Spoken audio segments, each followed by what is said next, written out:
As sim racers, we always want full focus. One single mistake might cost us the race.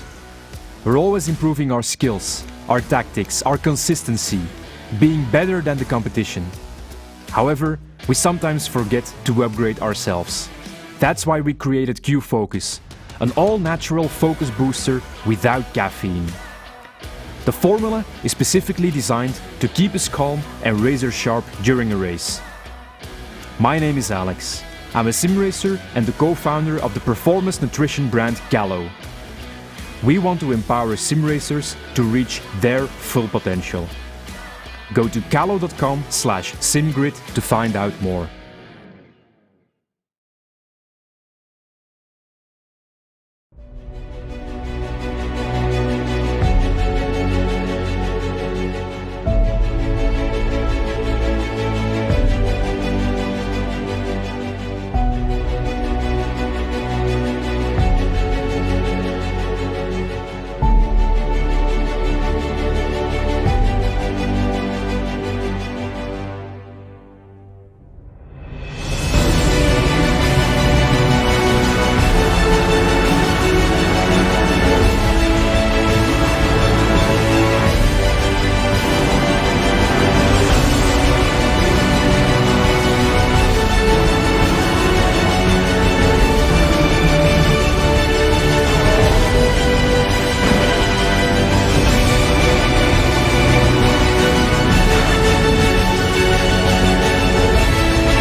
So, welcome back then. Apologies for that brief sound issue, but welcome back then to live coverage of the second round in the SimGrid VCO World Cup here on YouTube. If you just joined us, where have you been?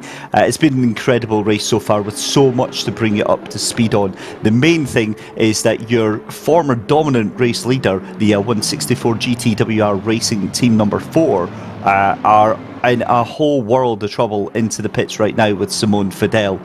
Daylight is breaking here at the iconic Spa-Francorchamps track in Belgium as the drivers have successfully negotiated the darkness around the 4.3 mile circuit with just over a quarter of the race remaining. It's been absolutely incredible. Sidemax Motorworks JLO team came out of absolutely nowhere to snatch the lead from both the 41 and the aforementioned GTWR Racing Team 4, who was struggling for pace overnight and is now 130 seconds from the lead. As you can see, the rain will simply not go away. We saw a glimmer of hope last night that it would abate, but it just wasn't to be. The weather forecast does predict it easing up but not stopping, and with our next round of pit stops due, as you can see, which teams are going to gamble on slicks and which teams are going to play it safe. Good morning, everybody. I'm David Christie, bright-eyed and bushy-tailed, and back for another stint with you until the end of racing today. And I'm delighted to welcome back Dan Handover to the commentary box for the next 2 hours. Dan, good morning. It looks like we're throwing you right in the deep end this morning as the action's starting to get a bit hairy. Well, I mean, just a bit. Welcome, thank you everyone for having me on. It's been it's a pleasure to be back, and I'm not as bright-eyed and bushy-tailed as yourself, David. Having not slept for the best part of, I can't remember, the days just blurred into one. But yeah, it's been really, really good fun. We've been racing in Split 2, which has been fantastic. Some really good racing, and yeah, as you say, thrown at the deep end, but that's not a bad thing, is it? I don't think. Oh, we'll talk about into the deep end. It's just when from bad to worse for the 164, your former race leader, who was in the lead, dropped all the way down to third place, got absolutely mugged by Jan Dietrich from Unicorns of Love, and has now been slapped with a stop go 30 for speeding in the pit lane. What an absolute drama in the past hour for the GTWR Racing Team 4. And if you'd said that to me about 12 hours ago, I would have laughed at you. But this, ladies and gentlemen, is exactly how quickly things can go from good to bad here at Spa and at the SimGrid VCO World Cup, Dan. So, I mean, that is an absolute disaster for the 164 and almost nukes their chances of the race, given that we have, two cars still on the lead lap. You've finally got Killian Ryan Meaning getting past Dietrich for the lapped position there. And that now means it's just Killian Ryan Meaning and Kirill Antonov that are on the lead lap here. I think, yeah, it's something like a drive through a stop and go. Somewhere like here as well, bear in mind you've got Spa. I mean, this is the endurance pits. It takes forever. It feels like an eternity driving down that pit lane, going into a pit stop, let alone, something that's scheduled, let alone something as well when you're something that's not scheduled, a drive through, something like that. It's a big shame, and it really costs so much more time than you initially realise, which is naturally really going to hurt. So the 164, that's unfortunately not good at all. But hopefully they can get their head down. 6 hours left, still all to play for. Anything can happen, as we've definitely seen in these endurance races. Yeah, the race well and truly turned up on its head, but huge performance overnight from the number 14 of Unicorns of Love. That is, of course, Bastian Richter, Jura Petrchenko and Jan-Marcel Dietrich, who have done amazing work to get themselves onto the podium right now, as we see this battle going on just now for 21st and 22nd place. In fact, no, that's Rosenbaum just making himself out of the way there as the faster car gets past him just now. Or am I talking nonsense there? Because that is actually Amir Hosseini that's up in front of him in the Bentley. It looked like the closing speed that Hosseini had there was just incredible and went past him like Rosenbaum was just standing still. Incredible stuff. And again, the other bit that really gets me, Dan, is that we're almost, 18 hours into a 24-hour race. And the level of racing, I mean, this is it. This isn't just a case of, I said this to Alex earlier, this isn't a case of drivers, just driving at like 90% for 3/4 of the race and then deciding to go for it. This has been a 24-hour sprint race. I think that's the main thing as well. That's the main thing you've got to think about is, with the level of competition being so high, and it's similar, I almost would agree with you in the sense of real world as well. Like even places, when you hear interviews now and you hear real world drivers, and they say in any endurance racing, it's not an endurance; it's a sprint. It is it's a lengthy sprint race, and something like here with the level of competition that is so high. As you say, Dave, it's just one big, long sprint race. There is no margin for error at all. And like I said, we saw with the stop and goes and the drive-throughs, anything like that really can make a difference. So another story to bring you up to speed on is it looks like the 41 team, Lada Sport Rosneft, Igor Ogorodnikov, Grigory Ivanov, Denis Grabowski and Kirill Antonov are destined to be the bridesmaid today, because they have fought as much as they can to take chunks of the then leaders. So obviously before that was the GTWR Racing Team 4. We saw them making incredible inroads just before we left for the evening, and then obviously jumped by the 211 of Sidemax Motorworks JLO team. Now they were taking absolute chunks out of the 211 as well, and it looked like the driver of Killian Ryan Meanan was hemorrhaging time left, right and centre. Manages to stabilise that gap now and actually start to increase it very slightly, but it's back to that familiar sub 20 second gap between the leader and second place, and again it sets them up very, very nicely. If anything happens to the 211, the 41 Lada Sport Rosneft team are going to be in a very, very good place to capitalise on that. In fact, probably the only team that are able right now to capitalise on that, with the fact that third place, the Unicorns of Love, are now a lap down. Yeah, exactly. I think being on that lead lap, obviously very, very important, especially with just taking over not too far away from 6 hours to go. And as well, it gives you something to aim for, doesn't it? You think as well, the number 41 car, if they've got something to really sort of work with, obviously the 211 have something to work with, but from the other reason as well. So they've got from the other side of the stick.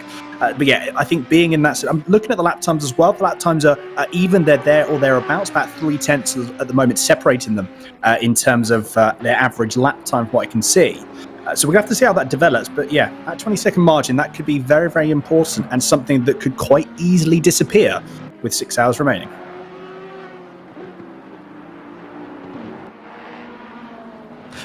As Dan said there, we're just shy of the 6 hour remaining mark here at Spa, and you just get the feeling that again something is about to happen that we're just not prepared for. The track conditions have been a huge issue all through the past 18 hours here.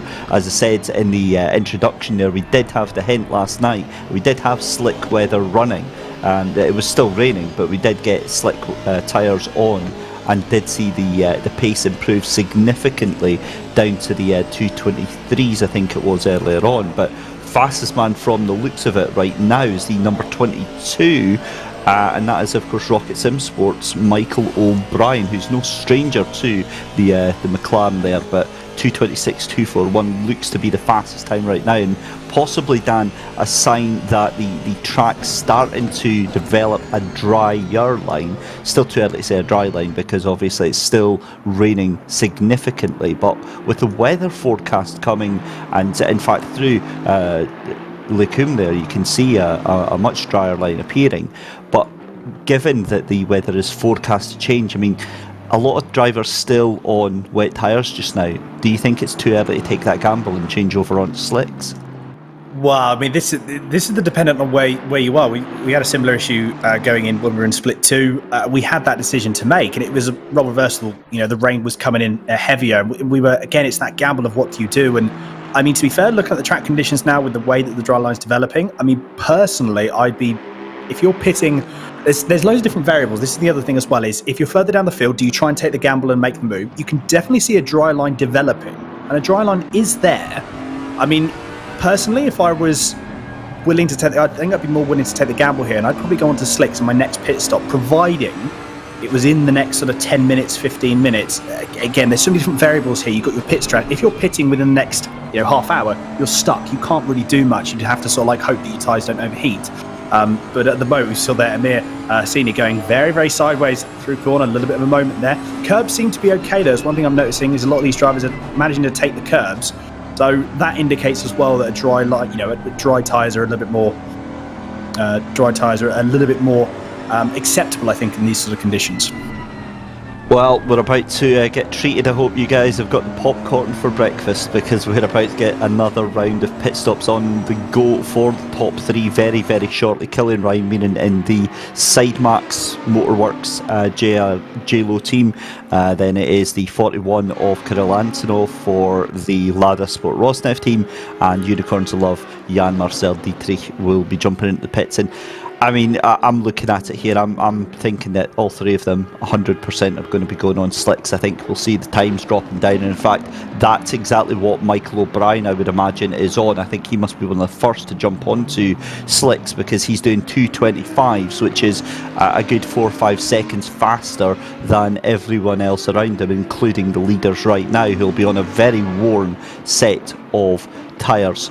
A very good morning to everyone that is in the YouTube chat. I hope you're all bright-eyed and bushy-tailed as well. I know some of you are spread out far and wide across the world, from Australia to Europe, and to even over here in the United Kingdom as well. But we've broken that 6-hour mark left to go.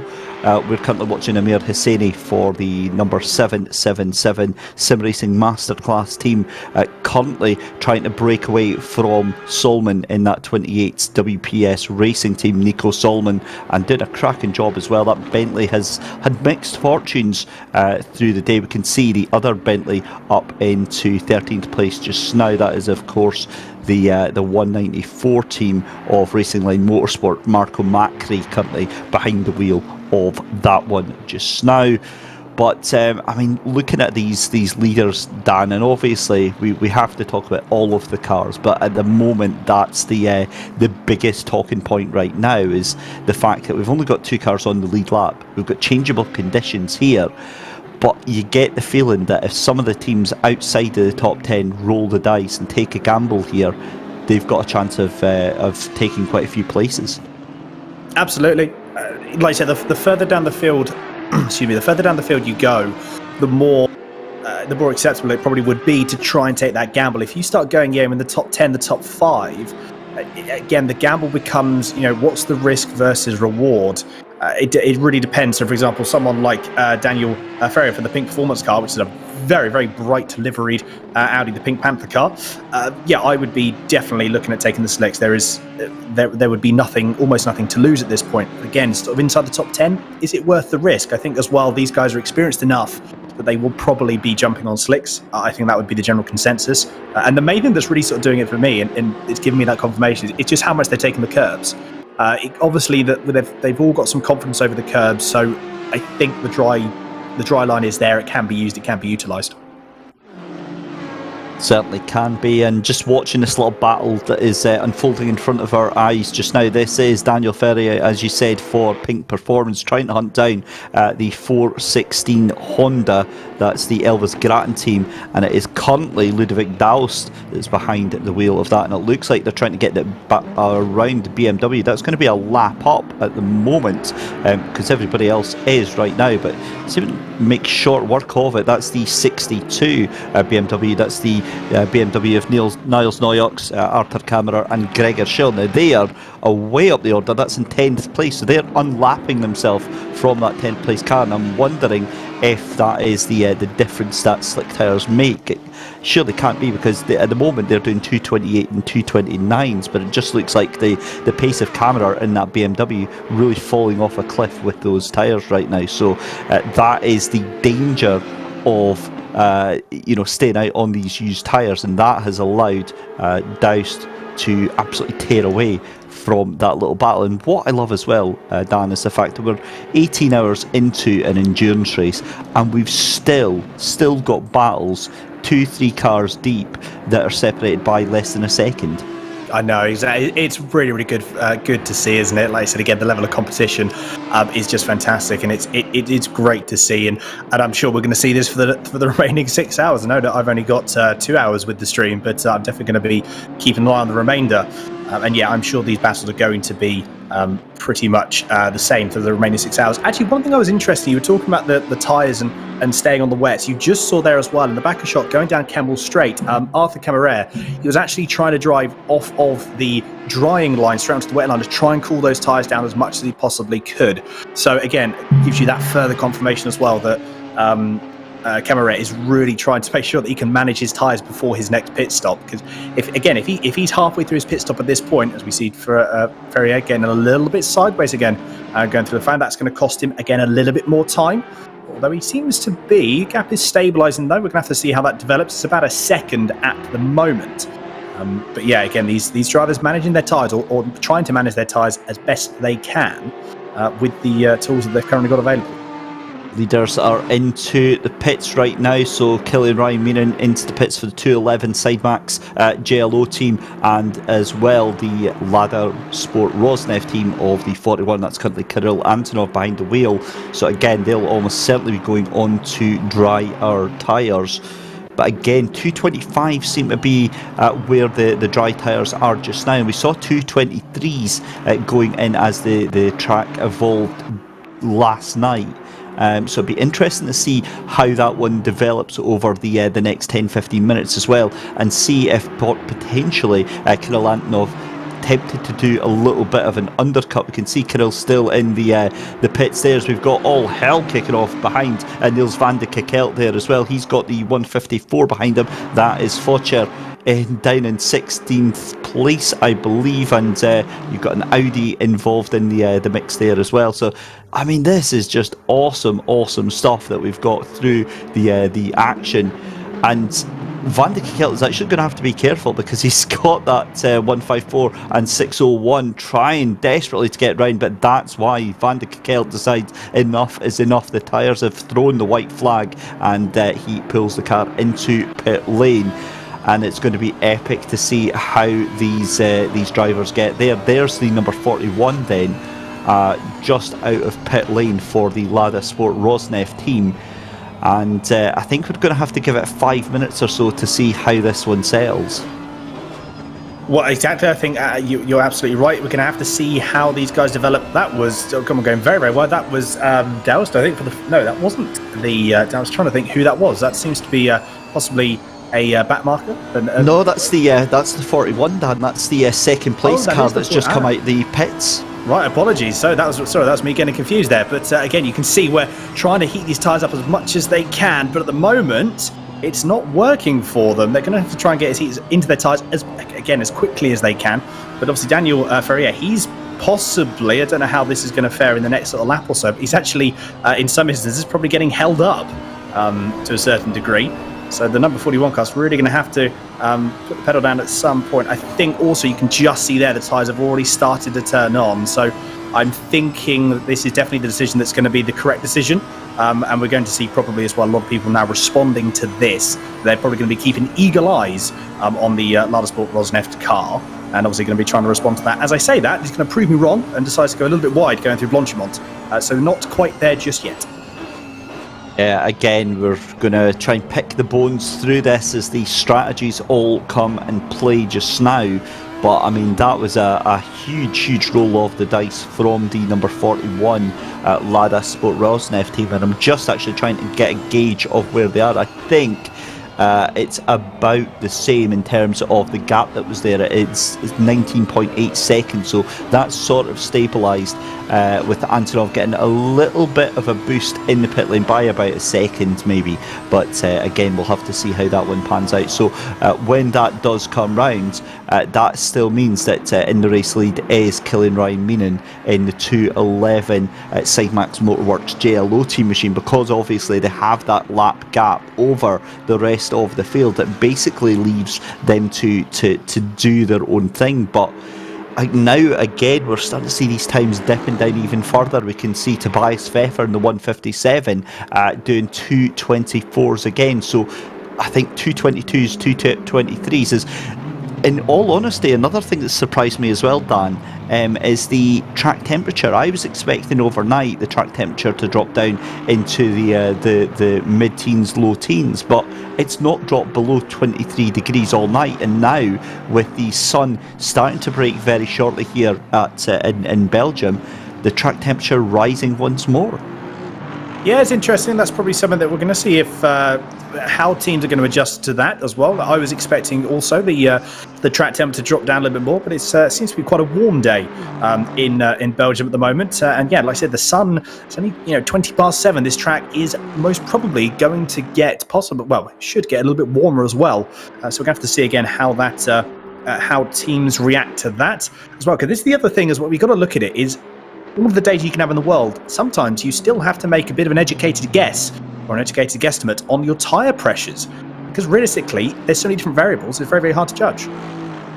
Certainly is. Jan Marcel Dietrich for Unicorns of Love into pit lane. So is the 125. So is the 995 of Henrik Gamble. Now, the 995 ambassadors for Renvelten is another car we were talking about at depth before we went off the air last night, commentary-wise, for the incredible push that they did to get themselves up in the top 10. And that push continues to see Henrik Gamble up into 7th place and hunting down Simone Fidel. But the story still has to be, what a fall from grace for the 164 team, the GTWR Racing Team number 4. I mean, how can things, Dan, go so badly wrong overnight? It's not like they've had an accident, or it's just been a series of misfortunes for the 164. I think as well, it's no matter how well you drive, no matter how much you do right, sometimes it just does not go your way. Look at that in the background there. That is that's potentially a battle that's still raging on. I think when you really look at it, sometimes it just luck does not go your way, and there is an element to it as well. There is an element of luck to motorsport. Sometimes it falls in your lap, sometimes it doesn't, and it's something like I said. They may have not put a foot wrong in terms of driving. It's just the world was against them for the moment. But again, like we're saying, 5 3/4 hours left. I mean, they're in P6. Yes, the stop and go has hurt them a substantial amount, but again, there's still a long way to go as well. 5 3/4 hours, anything can happen. You have to see again. You just need to get heads down and crack on. But George Boothby at the moment is currently in P3, doing a very, very good job indeed. But it's all very, very close. Yeah, it certainly is, and I've got to say that's a masterful move from the 191 Racing Line Motorsport team to get the undercut done on Bastian Richter for Unicorns of Love. Done that in the pit lane, and they've brought them right out in front. You saw the 191, the tyres had just absolutely given up, but they bring the car in, and Boothby now does the jump on Richter, and Richter now trying to play catch up. I've got to be honest, I think Boothby has got the pace right now to stretch away a little bit. So again, more drama unfolding in front of your very eyes as George Boothby takes that 3rd place with just 5 3/4 hours left to go. This is surely going to be a charge to try and hold on to that final spot on the podium, and it doesn't matter where you are on the grid, every place is sacred when you're racing for it, so everyone is going to be fighting absolutely tooth and nail. We saw that with Bastian Richter in the 14, and we saw that with Simone Fidel as they were fighting for 3rd and 4th position. But that 191 jumps up into there. What a great job that is, and really, again, that is some 3,000 IQ strats going on right there as this track starts to develop. Indeed, very much so. Really, really good strategy call there. And again as well, that's probably all the data that they've got at the moment. They've had, the past 14 and a half hours worth of data. They've all sort of collated together to make that decision, and it has indeed paid off. And at the moment, though, look at that, 1.3 seconds now between Boothby and Richter. So the gap is extending. Now, again, we'll have to see how that maintains. If George Boothby can really sort of extend that gap, naturally he's going to want to. He's a lap down on the guys up ahead on P2 and P1, but he's going to, as you say, Dave, he's going to try and make that gap and extend that gap as much as he can. He's just pulled out another 2/10, so he's not going to be hanging back here at all. You want down in P34. This is the battle for 34s. This is Doust and Ferrier still raging on to the Audi versus Honda. Look at that. I think, to be fair, there is no way you're going to miss that car in your rear view mirror. And Ludovic Doust is having that Audi. He's going to have a look. I thought we can have a little look through No Name, but decides against it. I think as well, he's not necessarily trying to make the move stick. He's just been in his kind of position. He's trying to make Ludovic Doust. He's trying to make him work for it as well, putting him offline to try and force him into a mistake. And at the moment, though, I think with the amount of pace that he's got, I think it's going to be trying to go outside of Pouon. Then it's going to be so close. It could be a matter of not a matter of if, but a matter of when. It's certainly looking that way, because have a look at that. That's Amir Hosseini that they've got into the mix as well. And up the inside goes Ferrier. They're side by side then as they come around the second half of the circuit. That's through Lafania and down into Campus. And it's absolutely jumped for the 34, but it's still going on. Ferrier tries to pull it to the inside, but it's still Ludovic Dalst taking that 34th position just now. Ferrier's going to have to think better of that, and that could have come so close, as that was Amir Hosseini getting involved in that little scrap there as well. He'll be wanting to keep himself to himself and out of harm's way, and they'll be quite happy to see the back of that battle right now. Talking of extending leads, we have to have a look at Killian Ryan Meenan, your race leader, who's now extended the race lead to, it was 20.2, it's now 20.6 at 2:23.2 that last lap round. So Killian Ryan Meenan has absolutely lit the touch paper right now on those slick weather tyres, and you can see that the track is getting faster, and they're being able to take a lot more chances, and that's exactly what that lap gives you, isn't it? It gives you a little bit of confidence and a little bit of breathing room with the fact that you're gapping the car that's in second place, Dan, but also you don't kind of have to worry about any of the cars behind. Yeah, exactly. If you know that you're one of the fastest cars down on track, you've got a lot less pressure.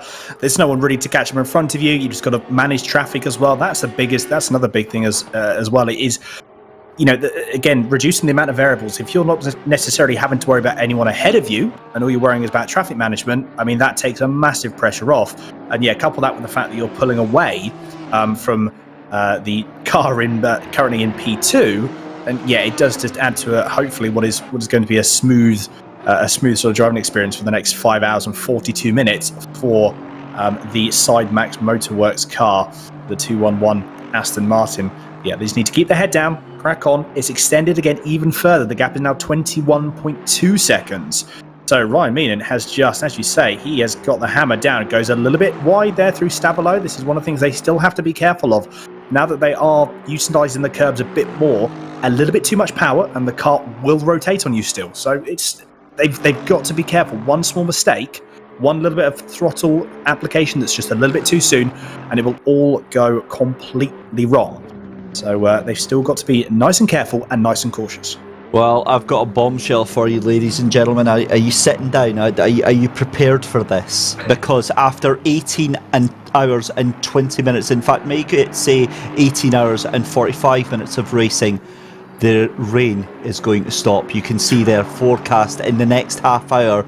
The rain is going to stop. That's like, we need to chime the gong. That is like proper news at 10 headline right there. I mean, 19 hours, Dan, and the rain finally stops. That is just absolute madness, is it? Well, I think, to be fair, it's definitely going to be...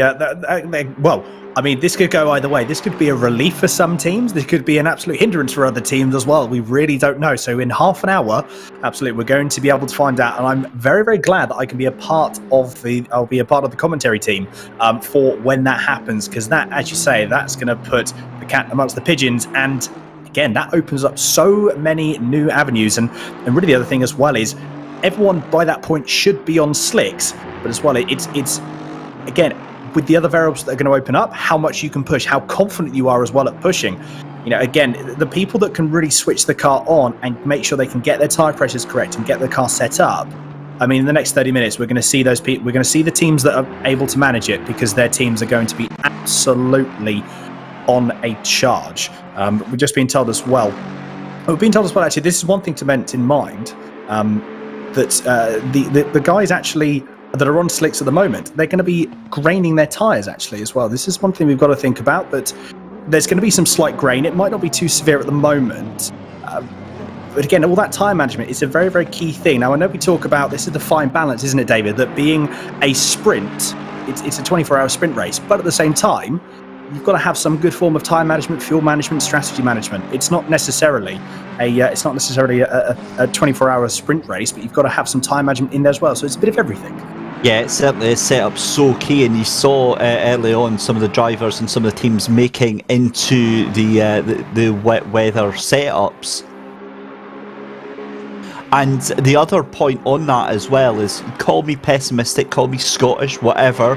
I'm scared that half an hour we get 10 minutes of dryness and then it's just back to monsoon weather. I'm sure that's not what's going to happen, because the track does look to be clearing up. The clouds do look to start to be parting, and certainly it would go hand in hand with the fact that we've had this consistent lightening of the weather conditions here at Spa. So we'll keep you posted on what is going on there. But absolutely, I don't know how badly the tyre graining is going to be a factor, purely because we're now starting to see times coming into the fastest that we've had them all race. 2:22s from George Boothby. He's currently handsomely the fastest man on track right now, by half a second over Daniel Richter.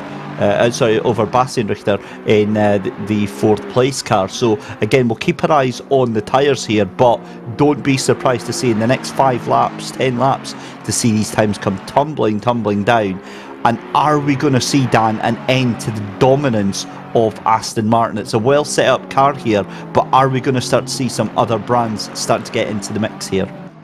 Oh, I don't know. That's a tricky question. I mean, to be fair, the Aston Martin is a very, very quick car around here.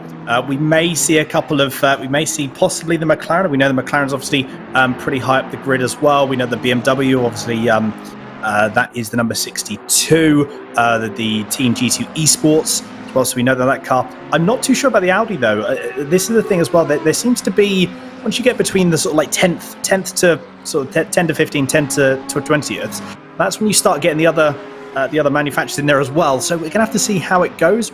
Again, this could very well be some Aston Martins may actually fare because of the setup changes that teams have actually decided to do. So you might even see, into car manufacturer teams that are going to really start to be able to push harder on these dry conditions, because that's maybe what they've actually gambled on it being. So again, some different variables that until we actually get to that point, it's very, very hard to tell what's going to happen.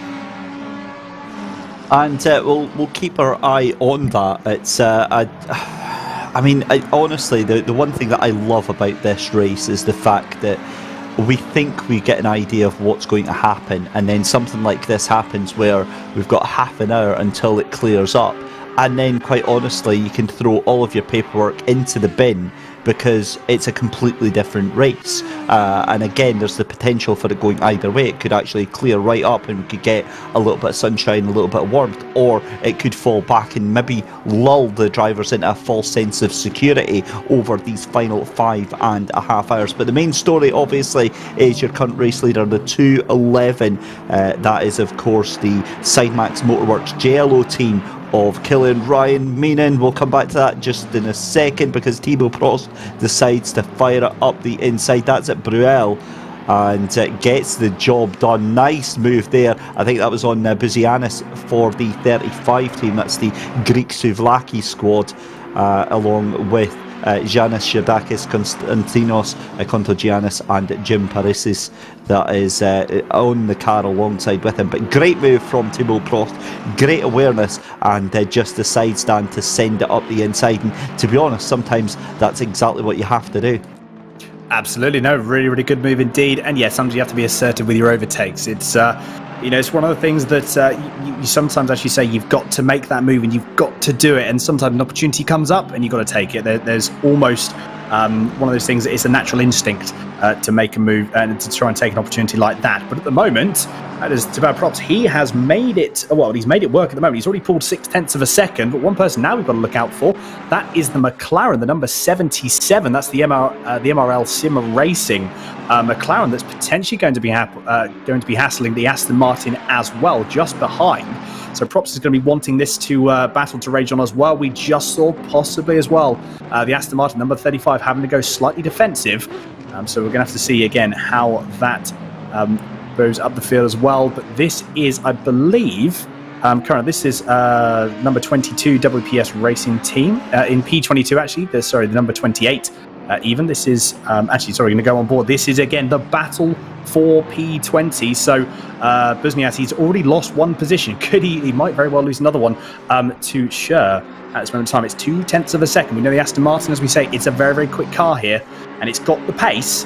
But at this moment in time, it's not necessarily looking. The McLaren is looking very, very fast indeed.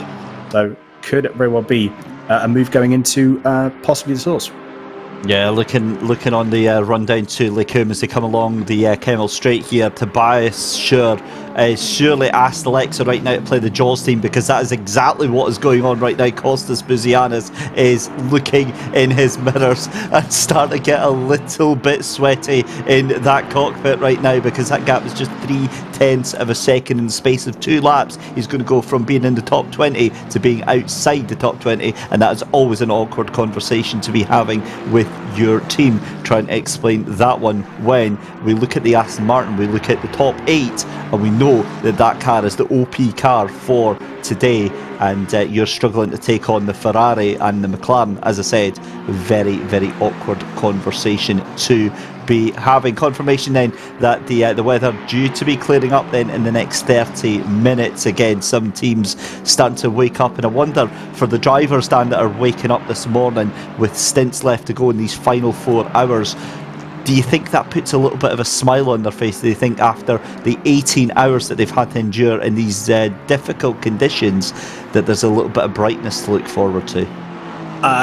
In fact, yes. I think everyone likes, as much as wet weather driving throws some really, really good, some good racing, it throws some really sort of strategic racing as well. I think, to be fair, if drivers can jump out on a car, jump out in the car and really hammer around the circuit, especially someone like Spa.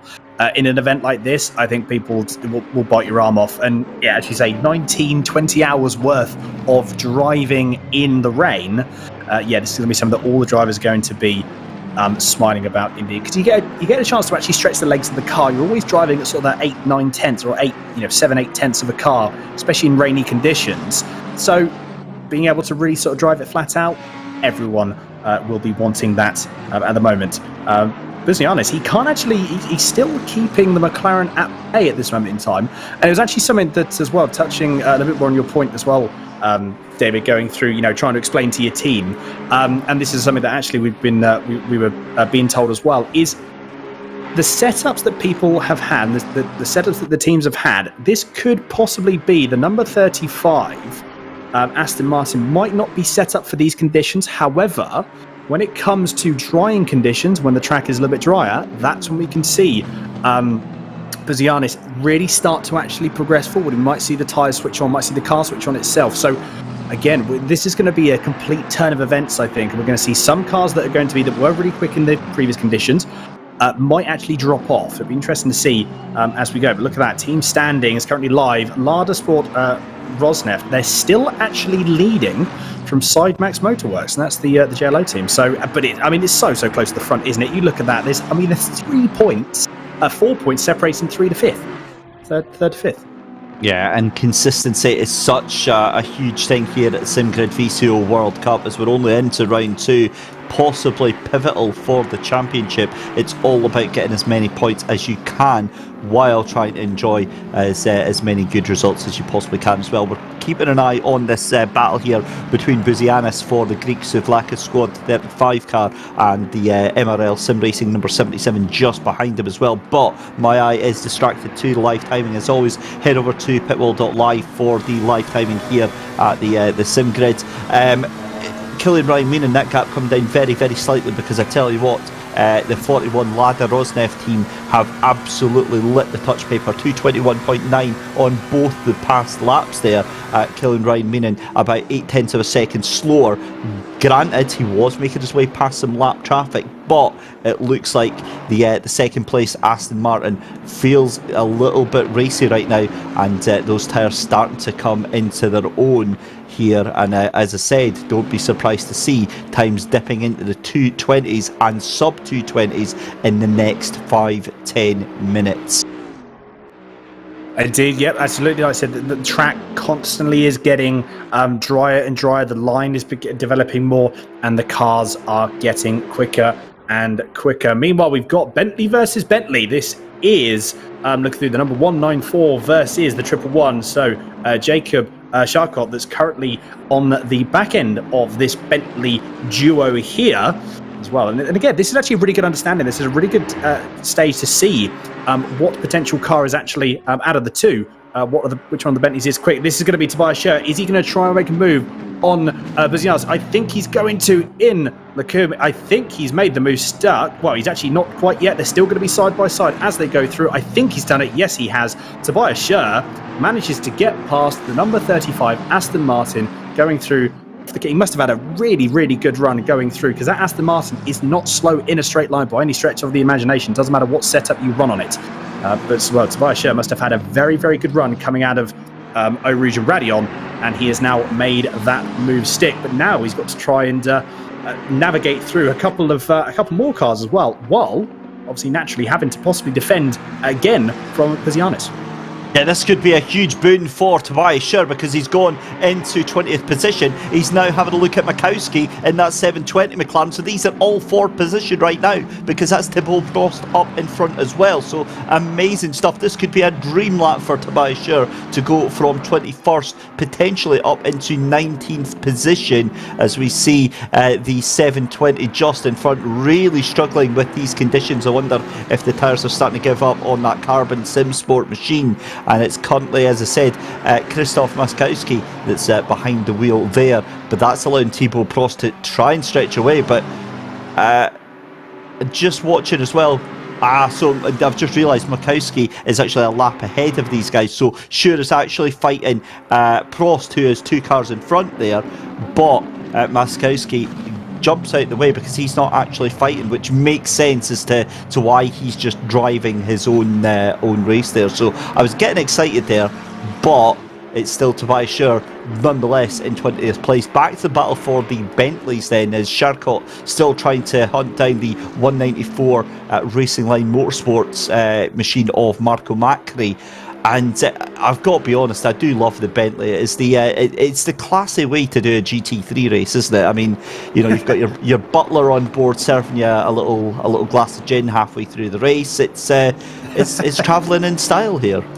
Well, I think, to be fair, it's definitely, when I first saw, I think, the Bentley GT3 and it was released, this was back in, what was it, 2014, 2015 it was first, might have been earlier than that, actually.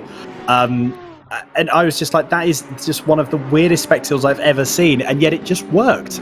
And it's been a very, very successful car going forward. It's something I've not actually driven too much of in ACC, but I'm always intrigued to drive it a little bit more.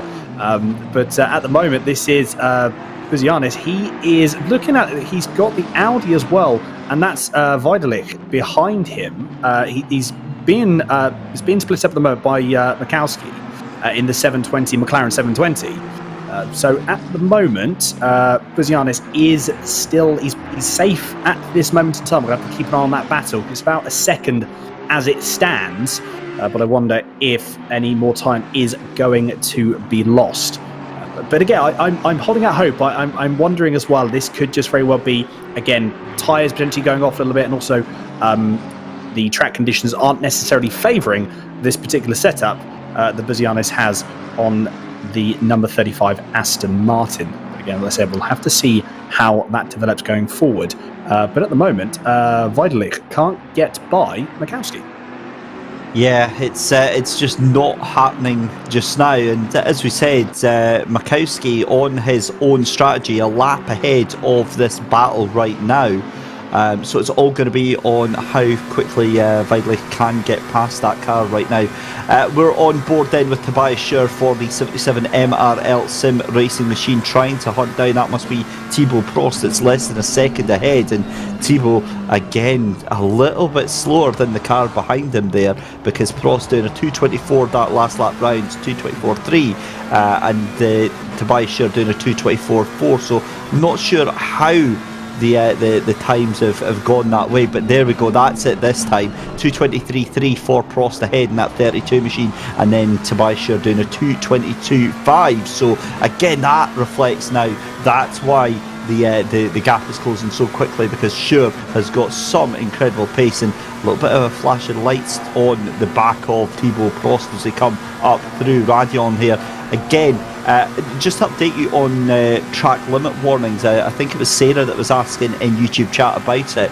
Just to bring you all up to speed, there was about 9 drivers that were on their final warning last night, but they get reset at the halfway point. So at the moment, I believe it is just the 191 and the 197 that are on their final warnings just now. And again, given that we've got 5.5 hours to go, that's not a position, Dan, you want to be in, to be under scrutiny from race control for everything you do. It just leaves you with very little leeway.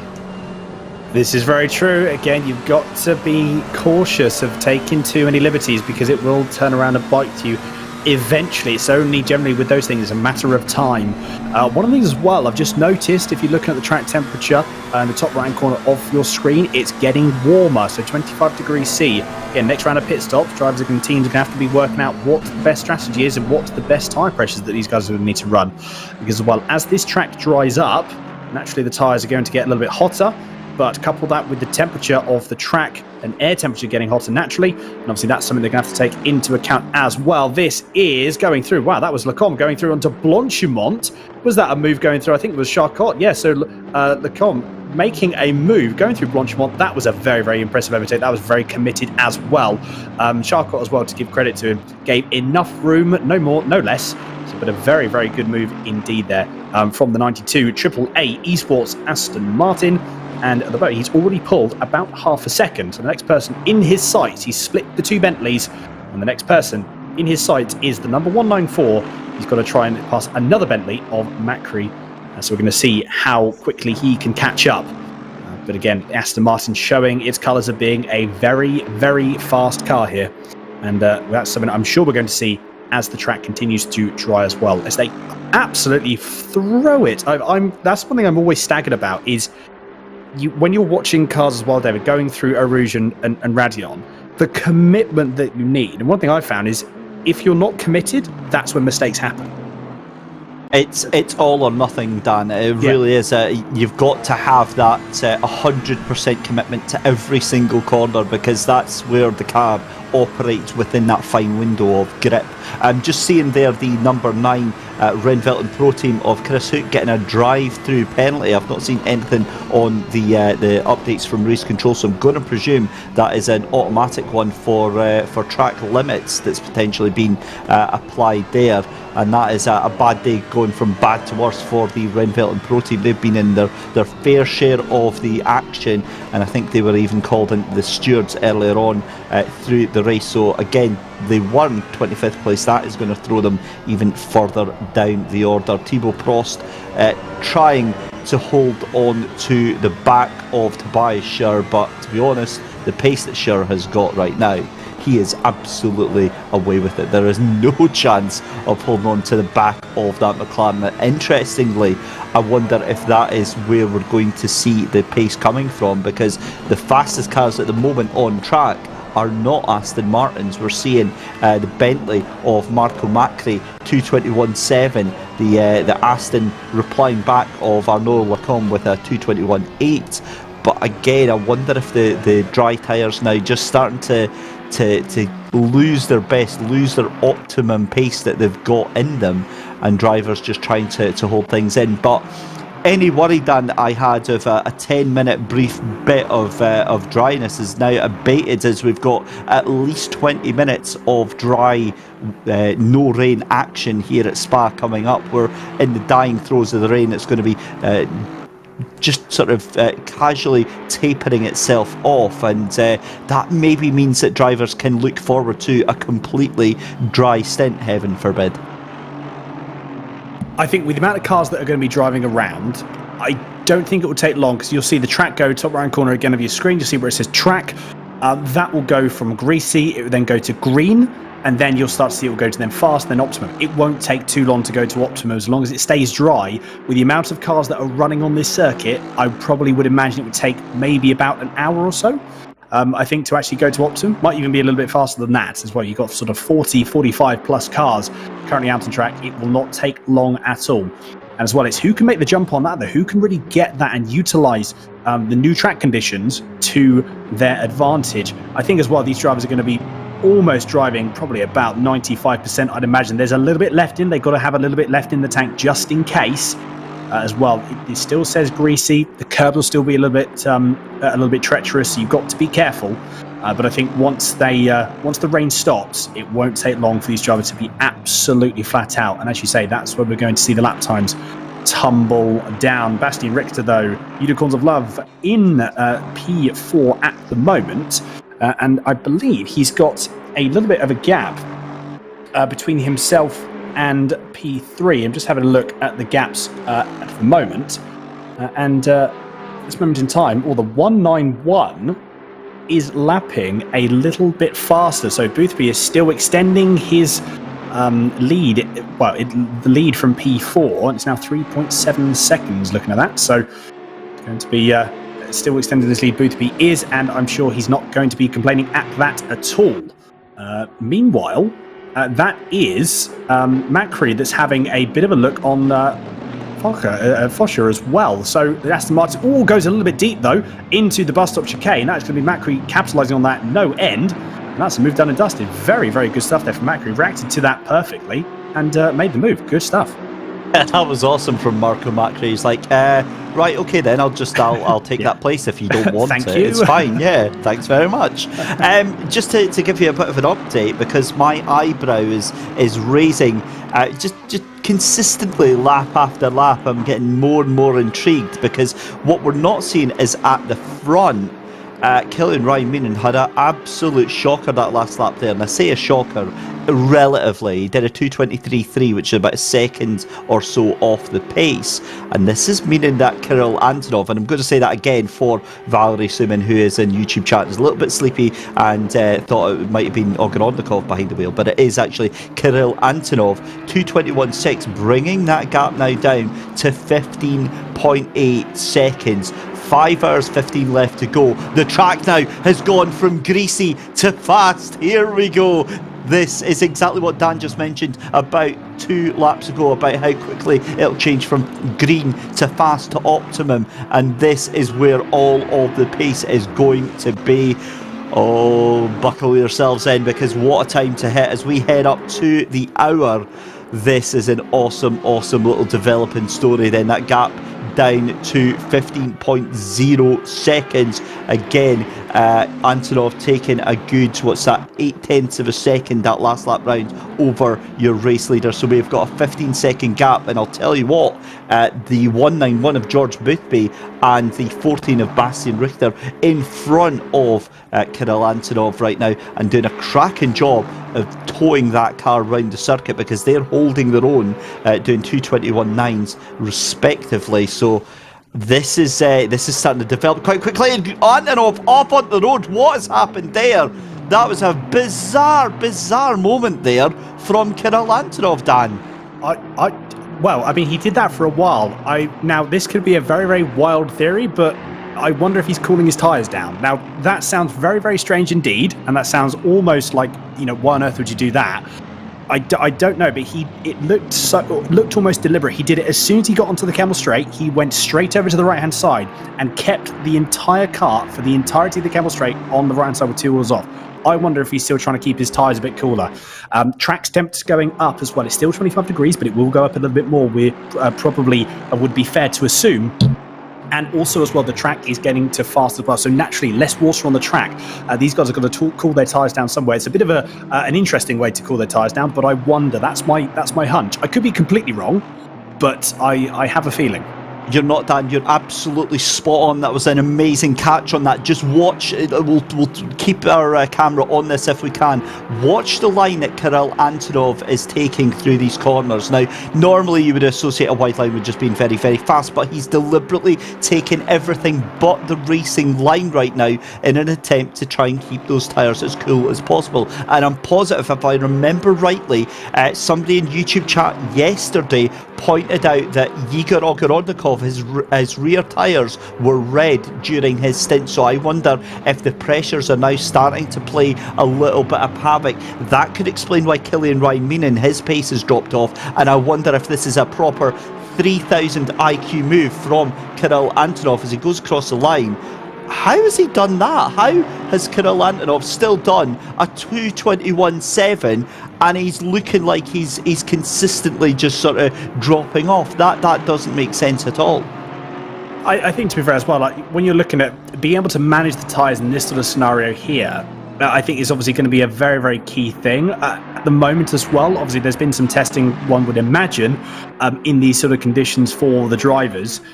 So potentially, again, they've got the running. It could be as well that fast lap, we may see that now start to drop off. That's the other thing as well, is when you really start to look at it, Antonov, he's done a very, very fast lap. If he has started to overheat his tyres, then that's when it could start to go a little bit wrong for him. So we'll keep an eye on those laps and see how they go and see how they develop.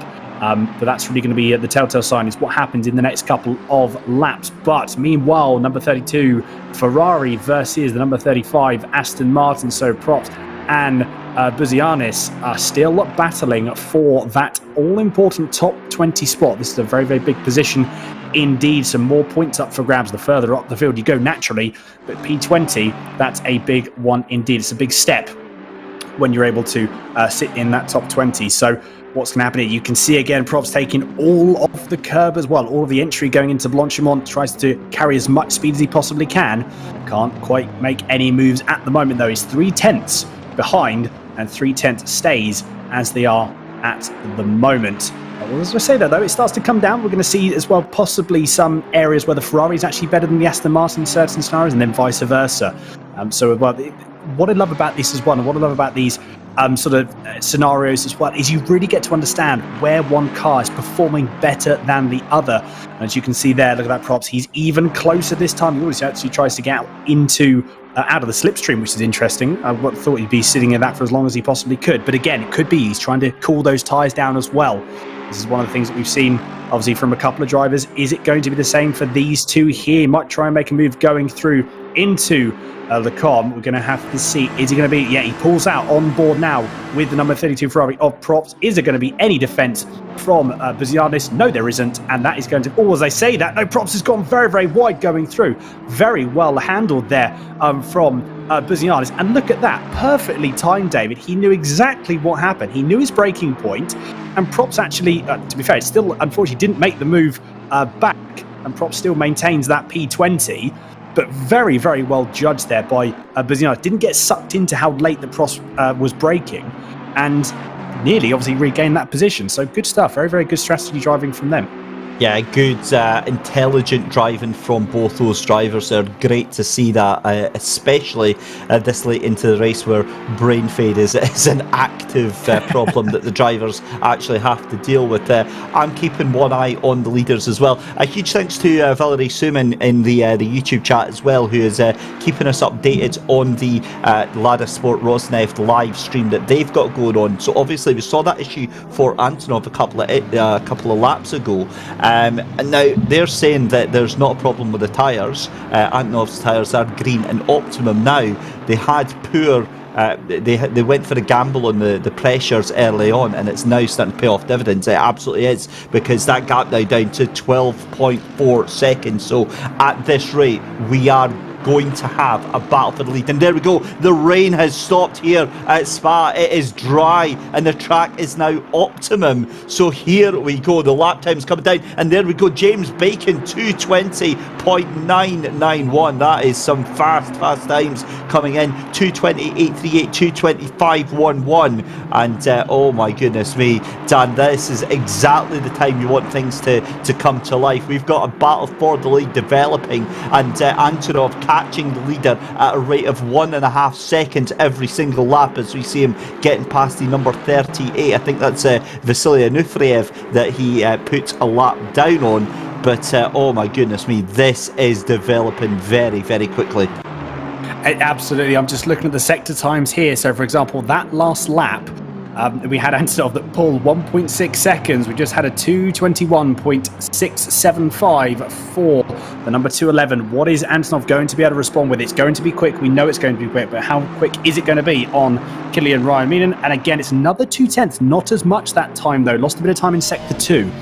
So as well, you have got to make sure you've got to keep an eye out for traffic as well. There's some things that factor into it. That 1.6 seconds that Antonov got last lap, I can't imagine that was necessarily all to do with just out and outright pace. I imagine there was some traffic in there as well, and obviously role reversal. So Antonov did lose out half a second in the second sector. But all importantly though, Antonov is catching up. It doesn't matter how much by, he is still catching. And with 5 hours and 10 minutes remaining, track is optimum, track is warm. This is it. This is as fast as these cars are going to be able to go at this moment in time. The only thing that would be able to help is if the track got cooler, which probably isn't going to happen, as it's just would possibly, as I said, might get a little bit warmer.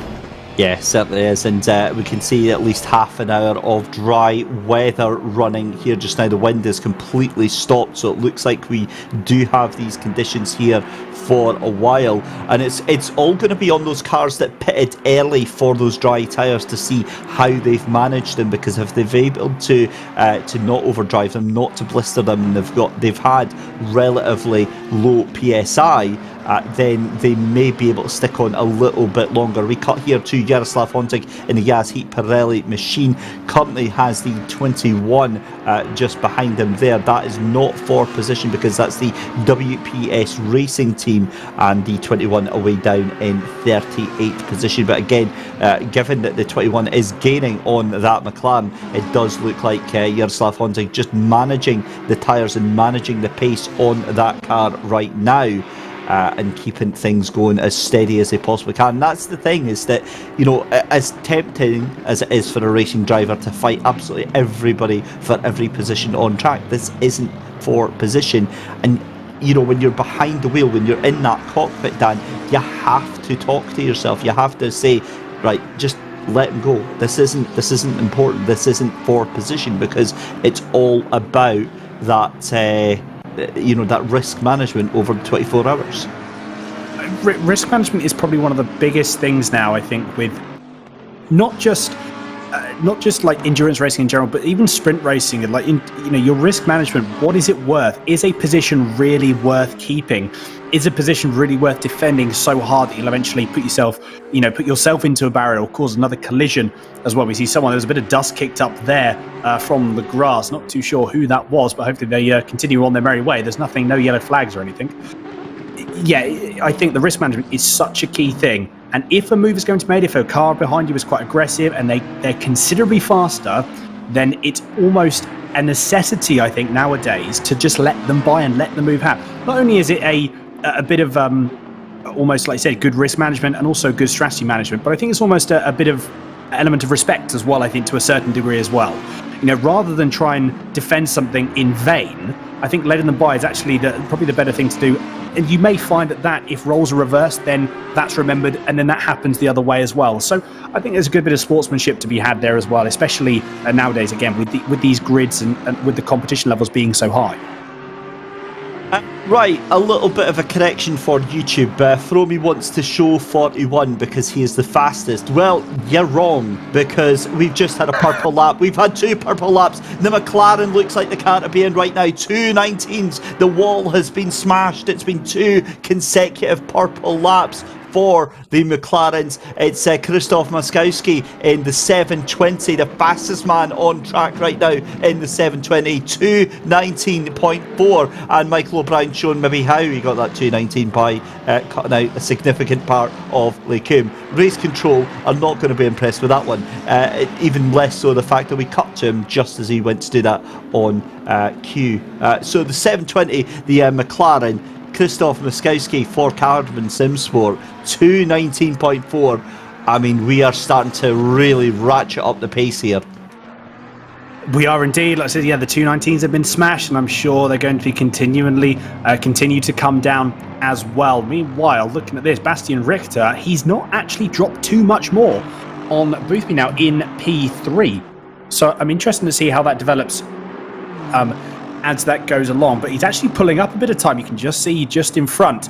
So it's now 2.8 seconds is now the gap. So I'm actually going to quickly have a look at the sectors as well. What actually happened there? And yes, 0.6 of a second did Richter pull on Boothby there. So that's going to be a developing battle, hopefully, in the next few moments, probably the next 20 minutes or so. Depends how much Bastian Richter can pull up. So the lead that Boothby had on P4, it's now starting to come down. Yeah, look, that's got to be a tyre cooling issue. That's got to be a tyre cooling thing. There's no way that would be anything else as well. So you just see, pulls back to the racing line, does Antonov, and then off he goes. So, yeah, an interesting tactic, but a tactic that seems to be working for them. I'm just looking at the 38 of Vasily Nufriev right now. He is, sorry, that's Dan King that's into the car just now. Now, it's shown at several different points on the circuit, so I wonder if there's a little bit of a connection issue with Darren right now. You can see it bringing up erroneously yellow flags, and then he appears at the exit of Stavilo, so he's already making his way through there just now. But we'll keep our eye on that. Dan King taking over from Vasily Nufriev, doing a cracking job in that number 38 car just now. It is indeed connection issues for Dan King in that car. But back to that battle for the lead, as we see the number 9 Renvelt and Pro Team clearing its drive-through into pit lane. I've got to be honest, I'm starting to get very, very excited indeed, because this has been a consistent thing from Kirill Antonov to get his way through to the lead here. I'm just having a look at the YouTube chat here, Dan. Many different theories about why he's going off track, on about dropping PSI as well. That's something we didn't consider. Is he trying to manage the tyre pressures? Because obviously as the track gets warmer, the pressures are going to increase on that car. Is he trying to find a kind of cool, sneaky way of managing his tyre pressures? Do you know, that's something I didn't actually think about, but yes, that is absolutely a possibility as well. Someone's also said some curbs can also lower your tyre pressure. Unfortunately, if you were to hit a curb too hard and you lower tyre pressure, that's a permanent thing, unfortunately. So you do have to be a little bit cautious, more so on the curbs, to lower your pressures. Normally, there's like a 2-stage drop if you hit the curb too hard. Normally, you get a small sort of pressure loss and it starts to stabilise, and then you will get a puncture. Spa doesn't seem to be that bad for that at the moment, though. I know that there's something that finding out in testing, it's not really all that bad. I thought, again, with some of these curbs that you can really sort of hit, I thought that'd be something that the drivers would have always had to watch out for consistently. But it seems to be realistically all okay. But I'm just having a look as well again up the front. Look at that. I think the gap's come down. Actually, it's not. It's I'll take that back. It's actually stabilised between Boothby and Richter, 2.9 seconds. So pretty much even Stevens. There's only a tenth in their last lap times together. But Arnaud Lacombe, he is still hunting down Macri in the 194 Bentley. Hasn't really been able to make all that move. I thought he's pulled quite heavily away from the previous Bentley behind that we saw him probably, what was that, 6-7 laps ago now. So he hasn't really tried to. He's really pulling all that much time up on the 194 Bentley. So again, might be stabilising at the moment. Might just be sort of sitting there trying to conserve tyres again if they might be getting a little bit too hot. That's also another thing as well, as we see. Speaking of Bentley, that is Charcot going a little bit wide, and then Alessandro Foca nearly getting involved in a small little incident there. But they both managed to. Charcot manages to avoid the back of that Aston Martin, and he goes on his merry way.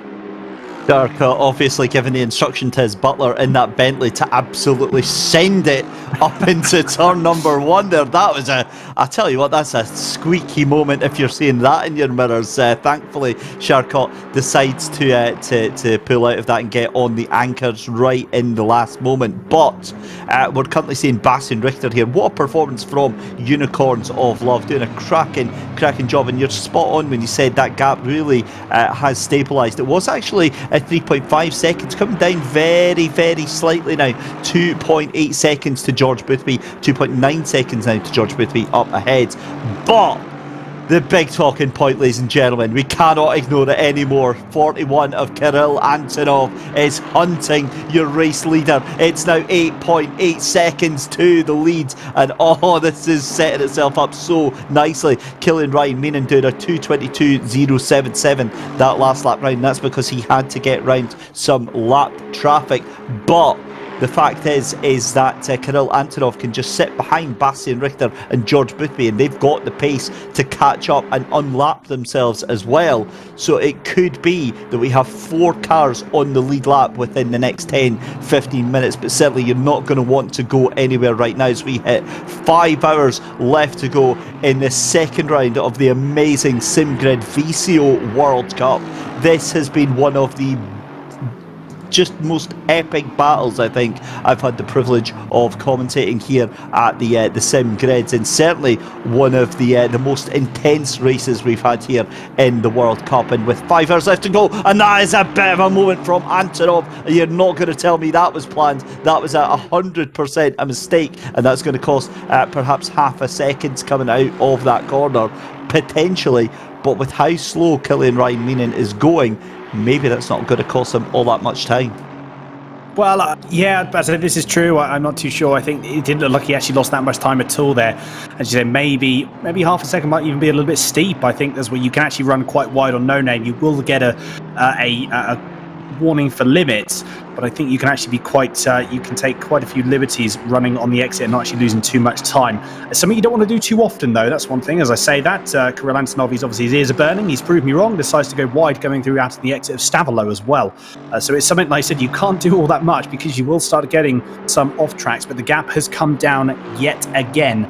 So as an example, looking through here, he's pulled probably, this is half a tenth, another half a second. We can just see what his lap time is going to be.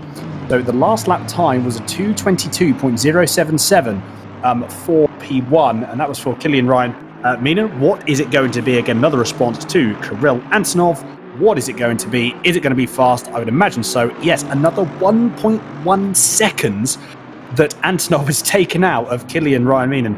So this is not going to be... I'm glad, and at the rate that they're catching up, I'm going to be a part of this battle going for the lead, and I'm very, very excited. I was actually quite tired when I first started, not going to lie, because I've not slept for a long, long time. I'm not anymore. I've pushed past that. I'm just so excited for what's going to happen in this race. I can't wait. I've completely forgotten how tired I actually am. Well, you know, one of the things that you could do if you were feeling tired is you could always head over to Calo.com and pick up some of their performance Q-Focus food supplements. Keep your eyes on the prize and keep your head in the game. We will have a little link in the description if you fancy. I think you're getting a decent percentage off your first order if you use our affiliate link. So use the link in the description, get yourself some Q-Focus and get yourself awake. I've put my order in, I think it was Thursday when I heard that we had that partnership. There you go, 15% off, which is actually better because they're offering you 10% off through the website, but if you use our link you'll get 15% off. So get some Q-Focus, get in the zone and increase your brain performance with some food supplements, and keep yourself ahead of the curve, because when you're at this level, Dan, it's all about those marginal gains, isn't it? It's all about those extra tenths, no matter where you get them from. Well, it is indeed. Time is time. Like you say, it doesn't matter where you get it from. I wish, to be fair, I wish I'd known about that. I would have bought a good few packs of them, I'm sure, before this race. Because, like I said, as you say, time is time. Who cares where you get it from? So at the moment, Costas, this is Buzianis, again in the number 35 Aston Martin, still in P21, 1.8 seconds from Props. He's not dropped too much time. I thought he'd actually be dropping a bit more time than he has. So potentially, again, has this setup now found its balance a little bit more now? We could see... Again, like we were talking about this as well, what is the actual setup like of this particular car? And it seems to have stabilized a little bit going through. So 1.7 is the gap ahead and 2.2 seconds is the gap behind. So that's increased as well, I think. So I'm glad that Buzianis has found what seems to be a relatively comfortable position at this moment in time in a bit of no man's land at the moment. He's running his own race, which is good. It's, I think, in a position of... He has dropped a couple of tenths, though, to Props, but more importantly, he hasn't dropped any time.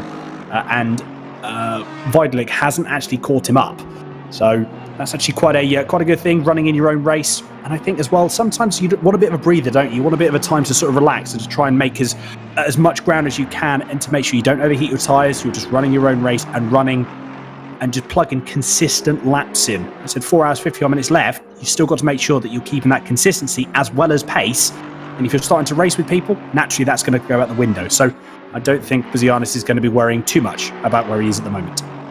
That's it. It's all about these final 5 hours in the race. It's all about just keeping on plugging away. Thibaut Prost is starting to head off into the background, but here is Bastian Richter. Again, that cracking performance for Unicorns of Love, and he is now catching George Boothby, who is a little bit held up in front as he's just got ahead. I believe we'll have a little look. It's the 21 that is involved there.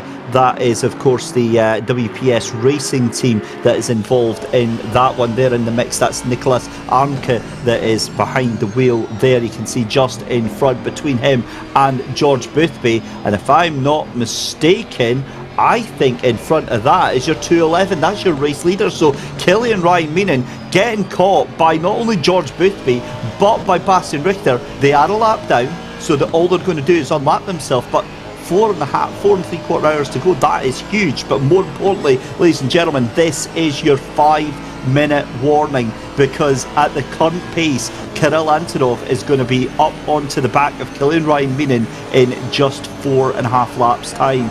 Ryan Meenan going to come across the line now, but you can see how decidedly off the pace that Aston Martin is, and given how fast all the other Astons are right now. Oh, there's a moment, a huge moment, and oh my goodness me, off into the grass. That was unbelievable. If they managed to caught that was the Yas Heat Ferrari that was up in front, wasn't it? The Yas Heat Pirelli, and I think that might have been Jardier that was behind the wheel there. It is Jaroslav Honzig.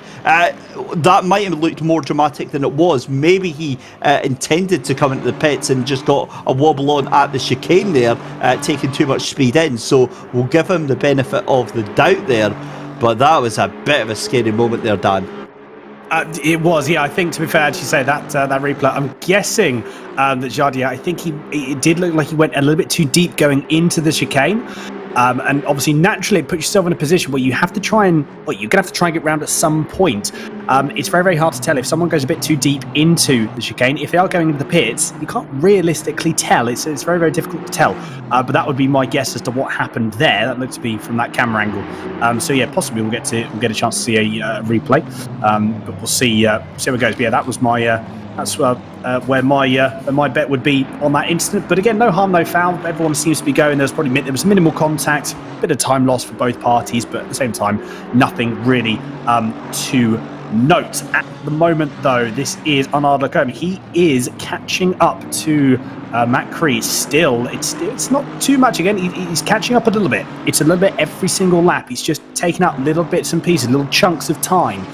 Which again is probably actually going to be surprisingly eating as well into Matt Cree. This is one of the things as well that you're going to have to, you've got to try and make sure you keep a sort of like the mental state. You've got to be nice and positive and nice and controlled as well, because that's one of my big pet peeves. Is if I know that someone is constantly taking small little chunks out of time, then naturally one of my problems is I try and drive faster. I try and push the car a little bit too fast, and that way it loses a bit more time. Look at that, though. Another 1/10.5 that Lecombe has just taken out. So whether that is the case or not, and it could just be the fact the Aston Martin is quicker than the Bentley at this moment in time, but I know that's one of my pet peeves. So that's one thing that drivers have always got to be conscious of in trying to manage their own sort of emotions, especially when they're in a situation like this. Well, one thing that has kind of slipped under our radar is the 16th place car, the number 38 now in 15th of Darren King. Darren King, fastest man on track by at least a second, is doing consistent 2:18s, and that is just crazy pace from the number 38. Here is a replay then. This is going to be the Yas Heat Pirelli car of Jaroslav Honzig, late onto the brakes into the chicane there. Looks like gets a bit of a moment there, tries to pull it through, and then just that's all he did. He had to fire on the throttle to get that car turned in. So it looked way more dramatic on the camera angle. Realistically, he's really not lost all that much time on that. No, I think to be fair, yeah, it just looked like, even from the other camera angle, a bit too deep. Again, like I said, boot full of power, gets the car back squared up, and then off he goes in the pit. So actually no contact. I thought there was a little bit of contact, but it wasn't actually any contact at all. But I think could this be Darren King hassling the back of, I'm just trying to see what car number. No, that's Rosie in 7th place that's making his way up the inside there. Gotcha. Oh, as I say, no, he's obviously heard us. That wasn't commentator's curse. That couldn't have been. So he goes, oh, wow, very, very close indeed. So Lucomi's going to obviously try and make the move back, but there's really no point. I think he's going to have to concede the position. He's going to have to concede it sooner rather than later. So is he going to stick it on the outside? No, he doesn't. Yes, he does. I think. Now, this is a really, really good point. This is a bit of indecisiveness that can sometimes cause accidents as well. Now, in that scenario, I know that obviously the number 7 had a bit of a moment there in P7, number 164. But realistically, I probably would have just backed off and let them move. If you looked at the pace, you saw that the pace and the move's going to happen eventually. That's when you can get sometimes that bit of indecisiveness that can lead to an accident possibly. So it's one thing that drivers always just have to be conscious of and just watch out for.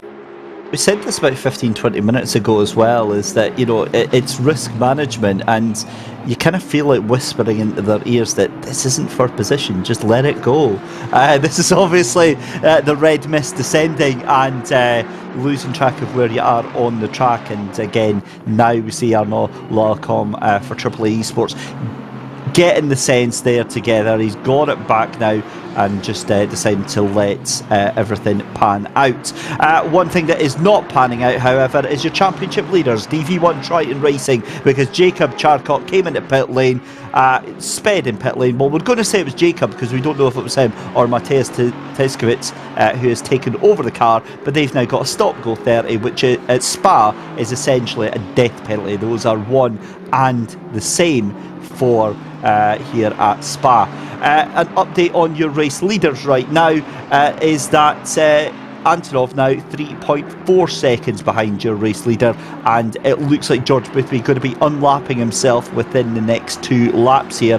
That would be potentially huge going into the pit stop changes.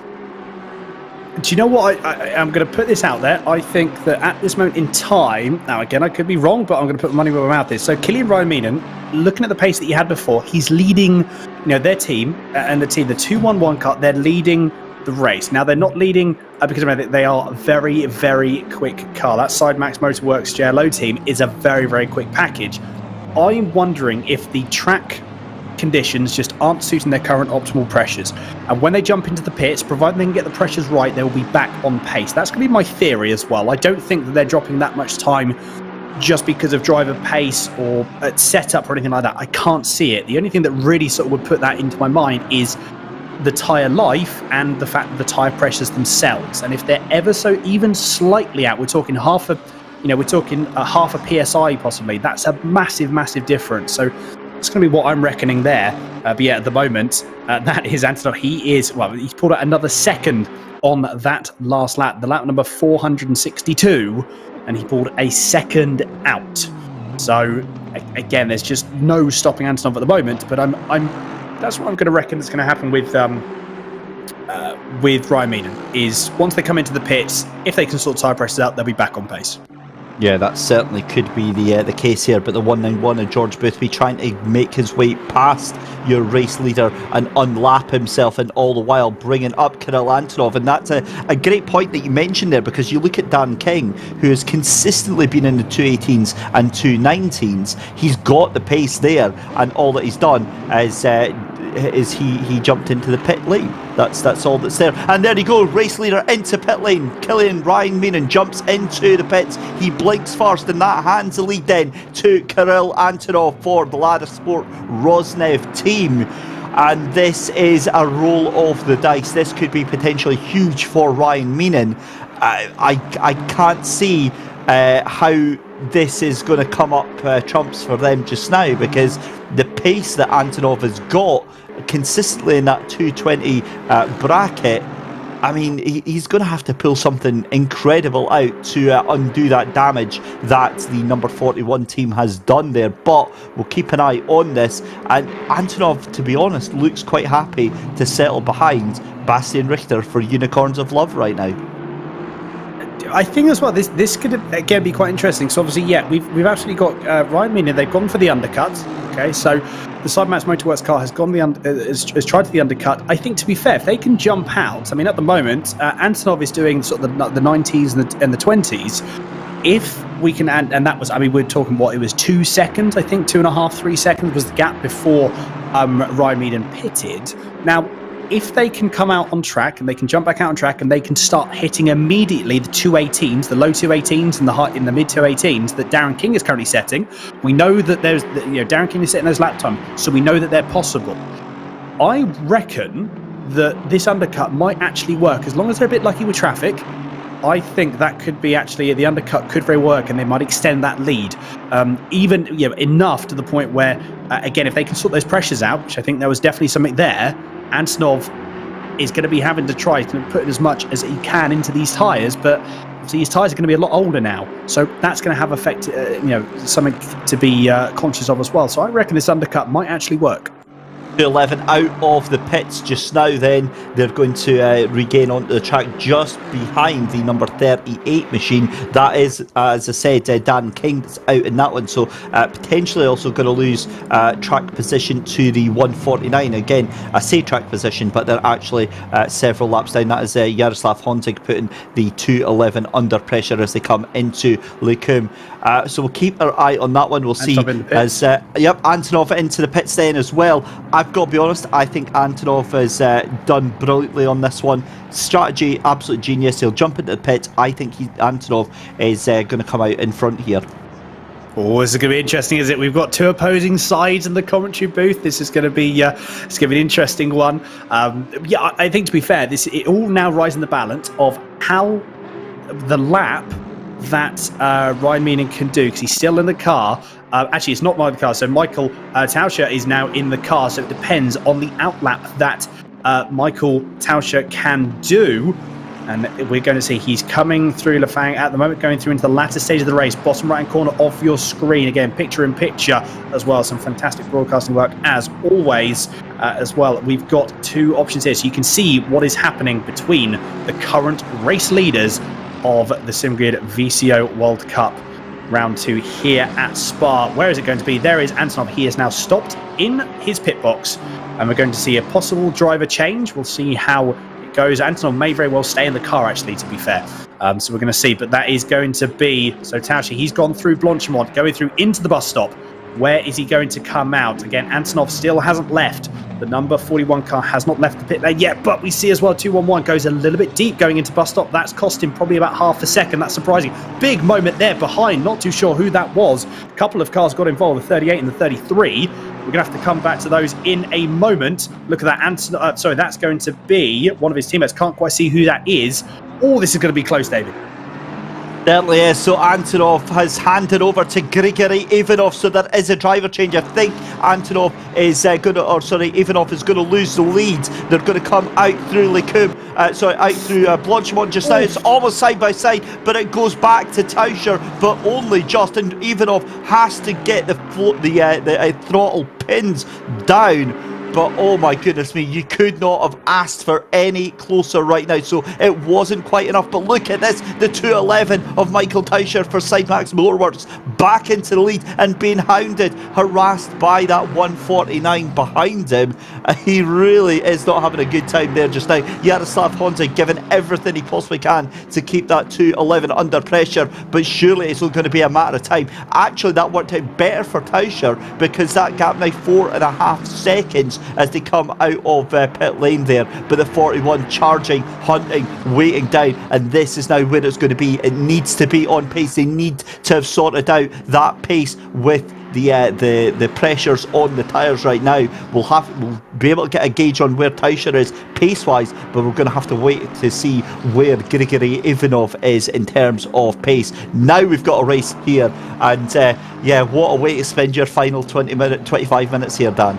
I was about to say, I could not think of anything better. This has been absolutely fantastic. Again, great strategy calls there from Tauscher. The undercut did indeed work. He did gain a little bit of time out of it as well, about 3 seconds or so. And just looking at the work, obviously now we have to admit that Ivanov, he has obviously new car. He's got to get used to the car, got to get used to the conditions. He hasn't been out in the car for a while. So he's got to try and get settled in, as well as Tauscher. He's got a lap on Ivanov as well. The gap is now 5.5 seconds. So it's gone up as well. So Tauscher's tyres, they're a little bit warmer as well. They're definitely much more in pressure. So we're going to have to see probably a lap or so before they stabilise and both drivers are up to pressure. And then we're going to see some lap times, the representative lap times for both teams. But I think as well, just looking already at what the car's doing and what Tauscher is able to do, I think whatever problems they had, whatever potential time loss and pace loss that they had, it seems to have been sorted now, because as we look at that 211, a 2:19.035 straight out of the bat from Michael Tauscher. So yeah, any problems they had with pace, they're definitely not there anymore, as we've got a replay here. Who is this? Number 33. So this is Zenith Esports. I can't quite tell who's driving at the moment, but I think this is where it goes all run going into bus stop. So it goes a little bit deep, nothing major there. And just unfortunately, who was that? Was that the number, I can't think, was that number 3 car possibly of the Aston Martin? I can't quite see who that was, but either way, not what you want. I think, again, so going into the pits, number 33 car, and just couldn't quite just misjudge his braking. And unfortunately, what we saw with Yaroslav, and that was how it can go wrong if something like that happens. It certainly is, and obviously in the commentary here, we are not involved with race control in any way, but a wise man would prepare himself for an absolute kicking from race control for that, because that was a dangerous rejoin, clattered into somebody else, and potentially cost them a lot of damage as well. So that was, that wasn't the most intelligent of manoeuvres there.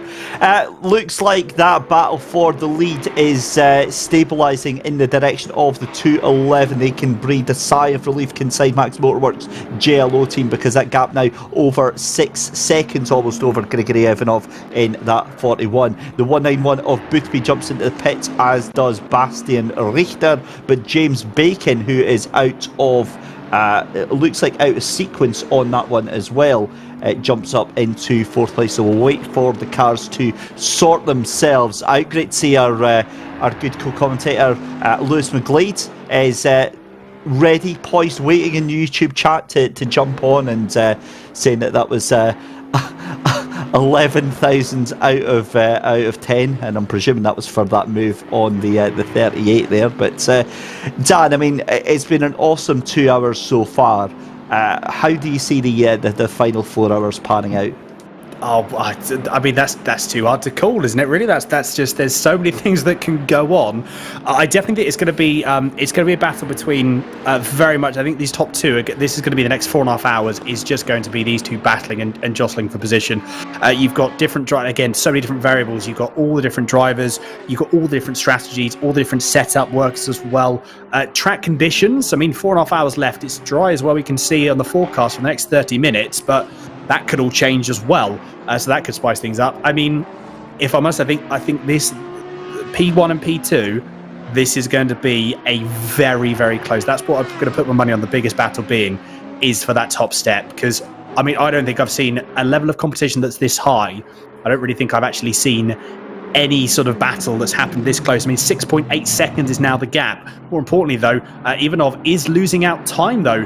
The number 14 have actually just lapped themselves, so put +1 lap on P3 has Ivanov, and that's Richter, who unfortunately had no real where to go. He had to just sort of sit there, but all importantly, though, I've just noticed he has got past the 191 car. So the number 14 Aston Martin has got past the 191 of Racing Line Motorsport. So that was George Boothby. Obviously couldn't quite hold off, and now unfortunately they've lost position, dropped back down to 4th, but it's 1.3 seconds.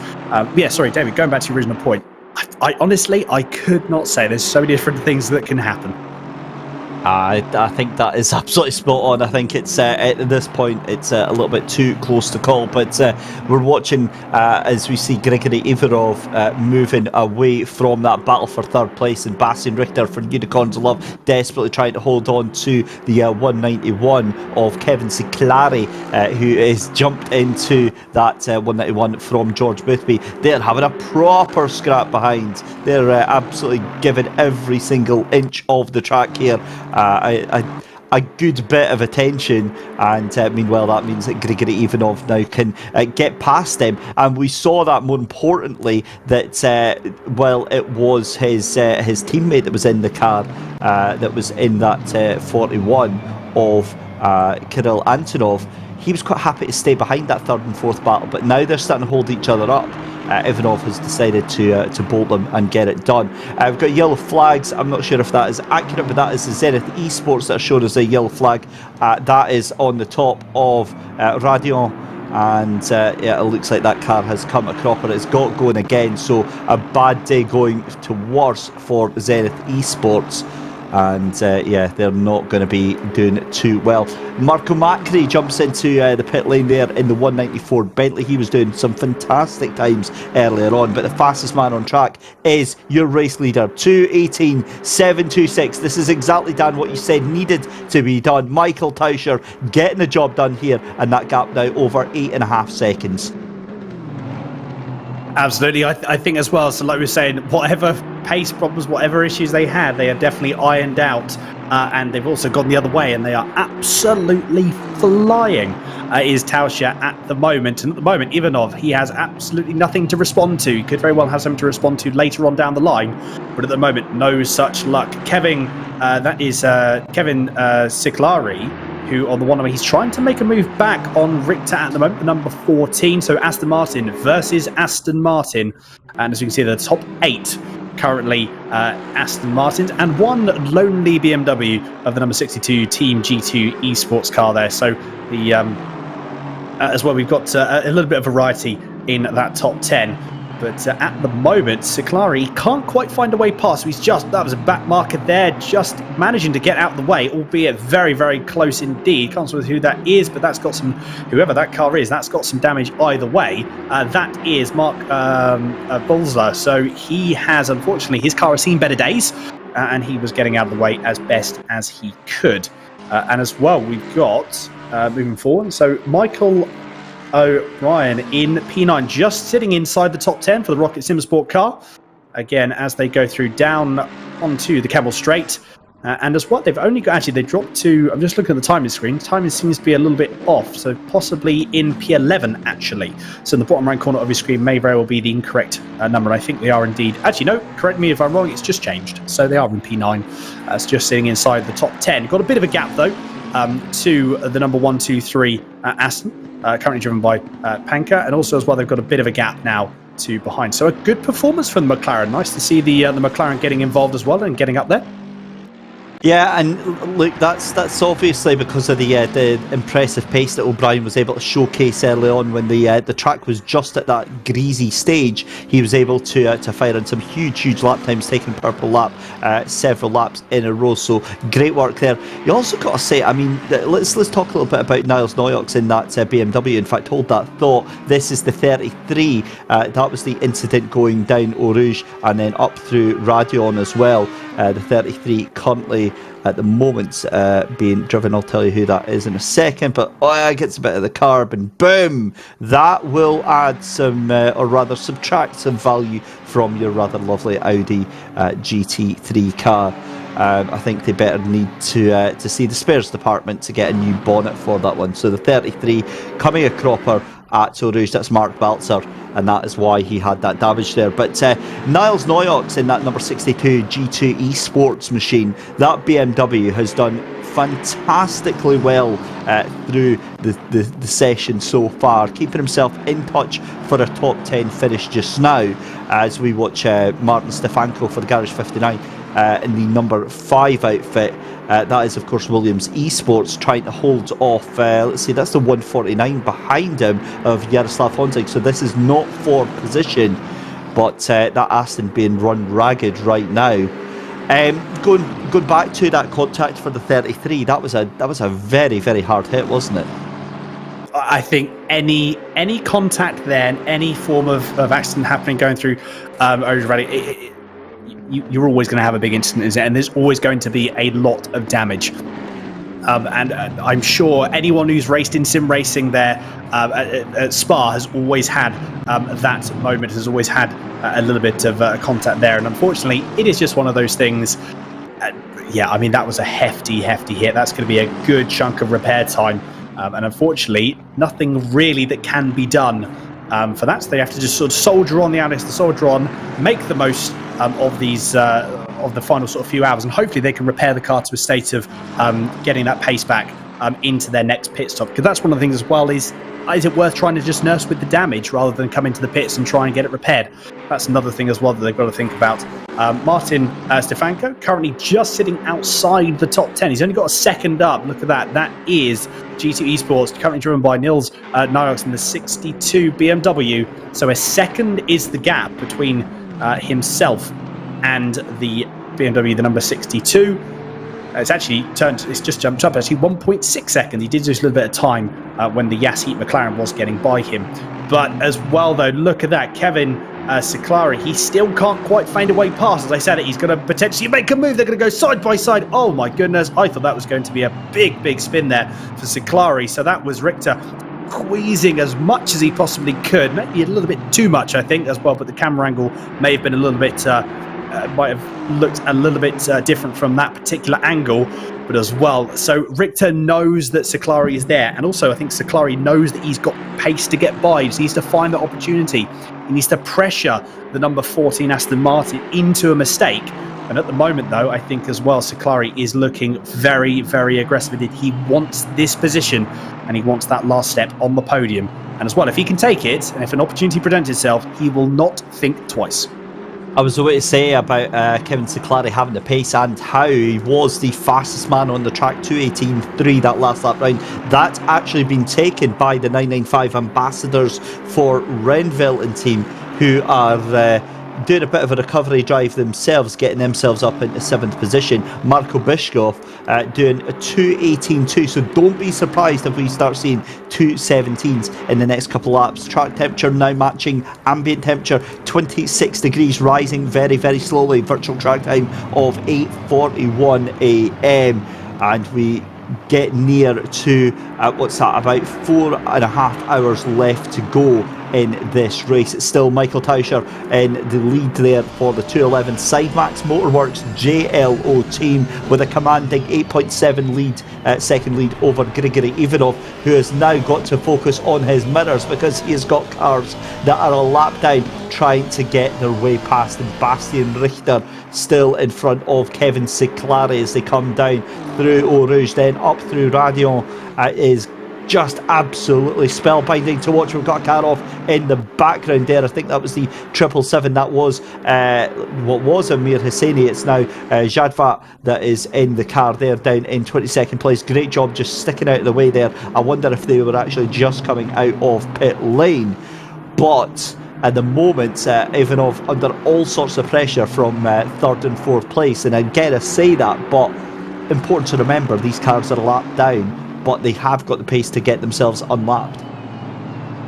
That's always the case as well. It's, you know, the ruling is, whether it's written or is, if you do have, there's nothing to stop you. If you've got the pace to overtake a back marker or overtake a car that you're unlapping, so there's nothing to say that you can't. As long as you've got the pace and as long as you do it in a safe, controlled manner, there is nothing saying that you cannot overtake. So potentially we might see Richter, if he can get up close and personal to the back of Ivanov's car, he might try and make a move and try and split try and split himself and Siklari up. That's really going to put himself in a bit more of a position to have a bit more breathing room, have a bit more relaxation. He's not going to be pressured as hard to start with, and it's also going to probably force Siklari into them pushing a bit harder as well, and that could force him into a mistake. So a couple of tactics there, but first off, we do have to get Richter to be, I said, to really get up and close and personal to the back of Ivanov's car. And again, at the moment, he can't quite make it stick. He isn't quite there. He's there or thereabouts, but Ivanov has still got a good amount of pace. Although, as I say that, Siklari is still dropping off the back as well. So I think Richter he's safe for now. But again, one small little mistake there, David, and he is going to be in the clutches right back from Siklari. And potentially, he might even lose a position. Yeah, it's all about that tyre management. Obviously, going purple 2 laps ago, wanting to cool the pressures down and cool the tyres down a little bit. However, you did see a brief yellow flag at Blanchemont there for the 787. That was Ivan Shermantinsky. We'll see if we can find out what happened there and if it was dramatic or if it warranted a yellow flag or not. But the 787 currently down in 31st position is the BMW, so they're not really in contention for a strong finish today. But again, any finish really you've got to say is a strong finish, given that it is such an endurance, such a grueling feat, the 24 hours. But here we go, Bastian Richter trying to unlap himself over Grigory Ivanov. This is back though with Jaroslav Honzik. I'll keep an eye on that battle for you. I think the 41 has managed to get past there, so we'll keep our eye on that. In fact, I'm just looking here as well. I think Cyclari has actually been dropped behind Bastian Richter. So Bastian Richter now, I think, has been up into to third place. We'll get confirmation on that in just a second. Certainly from looking at my timing screens here, it does look like Cyclari dropping back to the back of that group. And I wonder if that was the move that he was going to pull on Grigory Ivanov that's maybe backfired a little bit there, Dan. It could be, yeah, it could absolutely be that is very, very true. That possibly as well. I mean, again, there could be several things as well. Could be several things that happened there, but yeah, as you can see, that was Sakari has indeed dropped back. But at the moment, Jaroslav Honzik currently in P22. He's got a bit of time to make up. He's got 17.5 seconds to make up on Weidlich, who is actually only half a second behind Harteveld. So I wonder if we're going to see a move happening there as well. Now that's 17 seconds. If these guys battle up ahead, if Weidlich and Harteveld, if they continue to, or if they start battling, I should say, then that 17 seconds that's currently between Honzik and Weidlich, that's going to come down very, very quickly. So we're going to see how that progresses. There it is at the moment as well. They're going to go 3 wide, possibly going into turn 1. No, they're not. That camera angle was a bit deceiving there as well. They're going to go 2 wide, definitely, though. Look at that. So Ivanov, they've both got past Ivanov, and that's one of the things as well. That was number 41 Aston. So Ivanov doing very, very well to just let the move happen, let that race get underway. They're not trying to get too involved, because otherwise that's just going to slow them all down. So brilliant, exactly what Cyclari wanted, definitely not what Richter wanted. Right, I'm just going back to my previous experience of all of these drivers here. Ivanov is not a slow driver. He's not a second off the pace in terms of his ability. I wonder if there's some strategy going on here. I wonder if he's on a different throttle map and maybe some fuel saving, because at the moment Ivanov doing a 2:19.6 and your race leader is doing a 2:18.9, so he's about 0.8 of a second to a second off per lap. I wonder if maybe they're trying the long game here, given that we've got 4 hours and 25 minutes left to go. It's got a big chance here, but we'll keep an eye on that. But back to this battle between Cyclari and Richter. I've got to take my hats off to the Unicorns Love, the number 14 machine, that has done such a great job to get themselves into this position. Bastian Richter, Yuri Petrichenko and Jan-Marcel Dietrich doing just a stellar job, but they're being kept honest by that 191 Racing Line Motorsport of Kevin Cyclari, George Boothby, Niels van de Kekel and Marek Schinzig. Whenever we've seen purple laps going in, the 191 has been right at the front of that pace. So again, 2 very deserving teams in this final podium position, but anything can happen really in these final 4 hours 20 minutes. Absolutely. So yeah, as you say, 2 deserving people, but only one will take that final position. Looking at track temp as well, track temp has gone up a little bit also as well. So the track temperature is now 26 degrees C. Not too much of a difference. I don't think drivers are going to be too worried, and the teams aren't going to be overly fussed about that small little increment. But it's an adjustment nevertheless. So again, that's one of the things that you always got to be it's one of the things you've also got to be considerate of. Any of those sort of track temperatures, it could have a big effect, because so that could be the difference between if you're riding very, very close to your optimum track, your optimum tyre temperatures. Again, a small little calculation, a small little change like that can really throw it into a state of imbalance. So again, we'll have to see. But this is the battle. Luca Weidlich and Harteveld as well, number 32 versus the number 28. Audi versus Ferrari at the moment. So Luca Weidlich can't quite find a way past at the moment. The gap is half a second. It's maintained like that for a few times. So again, possibly could see some tactics here, conserving a bit of fuel. Actually, it's one thing we haven't talked about, David. I don't know if that's been discussed at all during the 24. Is what's the fuel saving tactics for people? Do we reckon? Is there much fuel saving actually happening? Well, I haven't heard the conversation, certainly through my stint. It's not a conversation we've had. I think it's a bit of a moot point because it's very difficult to do in that Aston. We had that pointed out actually from Lewis McGlade, popping us some cracking notes over in our commentators channel there, talking about potentially how this is all going to pan out, because they were potentially 3 more stops for the 211, but because they pitted when they did, they can now stretch that out, I believe, on 2 more stops. But it's just trying to see how that one is going to pan out. In fact, no, they're obviously going to have to make more than that because of the 4 hours to go. But it's so difficult to extend those full stints because fuel mileage is just nigh on impossible for the Aston to do. But looking at the Lamborghini there as well, the number 9 Lamborghini, I'm quite surprised that they're not further up. They've been trying very, very hard. Of course, we saw Chris Hauk in the Renvelt Pro Team getting that penalty earlier on. They've been at the centre of attention and possibly would have had a bit of a better result there. But the Lamborghini currently down in 25th place. So hope that keeps you happy, Gopnet, over on YouTube chat. Back to his battle for P20 right now.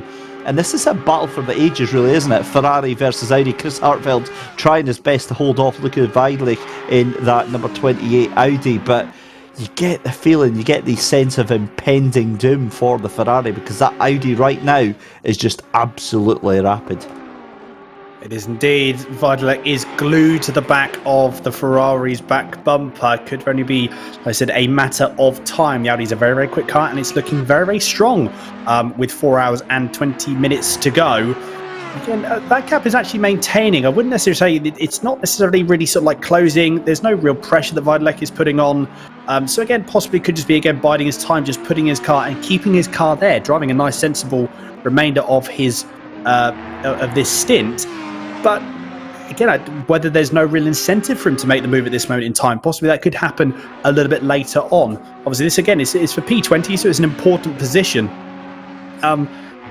But yeah, I wonder if this would be Weidlich just biding his time and potentially making the move a little bit later into the race. Like I said, there could not be anything that's really sort of pushing them to actually make the move. They might not have necessarily know that they have the pace to catch up to P19 as well, which is shown in the 77 McLaren. So tactics could be very well playing in here as well at this moment in time. Yeah, certainly is. So Dan, I mean, that is coming up to the end of our 2 hours together. I'm obviously going to be jumping in with Lewis McGlade, but I mean, you've kind of had the pick of the bunch really in terms of stint times, because it's the pivotal moment is went from a wet 18 hours to dry, and then basically now we're starting to see the car stretch their leg. You must have really, really enjoyed that one. Oh, it's been amazing. No, it's been absolutely amazing as well. And yeah, thank you, David. It's always been a pleasure as always. And yeah, it's been great. You know, these sort of events and this event, the best of the best, coming here and being able to commentate on it for a brief couple of hours has been amazing. So big thank you to everyone, and big thank you to the Sim Grid for having me on. And I just can't wait for the next one. I want to get going. on the next one already. Yeah, that makes 2 of us just now. You're watching live coverage then here on YouTube of the Sim Grid VCO World Cup Round 2 here from Spa-Francorchamps. Amazing action. We've got just over 4 hours left to come. When we come back after the break, we're going to have Lewis McGlade jumping onto the commentary box, and I'm going to be supporting him for the final 4 hours in a bit. A huge thank you to Dan Handover for joining us for the past 2 hours. Don't go anywhere, ladies and gentlemen. Keep it tuned in here just now, and we'll be back after this short break.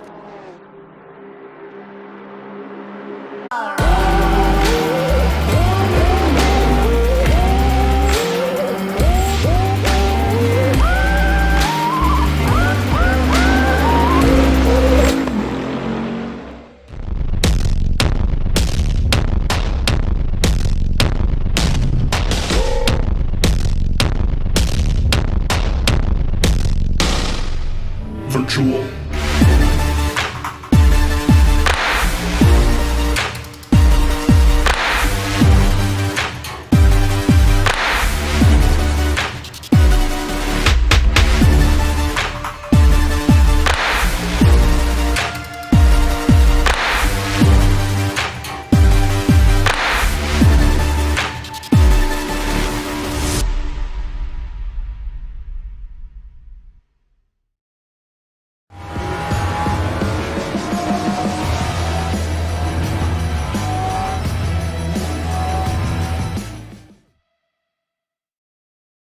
As sim racers, we always want full focus.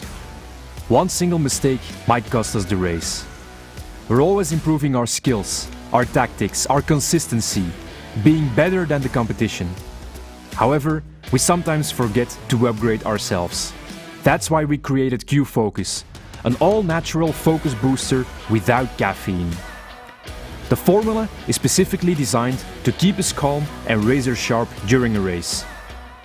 My name is Alex. I'm a sim racer and the co-founder of the performance nutrition brand Gallo.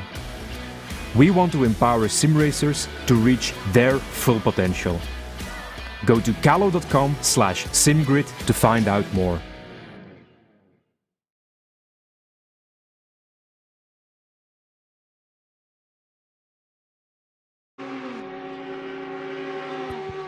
Live coverage continuing then at the Thrustmaster 24 Hours of Spa, round 2 in the VCO World Cup here at the Sim Grid. The night has passed us, we are well into the morning, and thankfully for those of you that departed us over the night and rejoining, like myself, the track seems to be pretty dry as things have warmed up a little bit in the early morning of Belgium.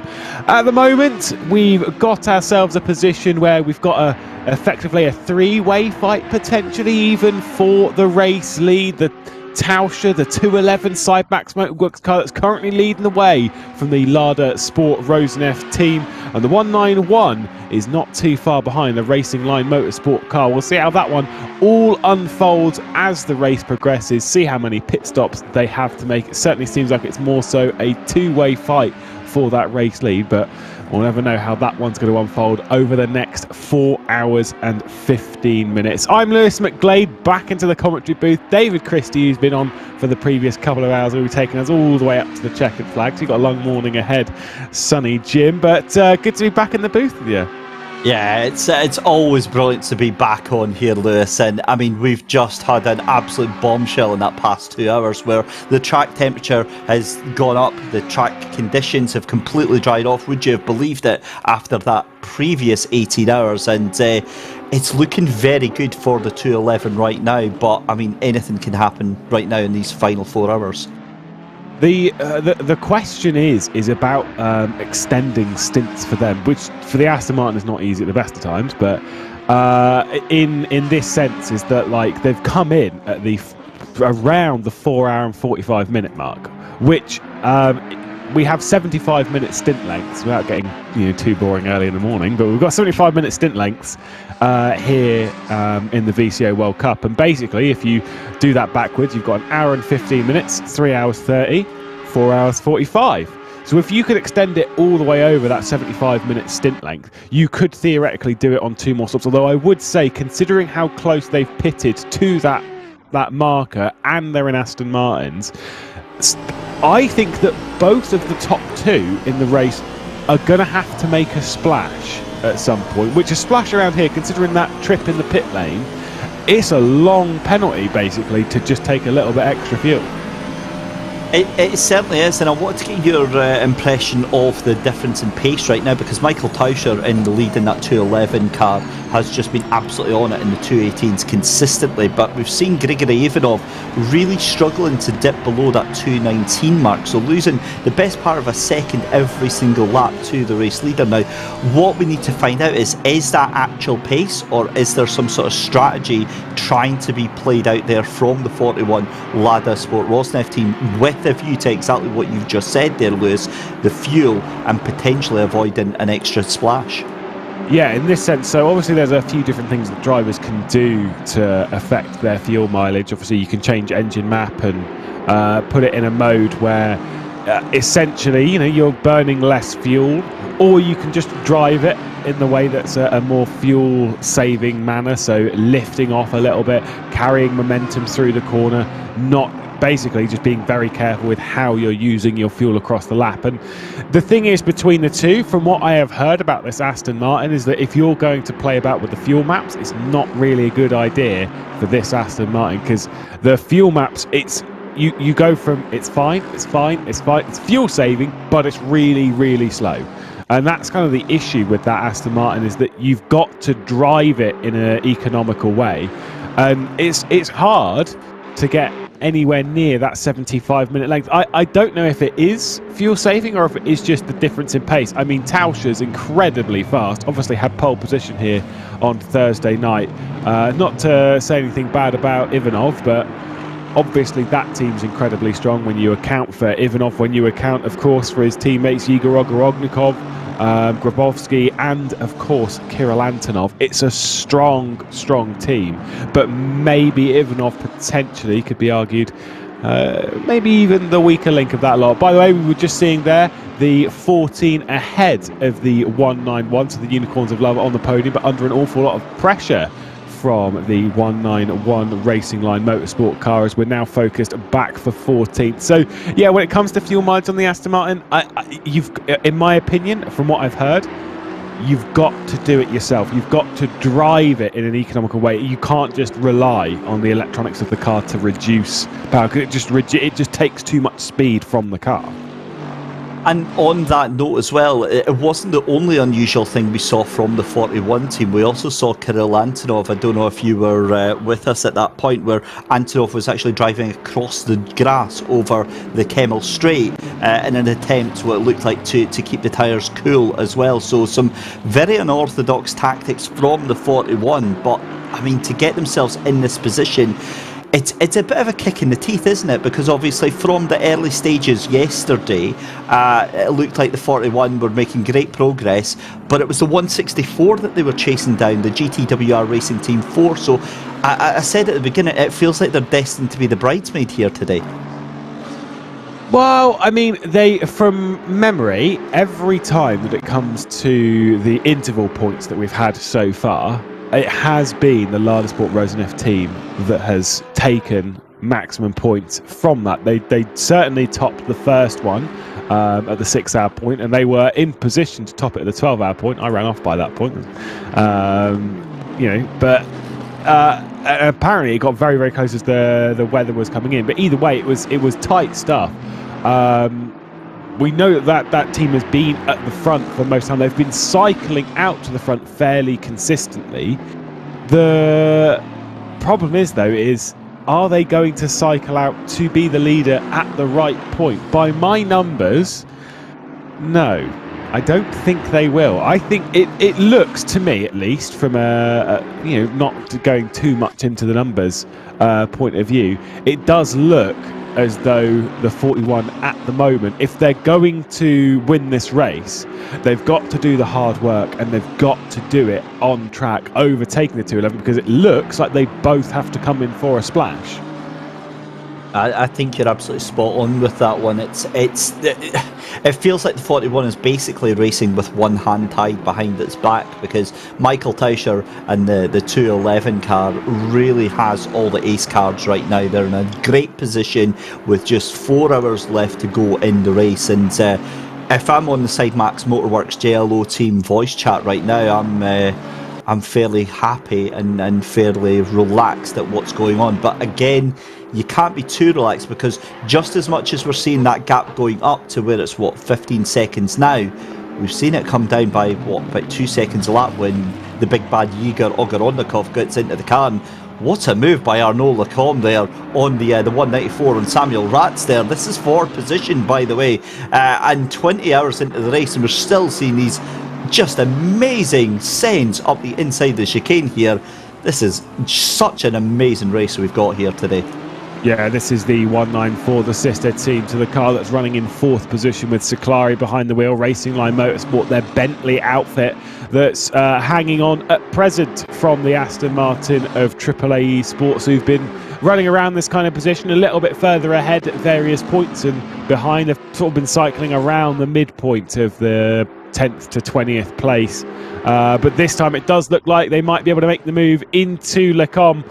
He's done a fair few moves, has Lacombe, into the Lecombe chicane, and he does make this one stick. Wasn't too hardly fought by the 194. There's also battles behind. I'm pretty sure they're still fairly close for 20th position as Harteveld in that Ferrari defending from the number 28 WPS sport car Rovedlik, who they were running up towards the top 10 not too long ago, I say not too long ago, in the late night. They seem to have dropped off a fair amount on pace, though, as the tracks dried up. And they were saying that they were running quite a wet setup that worked well for the mixed conditions. Whereas as it's dried up, and this is kind of like the important thing, as things have dried up, for some teams, their cars suddenly got really, really bad. And for other teams, the car is coming to them as the track dries up.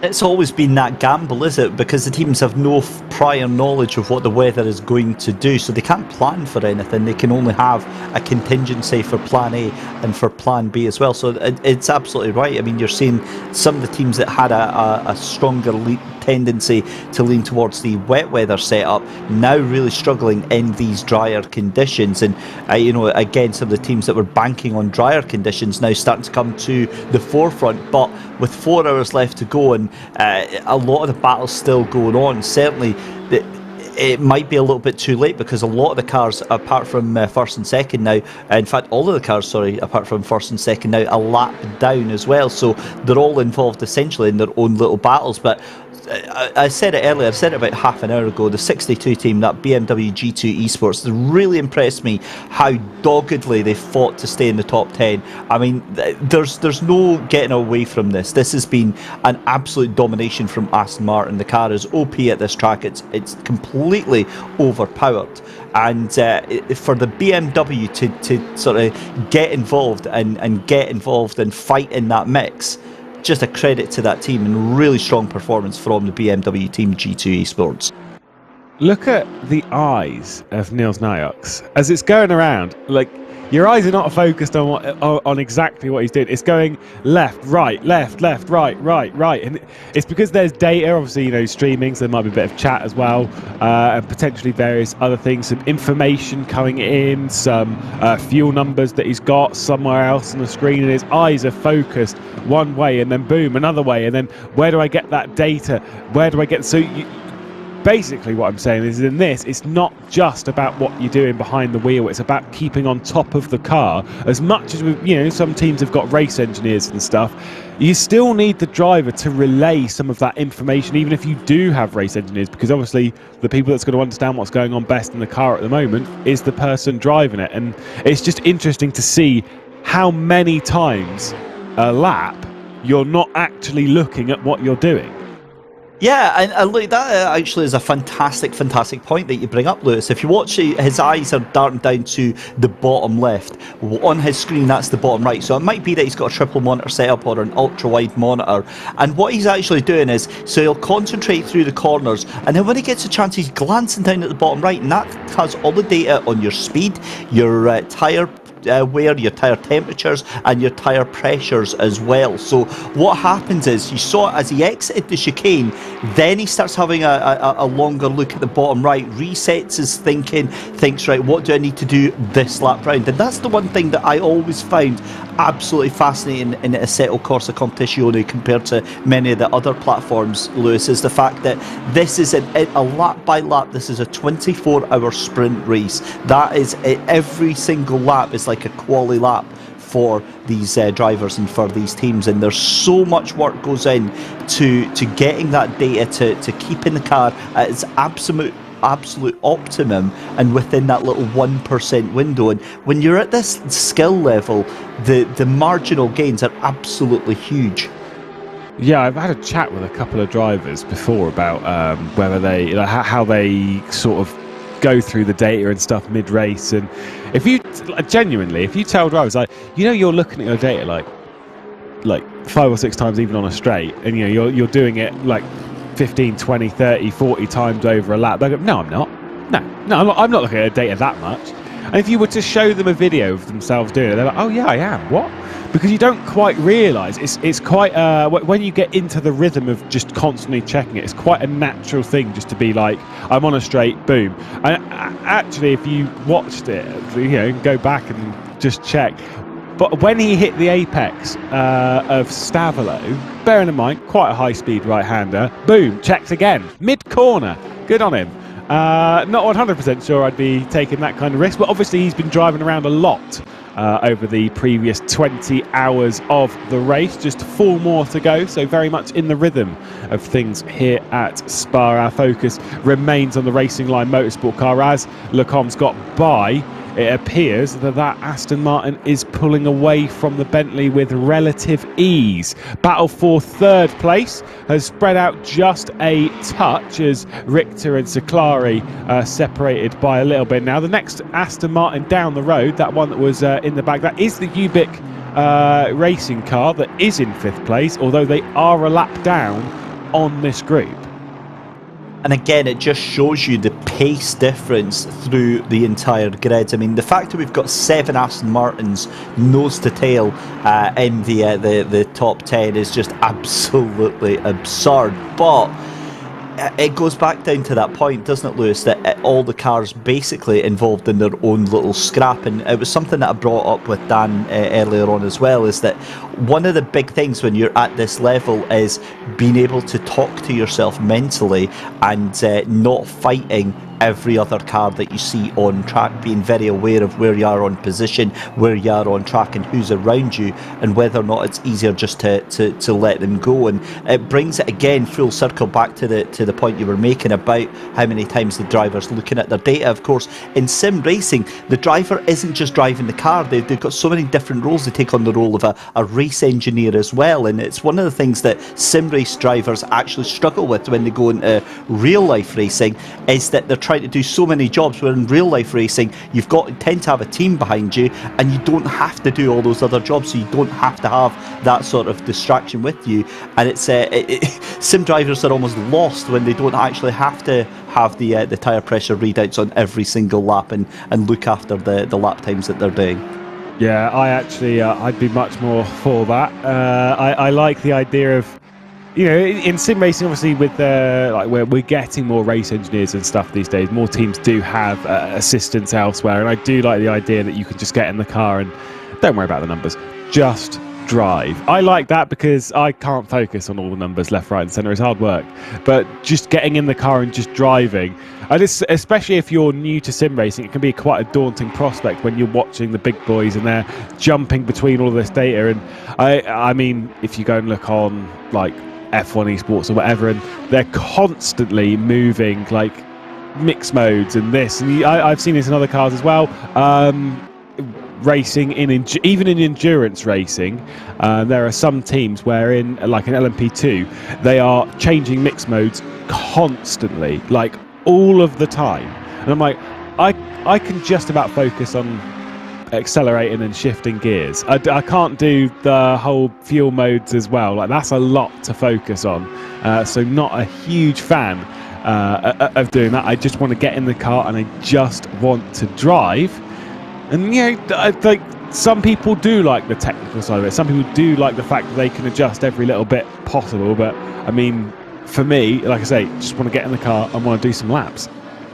Yeah, and look, with GT3 racing, obviously we see games like F1 where you see that much more prevalent to try and get that boost. But the predominant idea with the GT3 setups and the in-car controls is that they tend to be set and forget. It's not something that you've got to change several times per lap, but you're able to kind of set it if the strategy needs to change, and then that goes through. Obviously, you'll get some drivers that try to obviously to use it to their advantage, and fair play if they can do that. But I'm with yourself, Lewis. I just want to sit behind the wheel and just get on and get myself into a rhythm, playing with buttons, playing with settings, playing with all these different strategies.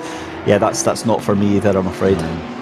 No, I mean, you have, like, obviously some drivers and stuff will run slightly different things on the car when it comes to the assist, so slightly different anti-lock brakes, traction control, and they will have play with that. You know, they'll play with that when they get in the car. They'll know that, oh, I like to run on 3 and this guy likes to run on 4, and then you'll know as soon as you jump in, boom, adjust it. But also some people will run, I think most people will run slightly different settings in the wet when it comes to the electronics on the car to assist them in, you know, the tricky wet conditions, to make it not snap out of the source or anything like that. So some drivers will adjust it between that, and that's where, like, you need to be quite quick with it, because you can lose a fair amount of time if you're not quick enough with changing that. Obviously, it's not as drastic as, say, for example, getting the tyre pressures wrong, or something which we've seen from a few teams and drivers out there. It's quite easy to get those tyre pressures wrong. The electronics quite easy to fix, because it's an instant fix. You don't have to do an hour and 15 minutes on them, or potentially bail from a decent strategy to try and fix that issue. But either way, I don't know. I mean, okay, right, when it comes to electronics in this car, do you run a higher traction control or a lower traction control? Because I know you've been driving these a little bit. Well, again, for me, I'm very lazy, so I actually use it as a bit of a crutch. So what I tend to do is if I just come out on a stint, I'll have a higher traction control, and then I'll start dialing that down as I get more comfortable in the car. Because what I tend to do is I've got a very heavy right foot, so I'll overdrive the car quite quickly if I'm given the opportunity, and the traction control kind of steps in and stops me doing that. So it stops me destroying the tyres within 10 laps, and then I can dial it down to about 3 or 4, and then be a little bit more gentle with the car, and sort of replace my limited ability with the computers. No, I that makes sense. Like, especially at the early stages of a stint where your tyres are cold, you're cold getting into the car. You know, you need to get up to speed. Just turning the car into a slightly easier mode, and then just basically building it up as the stint goes on to try and make things a touch easier as the in the early stages of stint makes total sense to me. I get you on that. I mean, some would classify you as a bit of a wimp for doing it, but I wouldn't. They would. I wouldn't. Don't worry. The thing is that I hold my hands up in terms of the when I watch races like this, I'm nowhere near. I'm about 3-4 seconds off the pace of all of these drivers, and what you end up doing is that it doesn't matter whatever aids. That's exactly why they're there.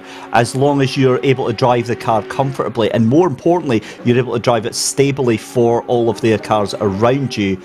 That's what the key thing is, and but the point you're making is absolutely valid. It is seen as a wimpy thing to do, and with good reason, because when you can get the confidence to drive without those aids, that's a second to a second and a half right there that you can make up on a lap consistently. I mean, like, in a race, I do get it, because obviously, you know, you've worked hard for this race. I do get why people would run it in a much safer mode, and especially in endurance racing, it does make sense. But if you're, you know, fairly new to sim racing, whatever, and you're building up speed, and you're kind of wondering how the faster guys are right the way up there, probably in this kind of sense, some of it will be they're running slightly lower assists. Because if your right foot is in control of the car, if you're the deciding factor on the whether it's, you know, not traction control, it's not a computer that's stepping in, your right foot will probably, in a sense, be a bit better, because you'll be able to take it up to that limit. And whilst, yes, that can be worse on tyres and whatever, and so, you know, bringing in traction control can help the rear tyre, where it can also make you grind your fronts a little bit out as well. So, you know, there's wins and losses either way. But yeah, if you're more in control, if you've got more of the pace factor of the car in your hands, you can exploit that in certain ways, in certain scenarios. It's just about knowing how to do it, and also having the confidence to try. And that's what sim racing is all about, is just giving that kind of stuff a go, especially in practice, because we always say it, unlike in the real world, the real world, if you have a crash, then that's a pretty hefty bill. In sim racing, you have a crash, it might be a little bit embarrassing if it's if it's on some sort of broadcast or you're streaming or something, but, you know, if you're going to try it in practice, you know, you're away from everyone else, you're in your own little world, your own little bubble, and really nothing matters. Might as well experiment with reducing that kind of stuff. Yeah, and the key thing in that, and it was something that I was so bad at doing, was actually learning from the mistakes that you make. I went from, I used to be like constantly on another platform all the time for about maybe 3-4 years, and I wasn't doing very good, and I was consistently making mistakes, and I couldn't ever figure out why. I just thought it was always somebody else's fault. It tends to be. And then one of my favourite YouTubers, one of my favourite sim racing YouTubers, actually put up a video dedicated to this about, you know, learning from your mistakes and saving replays, and actually going over, if you have a DNF, then the one thing you have to do is you have to take 10-15 minutes to review what could have went better. And, you know, this is second nature for every single one of these teams. They spend an inordinate amount of time going over even simple little things, where we saw like Jaroslav Honzig earlier on, and that brings in a brilliant point about your aids. He overcooked it going into the chicane and almost missed going out into the pit lane there. Now, maybe if traction control had been turned up higher, he wouldn't have been able to squirt on the throttle and get that car into to pit lane like he did. But again, little moments like that, they'll be going over afterwards and reviewing what exactly could have done differently. And for me, that's just as important as, you know, being as fast as you possibly can be, because the more you're able to understand the car and what it's doing and why it's doing it, that's what, you know, that's another piece to the puzzle that makes you a very, very fast driver, Lewis. 110%, as we're seeing. I don't know if that was an issue for Niels Nyox. He was pretty slow out of Malmedy. Currently running in 8th position, although he did seem pretty slow over there. I wonder if he's got a bit of a problem. Does the BMW team G2 Esports. But no, I'm fully with you. I've seen this time and time again where people have, when you say about, oh well, you've got to look at your incidents and stuff, and some people are still like, yeah, but I didn't do anything wrong. So I know you didn't do anything wrong, but what would you have done differently to avoid that? Because there are scenarios and stuff where, you know, like the conditions are really heavy and you kind of like, oh well, I mean, I spun out and it's kind of it was unavoidable. And I'm like, nothing is unavoidable. Even if you're in a crash and there are two people that have crashed behind you and you've been brought in it, you can still probably do something about it. Now, yes, that is obviously on very much one end of the spectrum, but like my point is, yeah, if you look at replays from a complete standpoint of what could you have done to avoid that scenario, that's where you can pick up on avoiding things, avoiding mistakes, and playing your cards maybe a little bit better in certain scenarios, in tricky conditions, in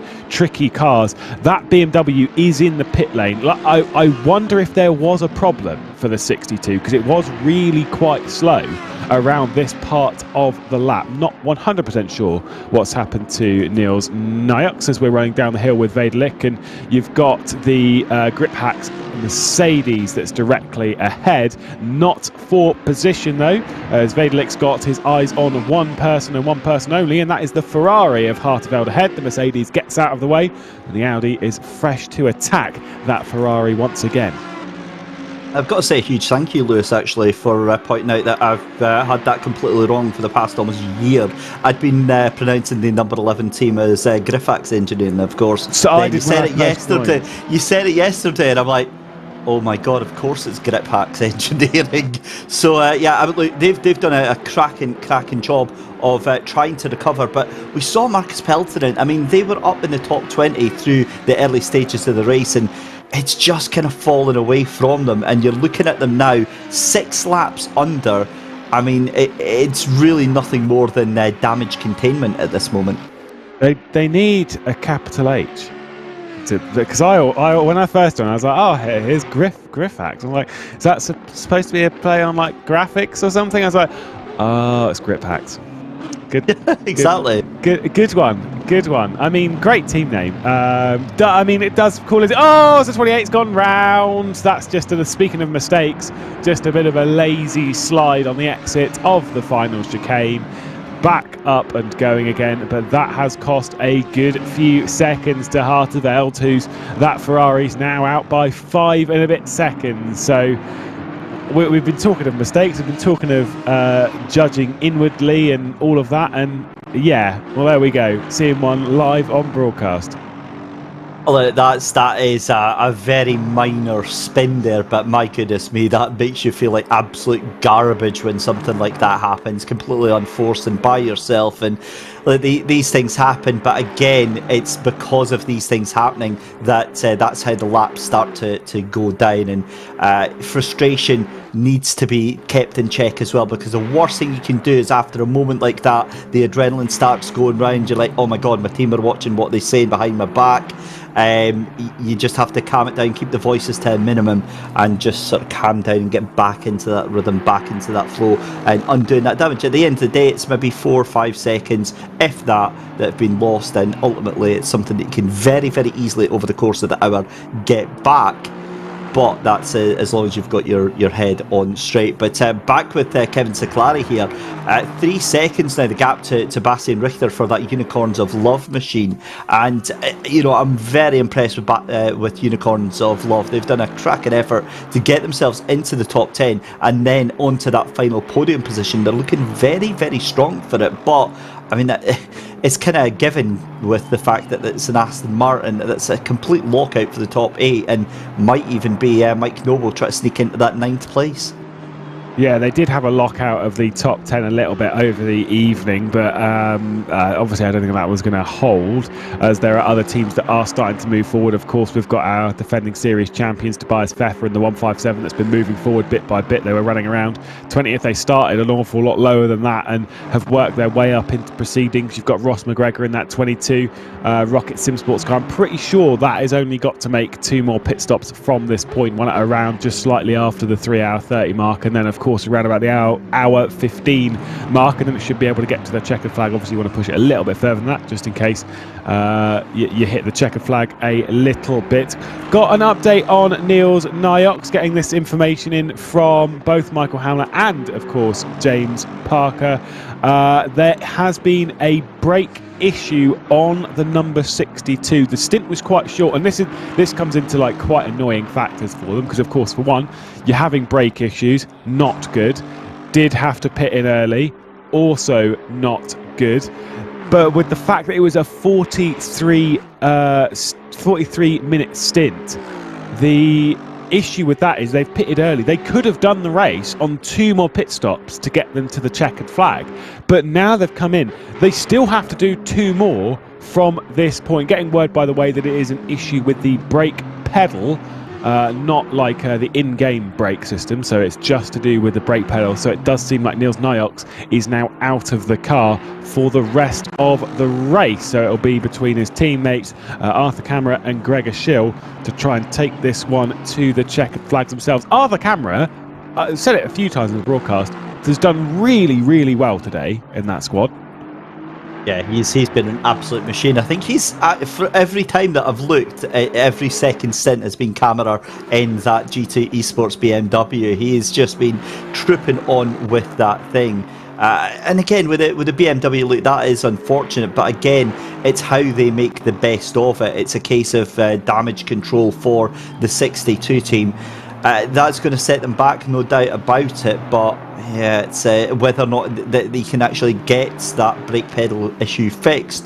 That's going to be the question for Niels Nyox, or whether or not he actually has another stint in that car. Tobias Pfeffer into the pit lane, so they'll definitely be requiring another pit stop and a splash before the end of the race, so certainly not ideal for them. This is where it gets quite important, because as I say, some drivers, some teams will be looking to make 2 more pit stops from this point. We're expecting our race leaders in at some point in the next sort of 15 minutes, so things could get very, very important for them. They were eyeing up 28 lap stints, so realistically for Tauscher, from what I can see, he's only got 2 more laps on the racetrack before he comes into the pit lane, so they're going to be well shy of the 3.5 hour mark that could be so crucial for this race. And other drivers that are trying to extend it just a little bit further, we'll have to wait and see who's going to make the most of this kind of scenario, because it's a little bit hard to keep track of in that sense as to how they're all running their strategy. I do get the feeling that most of the people will be going for a splash before the checkered flag. The likes of the 125, I think, might be okay. The 14 might be quite close to doing it on just 2. We'll have to wait and see. The checkered flag's still a long way out. I do get a feeling that most people will be taking a splash, though. Anyone that pits sort of around about the 3 hour 20 mark, they are coming in for their penultimate stop at that point, because they'll only need to make 1 more. That's actually a bit of a revelation about the 14 Unicorns of Love machine. If you think that they can get away with 2 pit stops, given that they are absolutely chomping at the bit in terms of the gap right now, they're about 4 seconds behind your current race leader, a lap down. If they can unlap themselves, I mean, yeah, that's actually needs to be kept an eye on, because Unicorns of Love could come out of absolutely nowhere and either take second place or even take the win. But again, as you said, 3 hours 40 left to go. They need to put in a hell of a lot of work to get that as a potential outcome. And a drive-through penalty for the G2 Esports of Artur Kammerer there. I've not got anything on my screen. I think that might be for track limits. And so a drive-through penalty dished out. Obviously, as things have dried up, the track limits have gone the way of the simulator of Assetto Corsa Competizione, and less so from race control. It will automatically dish out penalties, and some drivers that have been taking the mick a little bit over the night, they'll definitely fall foul to some drive-through penalties in this scenario. So from bad to worse for the 62 G2 Esports car, as it'll have to return to pit lane once again. They were running so well. They can still get some decent stuff, but a drive-through around here is so crucial. Just want to say as well, when it comes to that 14, of course we know that we've got a lot of fans from the Unicorns of Love in chat. Realistically, let's take a look at the previous stint length was 1 hour 8 minutes and 8 seconds, and that was then pushing it quite far. Obviously that is quite short of the 1 hour 15 minute limit, so they'd have to extend it quite a lot. I personally don't think they're going to be able to do that. I think it's going to be a required splash for them as well. It's just too tight. Yeah, and again, it's how much do you want to gamble when you're in third place, if that's the position they're looking at. I can't see them taking that risk at all. However, it is a case of whether or not they can just manage that time. Again, I go back to Grigory Ivanov there in that 41, and my previous experience, I just... something isn't adding up here. He is not consistently 1.1 to 1.2 seconds off of the pace here. The 41 definitely has the performance to be up there. Maybe it could be setup related, but I am starting to wonder if they are deliberately trying to ease that car back. But again, it would take a monumental effort, as you said, Lewis, to come anywhere close. And I think that Ivanov is going to be in within the next 2 laps. Should be next lap. Tauscher should be in this lap from the race lead, then Ivanov should follow. I don't think. Yeah, I don't know what's going on. I don't know if they're trying to save fuel or what, but I don't know.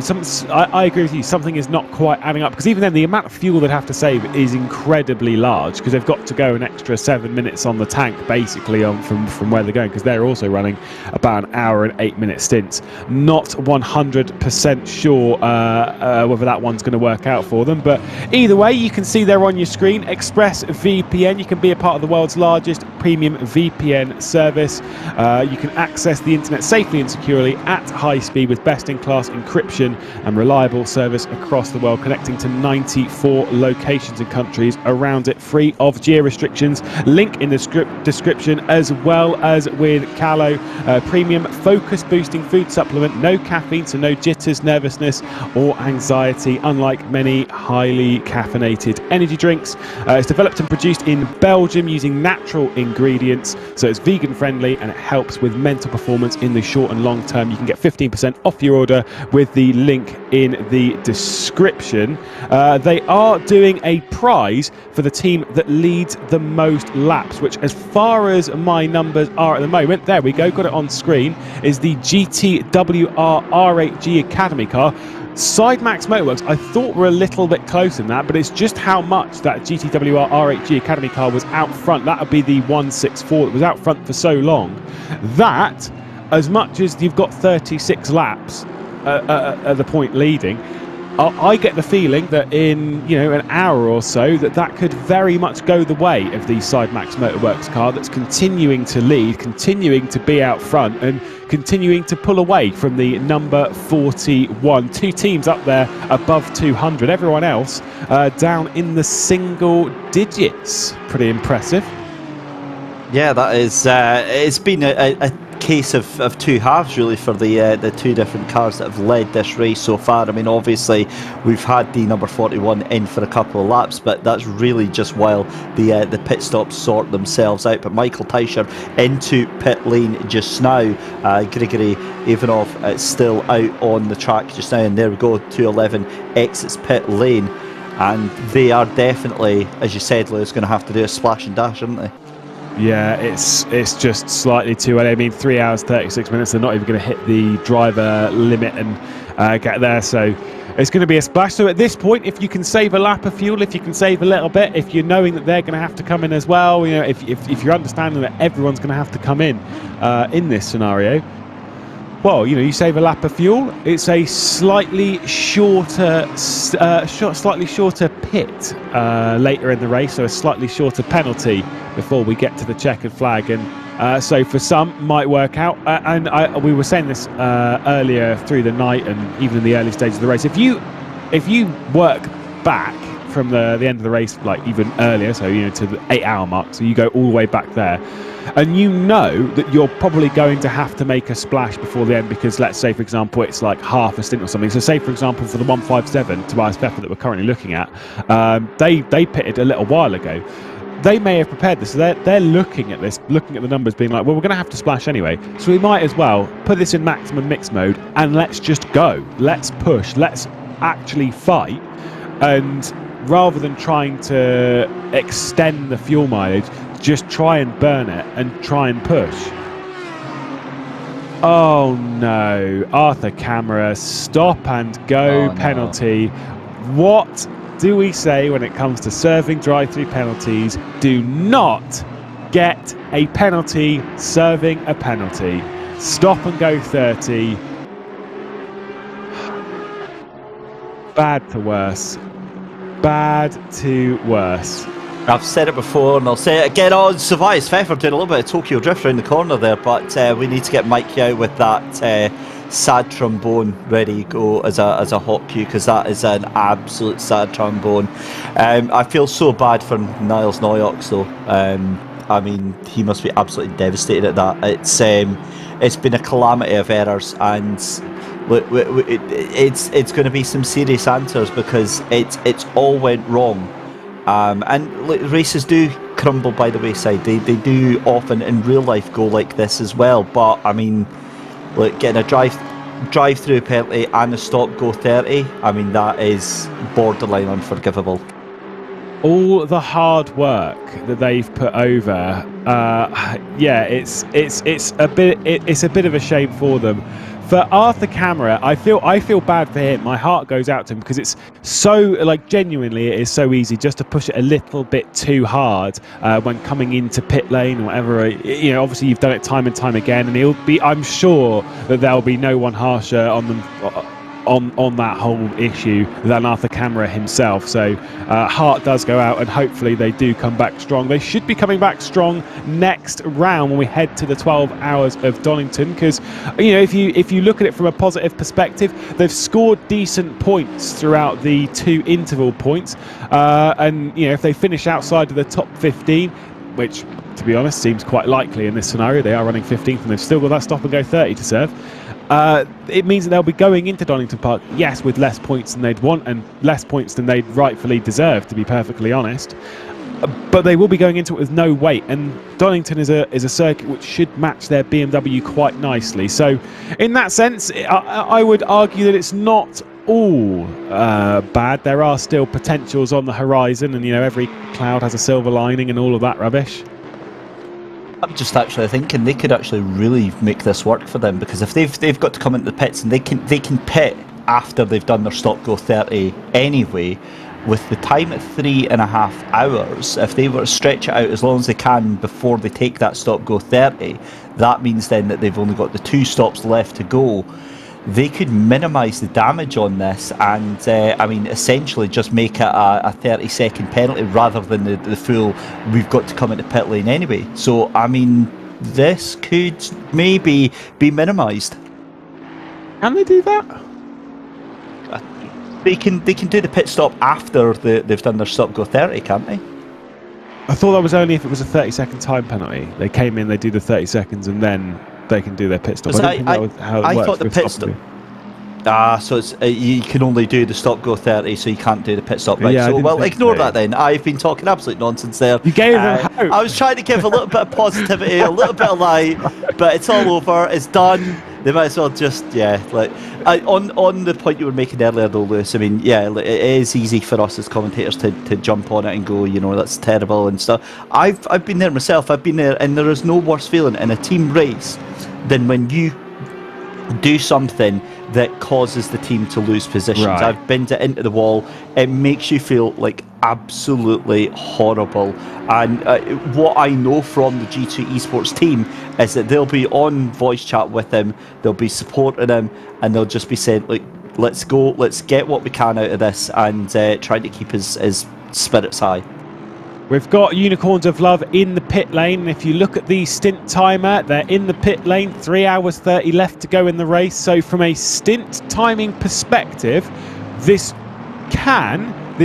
literally can make it on one extra stop from this point. But the fuel mileage for the Aston Martin says other things, because I am less sure from that perspective, because I think that they are just running it slightly too short. I'm pretty sure they're running 28 laps stints, same as others. So yeah, you're talking an hour and 6, hour and 7, hour and 8 minutes a stint. I am not 100% sure that they'll be able to make it on one extra stop, but of all of the teams coming in, they're the Aston Martins towards the front. They're one of the closest to it. I say that it's about the drivers and teams that are pitting in sort of the next 10 minutes or so. That they're the ones that we can look to gain positions later on, because they'll only be pitting once more, especially if you can get to the 3 hours 20 mark, because we know fuel mileage, we're talking about hour and 6. If you can kind of get into that margin, you're not going to be pitting very often before the end of the race.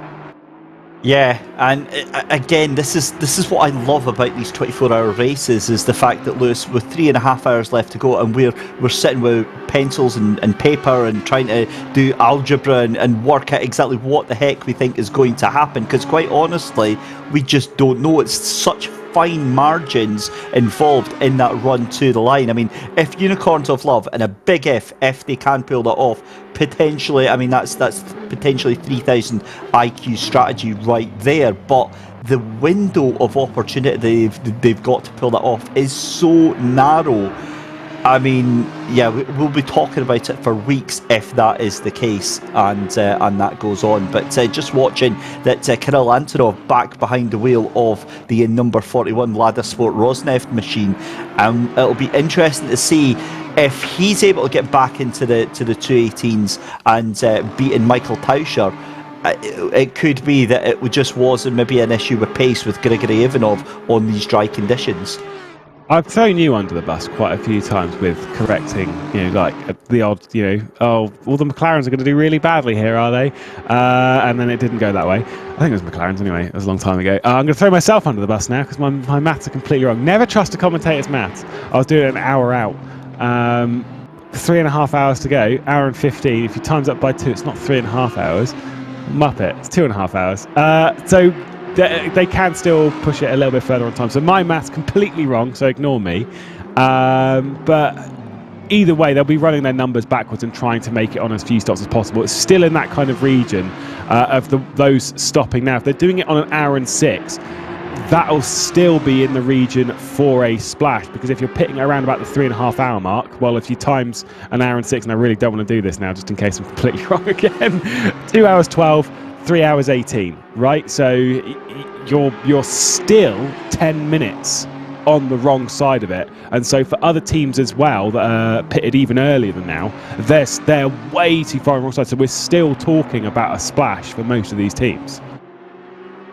Yeah, absolutely. And again, the thing is with the calculations, if we can get it wrong, you can imagine the teams can quite easily get it wrong as well. It's such a difficult thing to try and work out on your head. Thankfully, most of these teams will have either a dedicated person sitting there with either Google Sheets or an Excel spreadsheet with this all mapped out in front of them in about 5 different variables, all on the go at the same time, so they can switch from one to another at the time. But the camera into the pit lane for that stop-go 30 as Tobias Pfeffer was a bit of a brake check moment with Dan King in front there. But yeah, just having pointed out that Kirill Antonov still only doing 2:19s. Now, that is... yeah, they were running a setup that was working very well in the wet and greasy, damp conditions, but now it's dry. Yeah, I'm not so sure about that car. It could be just a deficit on actual pace.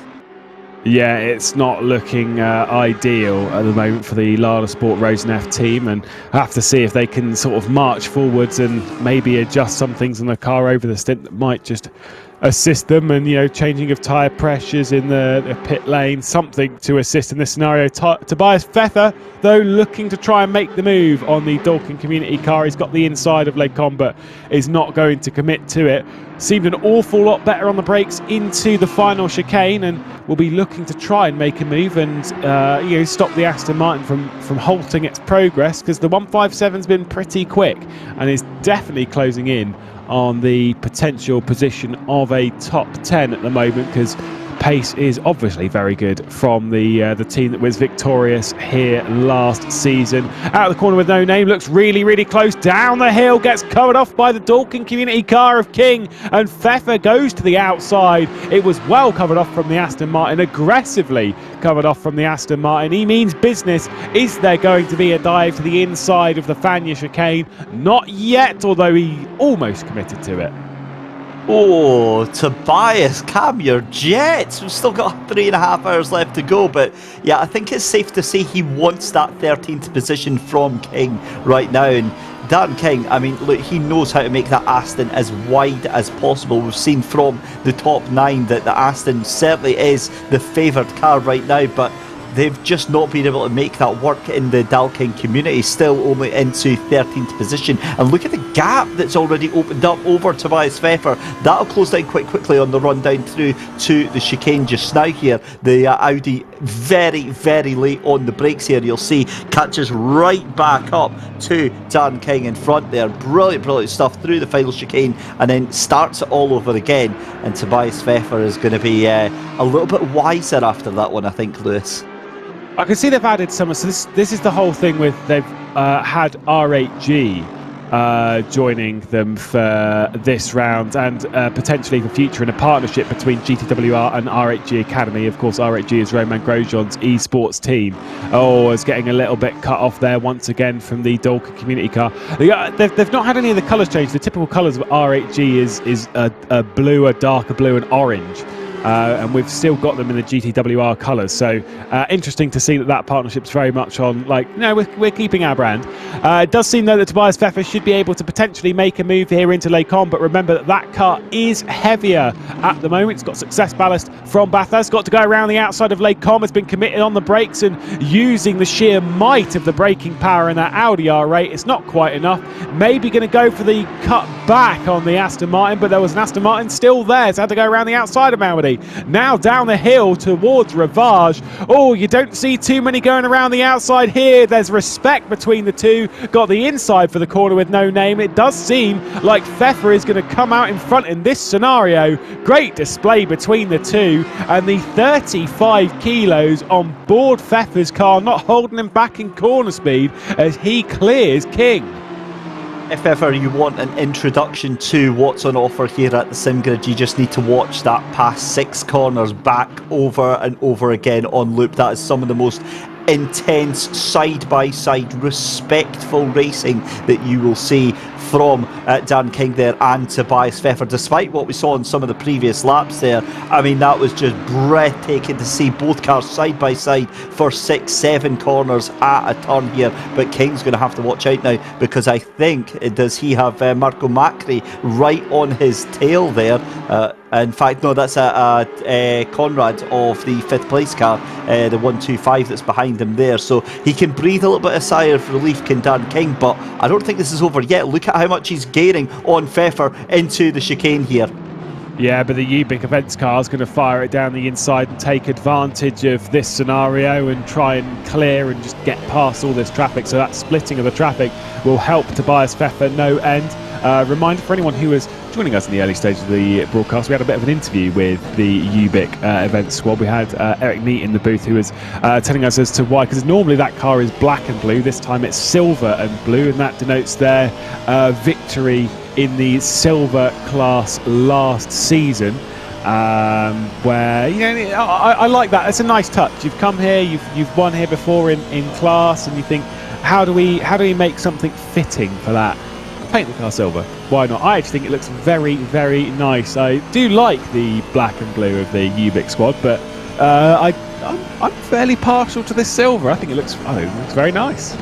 I think it's a wonderful range of liveries on display as well, and again, it just adds to the level of professionalism that these teams put into this season, and you can understand why. I mean, with so much prize money on offer and such a high prestige event as the SimGrid VCO World Cup, I mean, it means a lot for them. Even just finishing this race, it doesn't matter if you've won the race or you're on the podium or not, it is a massive achievement. And yeah, I'll be honest, I do quite like that silver car as well. It's such an understated look. I think it looks quite classy on that. But Mike Noble up into 8th place in that Aston Martin, and several times I've been just autopilot. I would say Mike Noble in the GTR because I'm so used to Mike being in that big monster. But the 995, from the sounds of it, they've been really fast. They had the purple lap about, in fact, they still do have the purple lap, 2:18.015 for Ambassadors for Renville, and they've got that car hooked up like something else right now, and it's always been Marco Bischoff who has got the pace.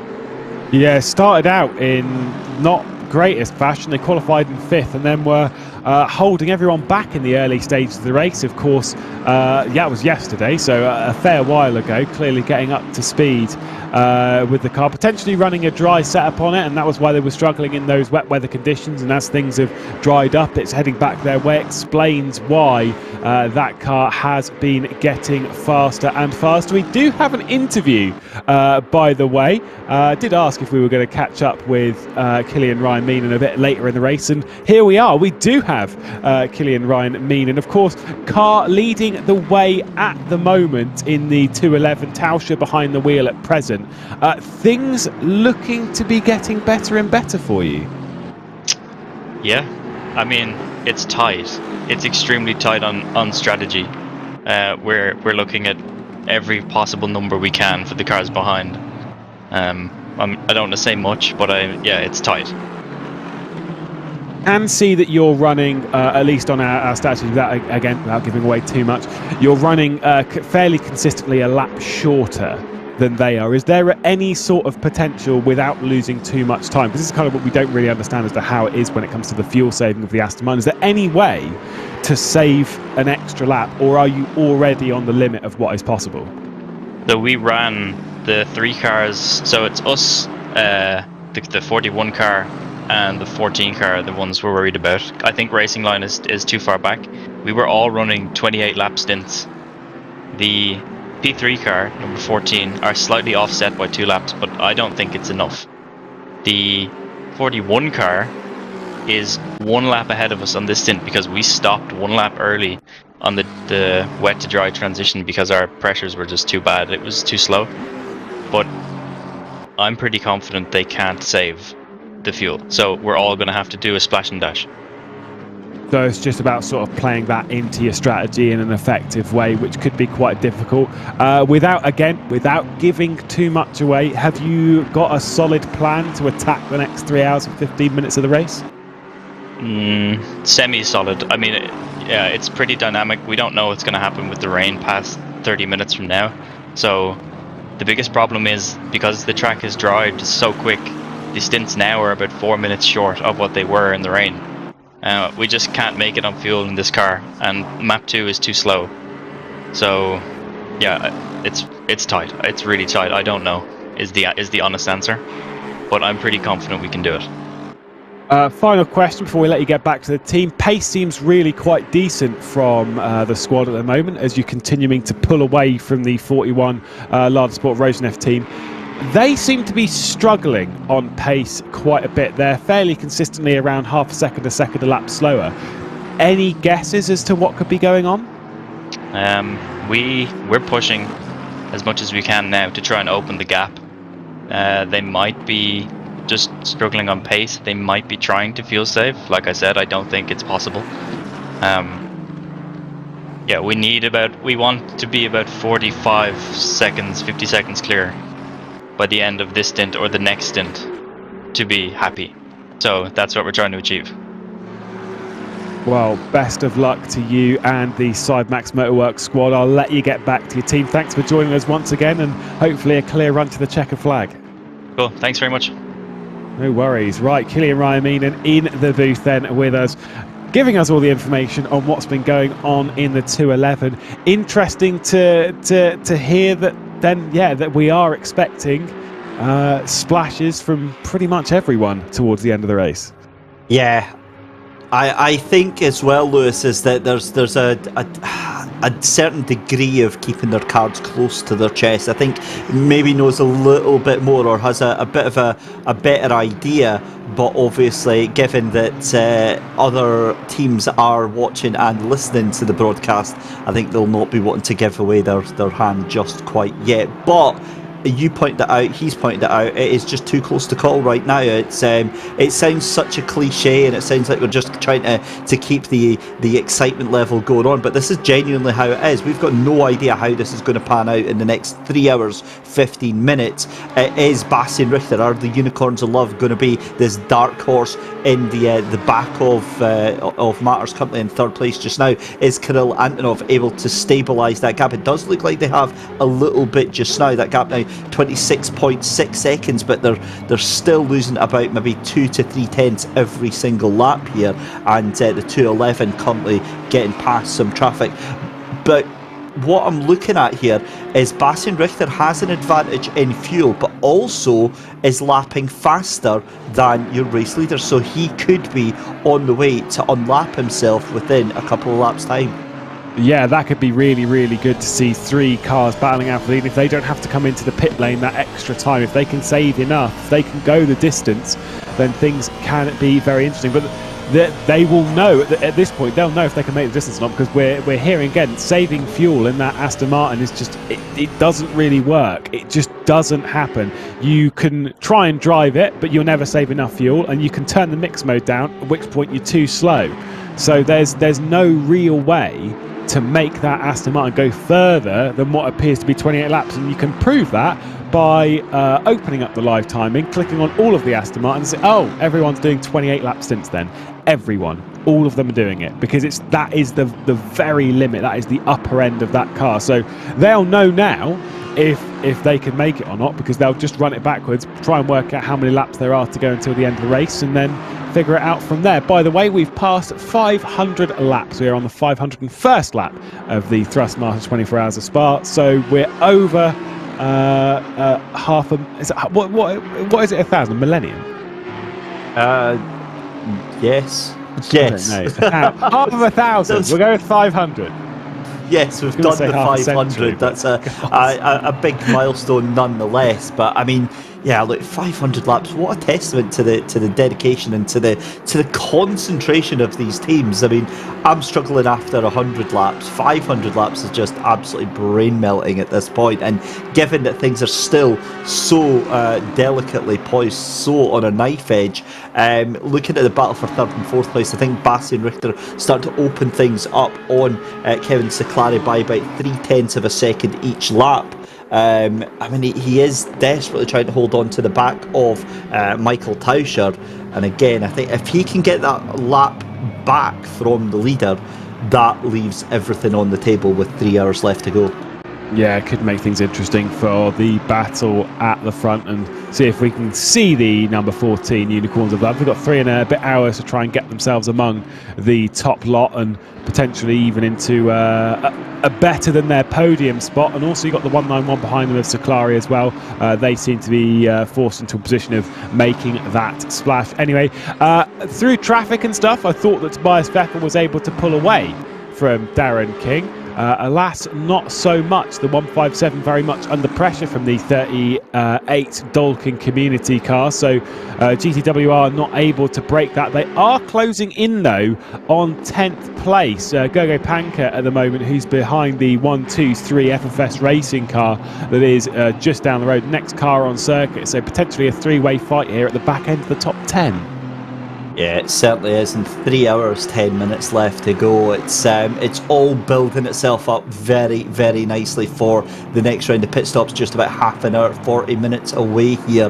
Dan King doing a cracking job in that number 38 Aston Martin, still trying to catch back up to Tobias Pfeffer, but I mean, that Audi just seems to have the legs right now, and you'd never think you'd say this about an Aston Martin, but what is even scarier is if it wasn't for Ross McGregor right now in the 22 McLaren, this would be an absolute whitewash for the Aston Martins. Yeah, absolutely. They are trying to work their way up the order in that Rocket Sim Sports McLaren. Of course, we did see the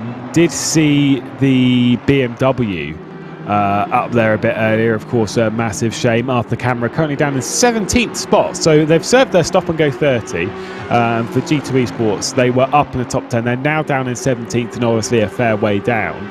But the fact that they're still in 17th, I don't think, it could be worse. They're 4 laps down on our race leaders, but they're still in a position where they're going to be scoring some potentially decent points, and they're outside of that ballast going into the next round of Donington. Darren King trying to attack once again. He's at the outside of the final chicane, not going to be committed enough to it, so he's going to hold 12th position for now. Once again, still closing on Panka, who's in 10th position at the moment. The BMW finished 16th last round at Bathurst because they had that fight over the line to not finish 15th because no one wanted the weight, and obviously the weight did go the way of the number 41 that Kirill Antonov is presently driving at second position, the 16-year-old Russian.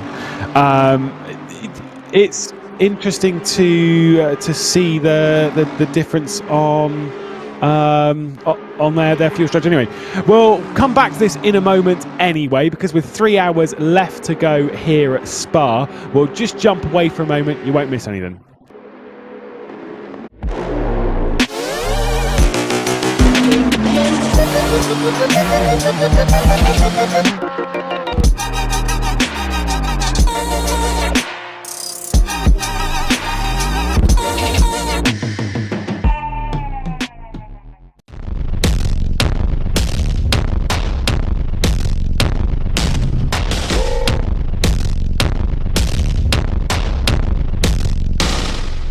Virtual.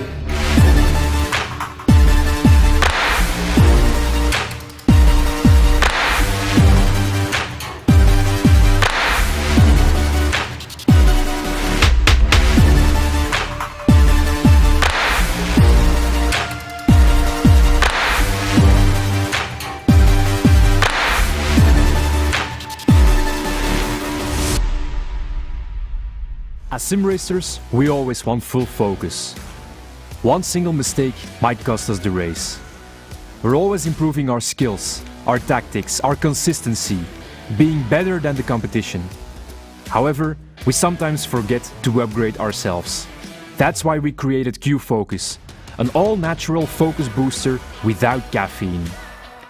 The formula is specifically designed to keep us calm and razor sharp during a race. My name is Alex. I'm a sim racer and the co-founder of the performance nutrition brand Gallo. We want to empower sim racers to reach their full potential. Go to gallo.com/simgrid to find out more.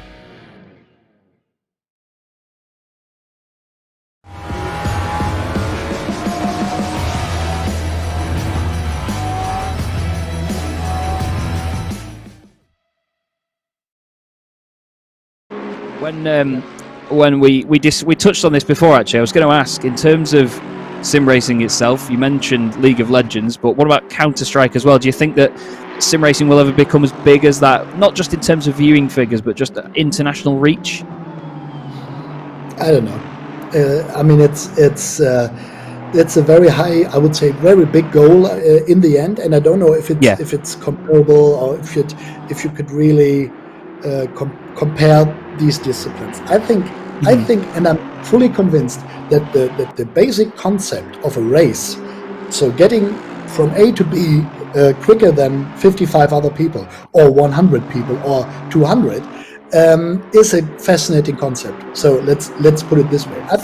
I mean, look at Fortnite. Fortnite is it's so simple. There are 100 people. In the end, one is still alive. Yeah, I mean, this is very, very simple, I would say. And racing is equally simple. It's like get from A to B and be quicker than the rest. So I think there's no reason why it shouldn't be big and why it shouldn't reach many people. But the question is the format. I think, and this is what I meant with this burden.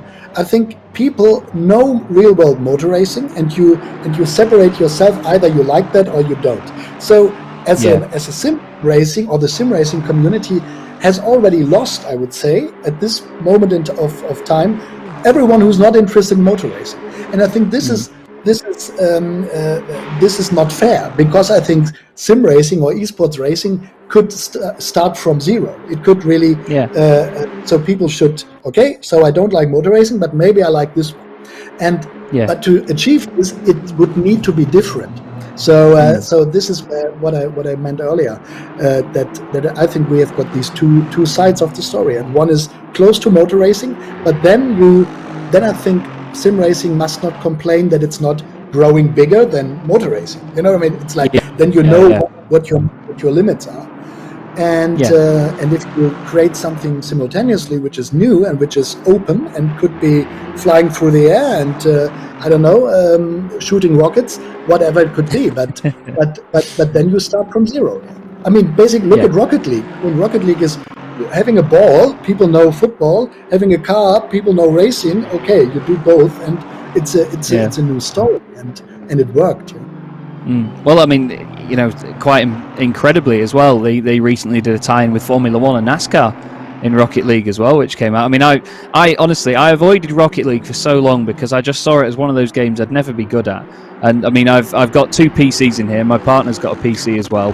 The amount of nights we spend in here with my brother and a few other mates in my Discord, and we're going, we'll just play a few games of Rocket League, and then, you know, we'll go bed. And then it's like, you look down at your clock and it's like, it's 2:30 in the morning. Brilliant. And, you know, it's a very addictive game. But like you say, you know, it takes the principles of a few things that we already know about, and it uses them to be such an exciting sport.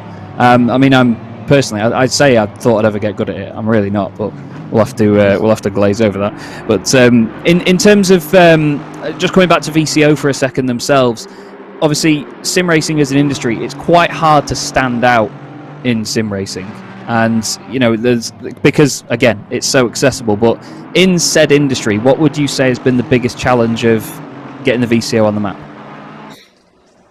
It's about being seen and being, I would say, trusted. You know what I mean? It's like, I think that the community does not trust brands or organizations or even people that just show up. Yeah, I mean, basically, right? Because this is a good reflex, you know, that you don't trust anyone, and normally people want something from you, or they want bad things or whatever. So I think that the biggest task was, and still is, to be honest, to be seen. So how can you do this in the modern days? You know, you just build up your channels and you do it properly. So I mean, there are cheap ways of building up channels. You know, if you just look at follower numbers, then you can buy Twitter followers and you do it.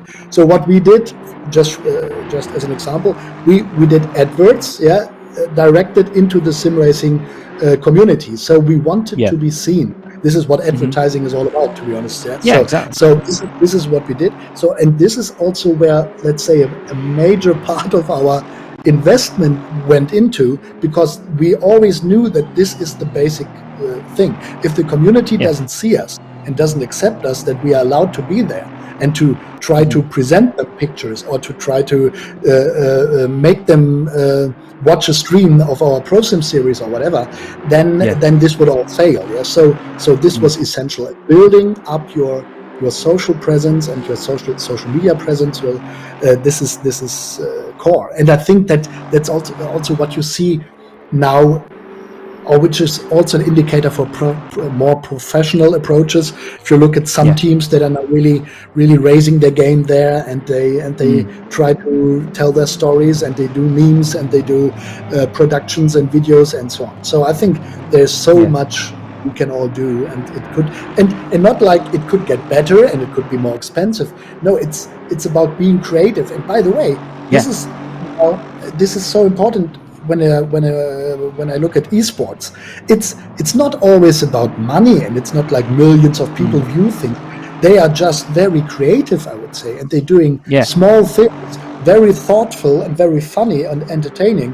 And it doesn't cost a penny to put a logo of a team onto an animal, and you show this meme, and suddenly thousands of people like that. I mean, I think it's not about money in first place, but about creativity.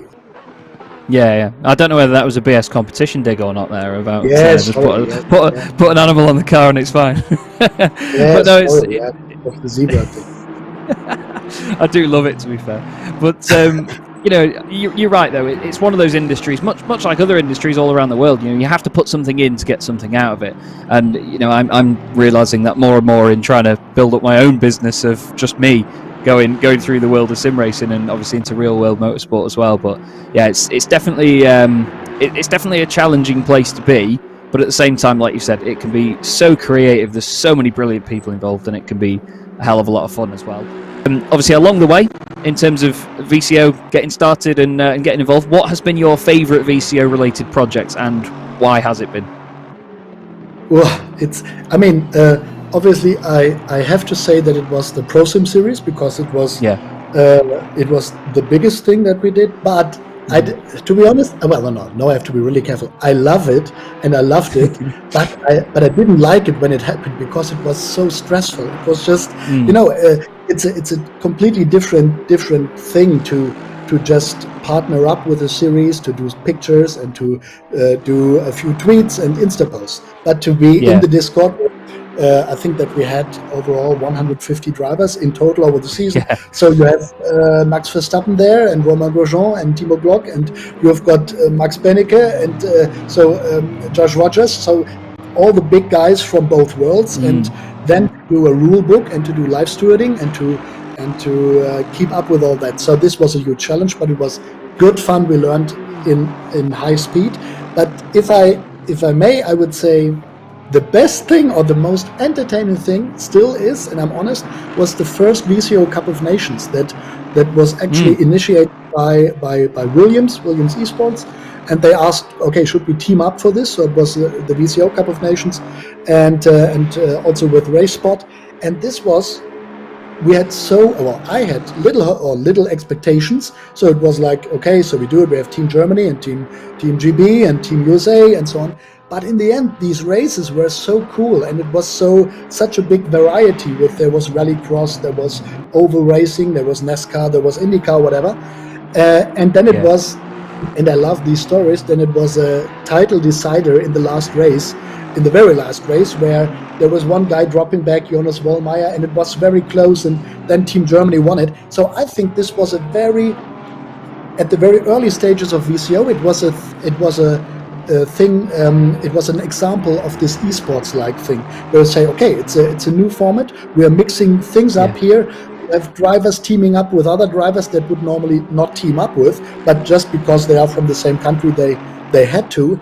And this was very unique. This was unique, and we did it again with the pro drivers. But I think this year we'll definitely also see this comeback of this Cup of Nations for the sim guys. I thoroughly look forward to seeing that again, because I did watch it back, and it was absolutely brilliant. The drama of the event and everything was just captured so well, and the format just worked. But it's interesting to hear what you say about the Pro Sim series as well, because I've been involved in a lot of leagues and things on the iRacing side. I'm predominantly involved in iRacing stuff.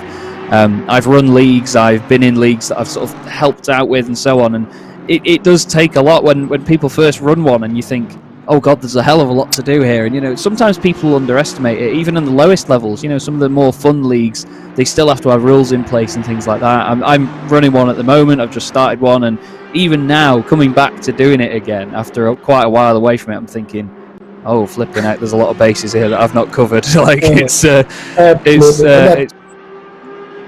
such a high respect for everyone who does it. And you have, I mean, yeah, with the SimGrid you are doing things, and you have Neil Heckens from 24-hour series and the Neo series and so on. Then you have SCO. So there are guys at work who have done this for so many years, and they do it so professionally, and they are operating at such a high level. And this was also very important to us, not to show up and pretend now we are VCO and we do this perfectly. No way. We did so many mistakes, and we mess it up, and we learn it, and then we change the rules again because they turned out to be horrible. So it was definitely not the most professional, I would say, picture that we gave there. But this is a good thing about VCO. I think that we are always honest, and we don't pretend to do all that, but we just say how it is, and we are learning, and I think other stakeholders out there, they show up and they want to do the best thing ever, and then they see how difficult it is, and that it's then turning out and it's maybe not that good, that what they promised. So I think we rather take this approach. We accept if we are doing mistakes, and then we tell people about them as well. Yeah, well, that's it. You know, if you always have to show that there's a human aspect to any business behind it, and you know, people accept that more. If a mistake happens and then you sort of either don't say anything about it or react negatively to it, then people see it as, oh, it's just another corporation that doesn't want to make a mistake. But then if you're involved in it as a brand and something happens, you maybe make light of it, and it's like, oh, sorry guys, you know, that's on us, you know, we're only human. If you just accept that and move on with it, then people accept that more. And I think in the sim racing environment as well, it's the perfect place to do that, because everyone knows how technology can be, how the sims can be. Everything is so fickle sometimes, despite how good technology is in this day and age. You know, it's definitely the place to do that. But I agree on that approach. It's really nice to see it. And I mean, this is what is really dear to my heart, I would say. We are, and this is what I also wrote a couple of times in the VCO Pro Sim Discord and so on. There are real people behind it. We are people working there, and we are having night shifts because of these things, and we are doing and we like to produce clips for the winners, and we like to write rule books, you know, until deep at night to get them ready in time. And if then something goes wrong, we are the first who are annoyed and who are sad about it. So we don't need toxic punches into the face afterward. So and I think this is also VCO's approach, that we show we are there, and I'm there as a person. My guys, my team is there. So and if things go wrong, then we accept it. But if they are good, then we are proud of ourselves. This is also important. Yeah, that's it. It can definitely go both ways. And I mean, I've run a few leagues single-handedly, and I always said I'd never do it again, and here I am trying to do it again. So I'll see. I'll let you know how I am by September when we finish the series. But final question from me. Obviously, you're a lot. Well, I say behind the scenes with VCO, but obviously you're here right now, very much not behind the scenes. With your own sim racing experience, what experience do you have driving-wise, and how would you stack up against some of the people that we see out there? It's horrible. And if not them, how do you reckon you'd stack up against me? Because I'm terrible. You just cannot be as terrible as me. To be honest, I was also, and this is, I should have known that, because once, I think it's 15 years ago, there was still Formula BMW, and we were working with BMW, and then I had this rare chance not rare chance, but I had the chance to drive a Formula BMW car. And I just messed it completely. I just messed it up completely. So I was doing reverse, and I was in the gravel trap and everything. So this was horrible, and I should have known. So whenever I'm at the sim, I just get a lap together, okay.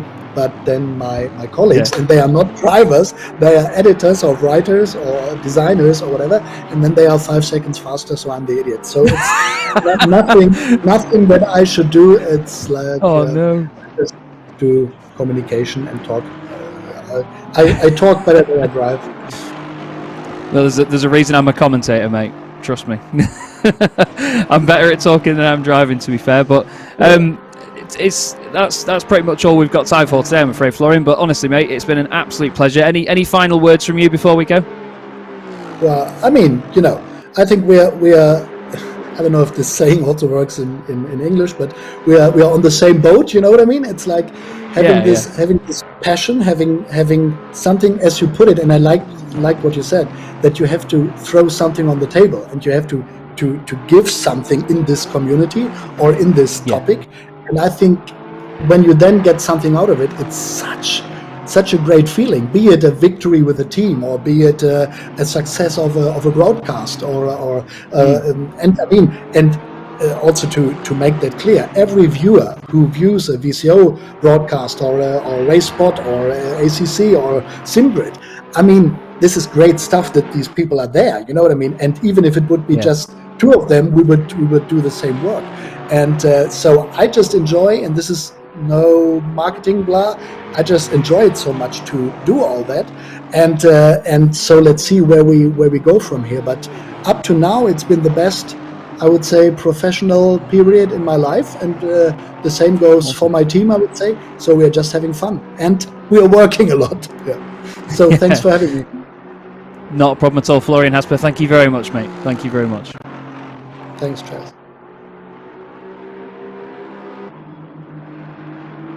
Less than 3 hours to go in the Thrustmaster 24 hours of Spa here in the VCO World Cup at the SimGrid. Continued coverage running us all the way through to the checkered flag. Tauscher leading the way from Antonov. Richter has unlapped himself whilst we've been away, so some slight different things have happened. But as we race towards the checkered flag, Antonov looking a little bit weaker than Tauscher at the moment, and that 211 Sidemax Motorworks car is very much taking control in the drying conditions, or I say dry conditions now of Spa, and where we've had rain all the way through the race, it's dried up.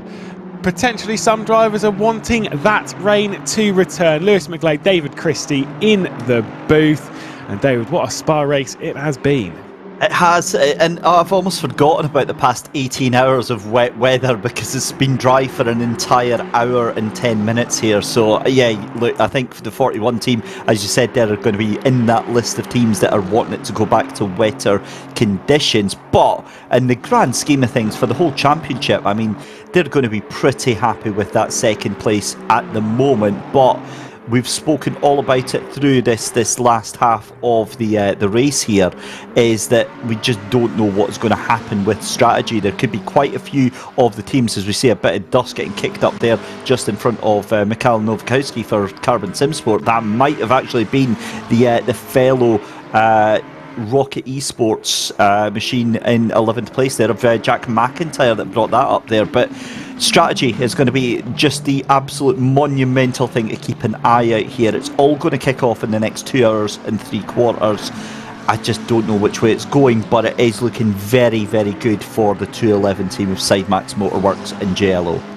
Yeah, we're looking at the Carbon Simsport car of Nowakowski, who was the head of the McLaren contingent. He's closing in on Tushkovic at the moment for 17th spot, so he's closing down that gap on a team who's been in the wars a bit today. They're currently running in 17th spot as the 111 DV1 Triton racing squad, our winners of Bathurst, obviously slogging around 40 kilos on that car. It is a chonky beast, and they're doing what they can. They've also had a couple of issues. I think they had a stop and go 30 before I returned to the broadcast, so a good hour and a bit ago. So they've had some issues throughout this race. It's not been a clear run for them, but they're doing what they can, Clash Sim Racing, who were way down the order earlier. Well, I'm pretty sure in the first half of the race they were down towards the 40th spot. They did not have a great opening to the they did not have a good opening to the race, and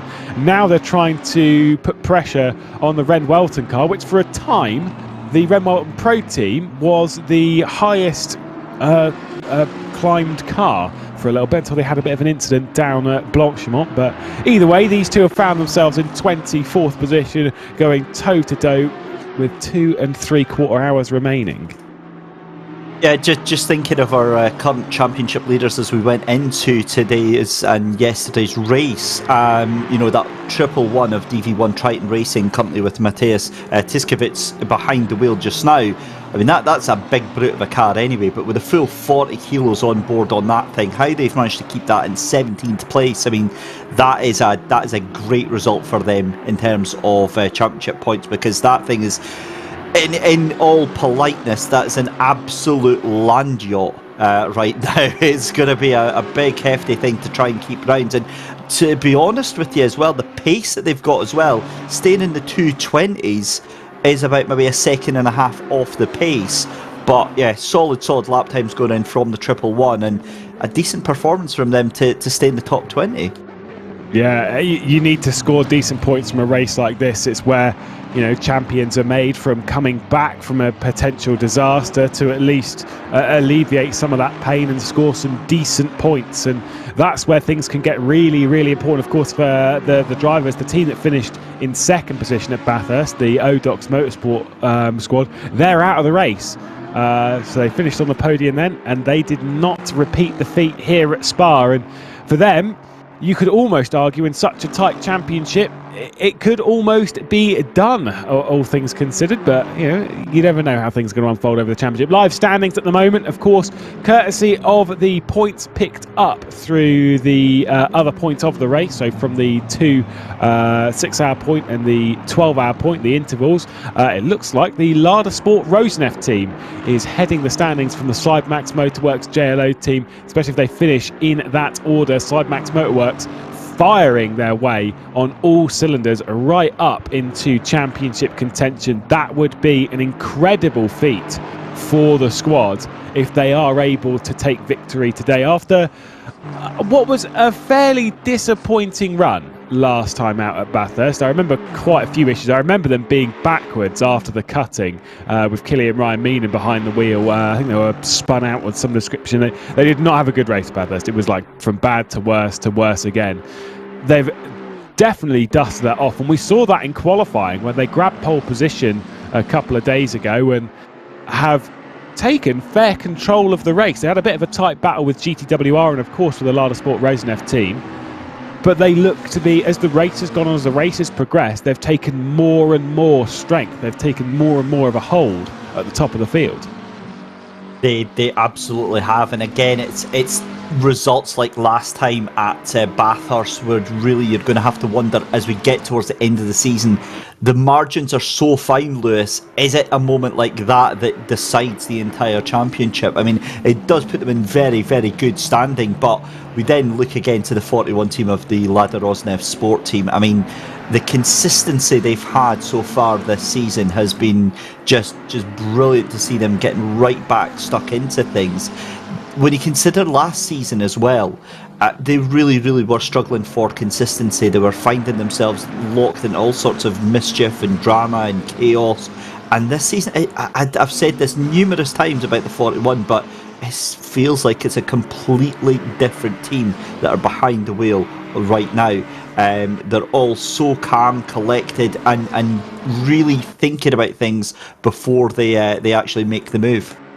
Looking very pacey at the moment is Novakovsky, as he's going to try and pass Tauskovic going into Les Combes. A little bit covered off with a slightly late dive to the inside. The 111 tried to cover it, but that blue and black Bentley not able to do so. And the 720 gets through and up into 17th position, heading into the second sector of the race circuit. Carbon Sim Sport that were said the lead McLaren for a large part of the early portion of the race have had various issues. All of the McLarens were running fairly close at one point, but they've all kind of had varying issues. Stutsenko, who was, when we had the second period of moving onto the slick tyres, was one driver that moved onto those slicks quite bravely late in the night. This was around about the halfway point of the race. Was very brave with his movement onto it, and for a period was the fastest car on circuit,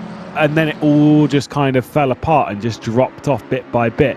The 77 of Balsar very much in the same sort of boat, dropping back. The only McLaren that started out fairly weak and has got stronger as the race has gone on is the Rocket Simsports one that's currently running in 11th spot. The surprise is, though, that McLarens aren't stronger here. We would have expected the 720s to be, in general, a little bit stronger here at Spa. Well, that's certainly what the homework and the papers would have said on the inside, as we see just fired up the insides, the number 22 of Jack McIntyre there into the chicane. Of course, a lap up here on Mikhail Nowakowski, but it is a fast car, the 720S, absolutely no doubt about it whatsoever. And the thing is that it seems to have been, as you said, on paper, a track that would have favoured the McLarens. But I think the Astons have just been so dominant that it's everything else has just been kind of left in its wake, left in its shadow.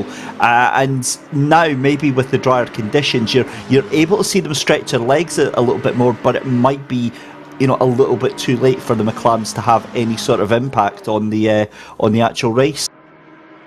154 Sommerero into the pit lane for the GTWR squad.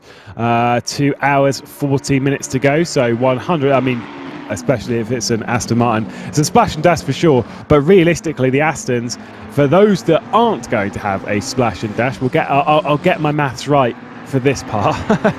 They need to realistically get to even the 2 hour, to be safe of the checkered flag. They need to get another half an hour realistically on the road, around about the 2 hour 10, 2 hour 12 period to go in the race. They need to stretch out all the way to there, because most of the stints we're seeing at the moment are an hour and 6 minutes, an hour and 7. Those the higher 6, the lower 7s. They need to push it quite far then, and to be honest, considering the fuel mileage of that Aston, they ain't doing that. No way.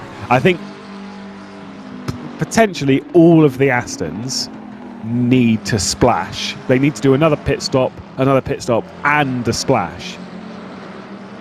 Just on that note, the one thing they're going to be praying for is some changeable weather conditions and possibly heading things back to wet weather. I've noticed as well, pointed out in YouTube chat, that wind has picked up. It was absolutely dead still. It's now up to 8 kilometres an hour, and when the wind picks up, that usually lends itself to some changeable conditions here at Spa. So that could turn things on its head, because as we saw, the 41 was much better in the wet conditions, and if it does change, then that could answer their thing about having to push things for the stints as well, because it was about 4 seconds a lap slower they were in the wet, and that has a massive impact on their stint time.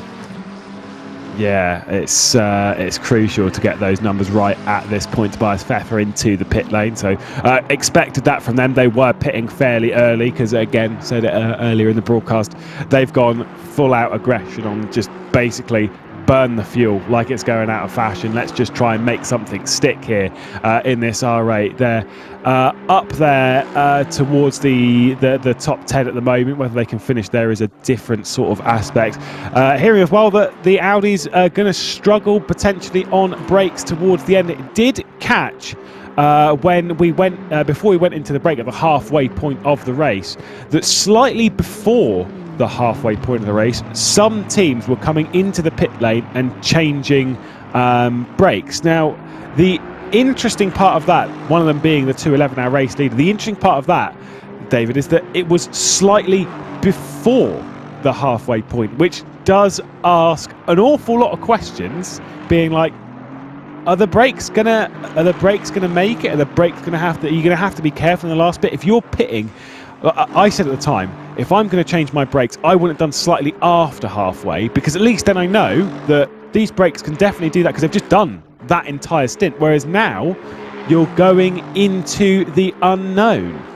Oh, Lewis, we're going to have to jump in and derail that train of thought, because the weather has just updated itself, and as we were saying, the weather has the wind lends itself to changeable conditions, but that is a little bit of drizzle coming on in half an hour.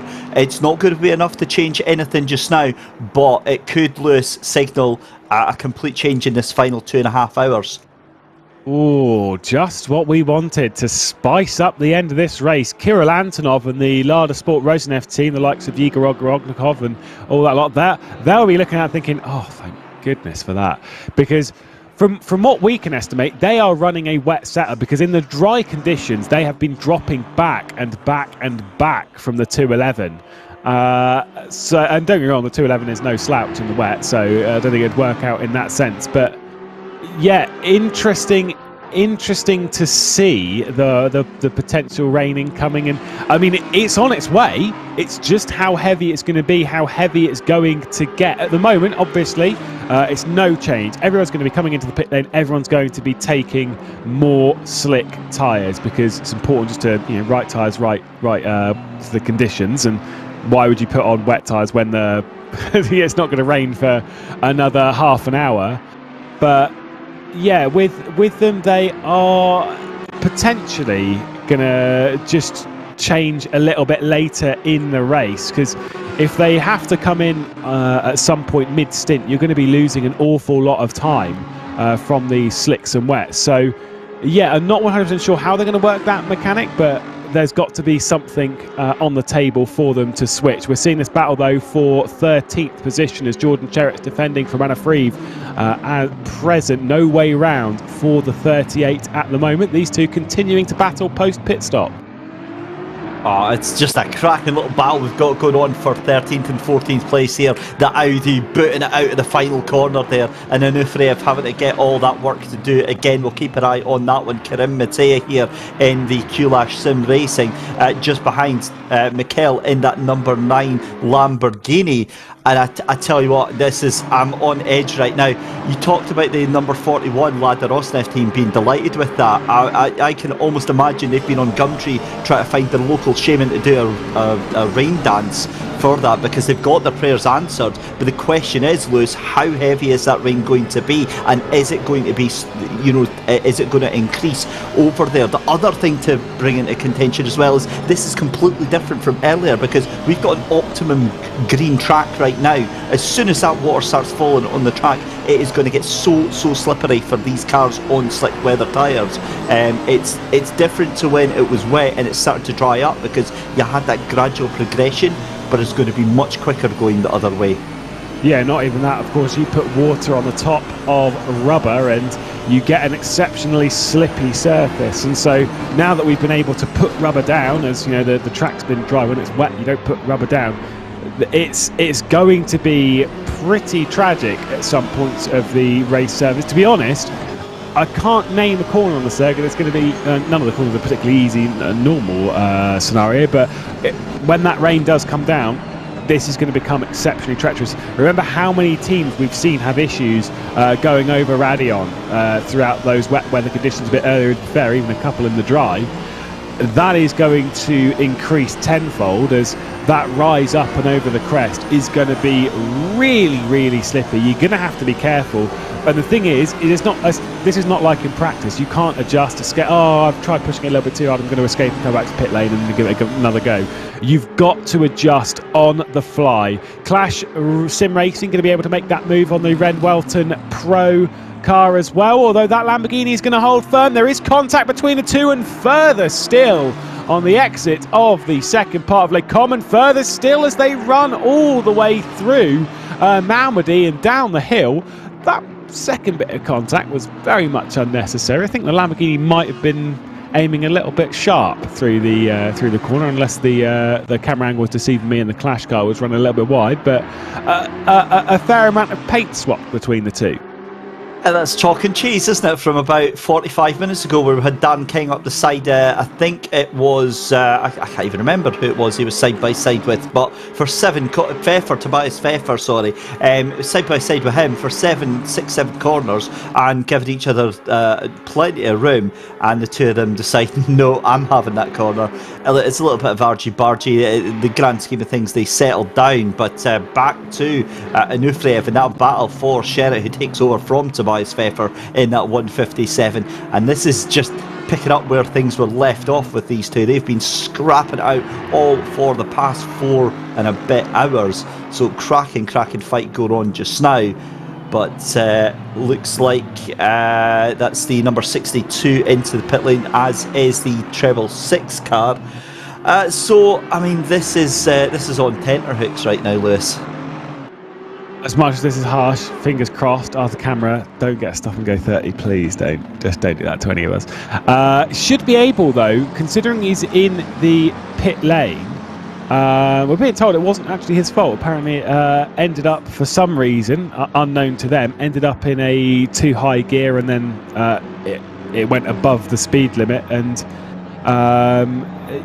so clearly something had happened there, and from bad to worse for them, and potentially not even of their own doing. Either way, they are down the order. Where they're pitting now, considering where they'll leave the pit lane, they are going to be they're going to have to splash, because it's going to be tight. They theoretically, if everything ended in 2.5 hours time on the dot, they might just be able to keep it under the stint length, because obviously it's when you're out of pit lane, it's the 75 minutes out of pit lane. But you've got to get timing so unbelievably perfect and get the fuel to last that long as well. I think they are coming in for a splash very painfully, potentially on the last lap of the race. Yeah, that's not what you want to say, but we can see the live stream there.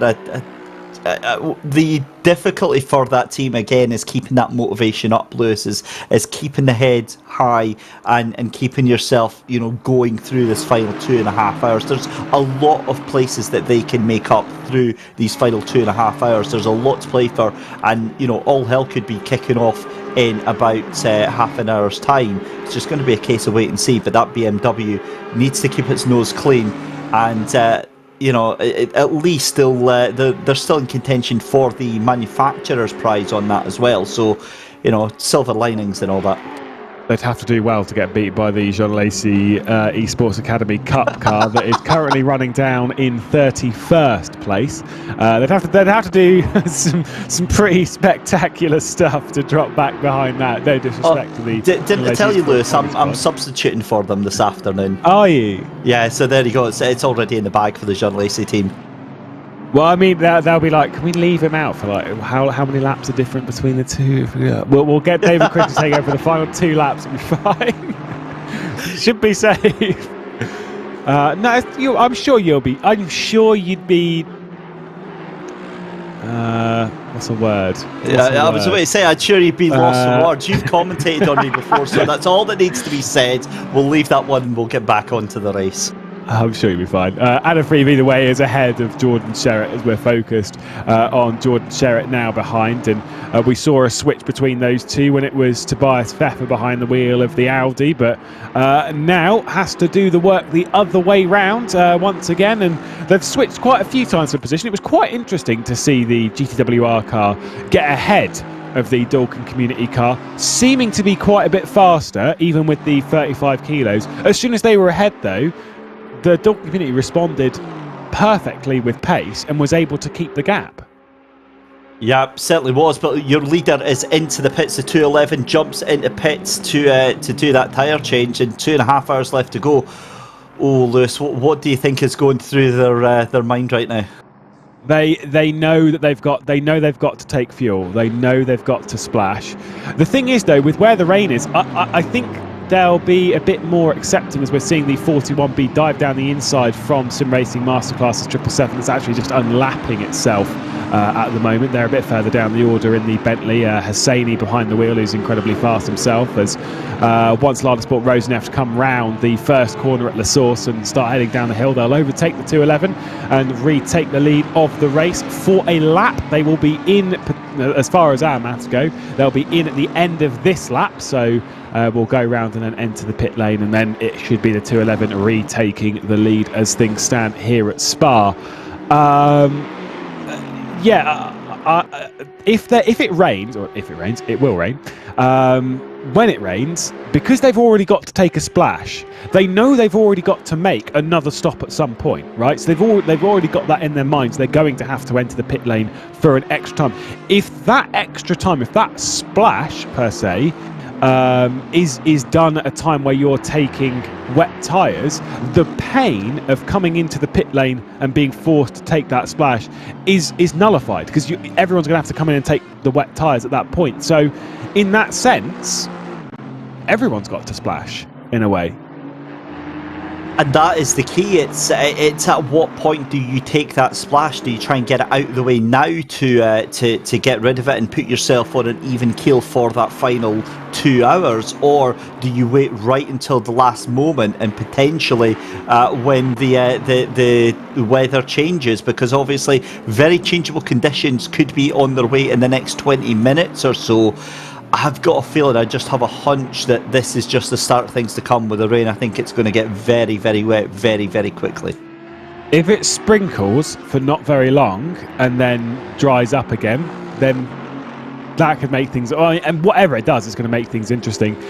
I get the feeling and the vibe that we are going to see it rain, and it's going to start raining, and it is going to continue raining until the checkered flag, and that'll work out for some teams and less so for others. We're going to see Kirill Antonov potentially enter the pit lane here for the Lada Sport Rosenef team, the young Russian who's more adapted to touring car racing, less so than GTs, but is comfortable enough in GT racing as he darts into the pit lane here at Spa. 2 hours 26 minutes to go. Malinovsky back behind the wheel of the 211 car, taking over from Tauscher as Kirill Antonov is in the pit lane. I wonder if he'll relinquish control. We're seeing a lot of drivers jumping into the car, doing a stint, and then jumping out of the car. This was something that we'd seen from the BMW G2 eSports car, where they have been changing drivers every single stint. Some teams have been leaving their drivers in for a couple of stints. I don't think anyone's really been doing triples, and you certainly don't want to. It's 3 hours and 45 minutes behind the wheel of a car, which in the tricky conditions of Spa make things doubly difficult, as we see Jordan Sherritt run up and over the curb. He's dropped off an awful lot from Anna Frieve ahead in that 38 Dalkin Community car, as since that switch of position, that Aston Martin, the 38, has pulled away massively. Maybe Jordan Sherritt, fresh behind the car, not up to speed in the same way that Anna Frieve is. It could be, but I mean, that Audi was looking so fast earlier on when we saw Tobias Pfeffer, and we know that Jordan Sherritt just absolutely has the pace to keep that thing going right now. But you're right, Vasily Onufriev, he's away with the Aston. I wonder if we're just starting to see the setup on that number 38 start to come into its own, because we're now seeing the Aston Martin start to gaggle together just on the edge of that top 10. And look at the track temperature as well. That could be coming into factor as well. 30 degrees right now with the air temperature, ambient temperature of 27 right now. That means that any rain that does fall is going to have a hard time settling immediately because of that radiant heat that's in there, but that could drop very, very quickly. But again, Aston Martins it doesn't matter if they've had their setup on point or not today, it really seems to have been the car to choose. Yeah, for a short while. I'm not sure how much this works. I'm pretty sure it does work in the same way in ACC. It does in real life. If the rain is light enough, if you've got a hot track, say for example like 30 degrees or even slightly hotter, if it rains slightly, it'll actually speed the track up, because where you'd cool the circuit, it would cool it a little bit, not much, but a little bit. You'd theoretically see the track get a little bit faster. I don't think that that's the same here, because it's one of those things, one of those weird things that's very, very, very specific and happens rarely. Because when I'm talking rain, I'm talking so light that it doesn't make the track surface wet. What we're going to do though is we're probably going to see the track surface get a little bit wet, and we're going to see the track surface get very, very slippery, courtesy of rain on the rubbered line. I think the thing with that is that the theory actually does slightly back that up, but the problem with it is that I don't think you get that level, that lightness, that very fine drizzle, the stuff that soaks you through on the Assetto Corsa Competizione. So in theory, if it was just a very fine mist, a very fine spray of rain coming down, then that absolutely would live up for the case. But I think the way the sim works is soon as it starts raining, the light rain is going to be enough to knock these slick tyres off their peak, and you're going to start seeing some very, very wobbly driving. The other thing that comes to mind as well is, and this is from my real life experience in commentating, is something that motorcycle racers have to deal with as well, and it's something called mental rain, which is where you start seeing a couple of drops on the windshield, and then suddenly your behaviour becomes completely different, because the psychology there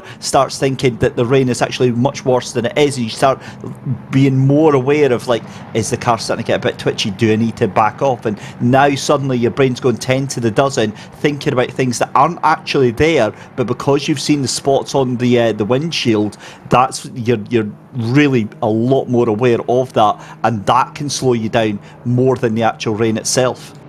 Ashton Richter into the pit lane for Unicorns of Love. They've been doing some very, very impressive times recently and have been closing in on the top. Well, they were very, very close to Grabowski in the 41, but that 41 though is obviously on a slightly different strategy. If they can extend their stint, which obviously we've said time and time again that in the Astons, very, very hard, but they are potentially at the point where they might, especially if the rain does come, it will slow the stints down. You know, obviously your lap time will go out. If they can get their stints to around sort of like the 71, 72 minute mark, might be able to stretch through. But then when the rain comes down, if the rain comes down quite heavy, they're going to have to go onto the wet tyres anyway, which may throw them off strategy anyway. So who knows what will happen for this squad. Plenty of questions to be answered over the final 2 hours and 20 minutes of the race, but I do completely agree with you. I've had it before in sim racing stuff, and I've seen it time and time again in motorsport, and obviously you do see it a lot in bike racing, courtesy of safety and whatever. You don't want to be high-sided off your bike, which can happen very easily in the wet. I can ask plenty of people about that. It's where if you start seeing the sprinkles of rain, you just, even if the grip on the track actually hasn't changed, you do start to drive differently. You do start to drive a little bit more cautiously, even if you can attack the circuit at 110% still normal. You're still pushing hard. You're still setting 18s, 19s. When that rain comes down, mentally, you're already on the back foot. You already start slowing down. You're already preparing for it to be wetter than it actually is, thus going slower. And some drivers are better at dealing with that situation than others. I'm terrible at it.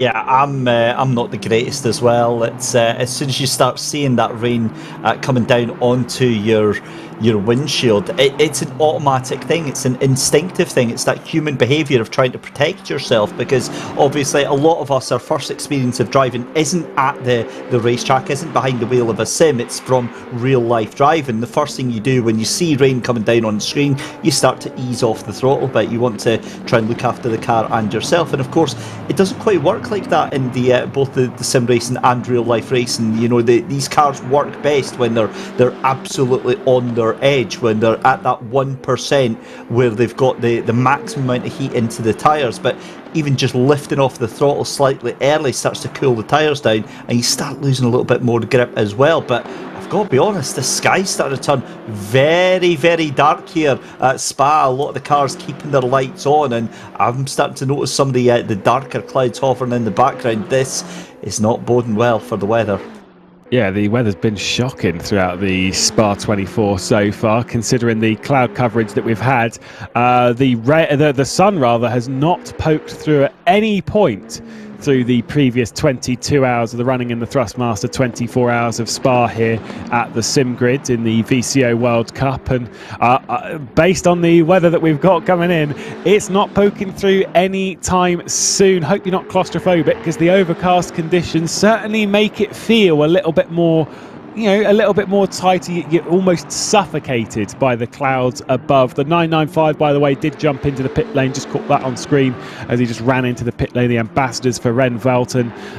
2 hours, 80 minutes to go. Again, in the same boat as the likes of Unicorns of Love, is the sense that theoretically, if they were to extend the stint just a little bit more, if they were to get it into the sort of 70-minute period, which can happen, especially when the rain comes down, that maybe they can make it without requiring following that splash. Still plenty to work out in that scenario. Also got Harteveld in the pit lane. Also got Beck in the pit lane for WPS. Harteveld for GTWR. And our eyes focused on the Lamborghini of Ren Velton. And completely forgot the word. You missed it earlier in the broadcast. I'm sure you would have jumped in there to be like, this is the word's obvious. But I couldn't work out, I couldn't remember what the word was for the livery, where you've got one that is different on either side. It's asymmetric. I do like a good asymmetric livery, though.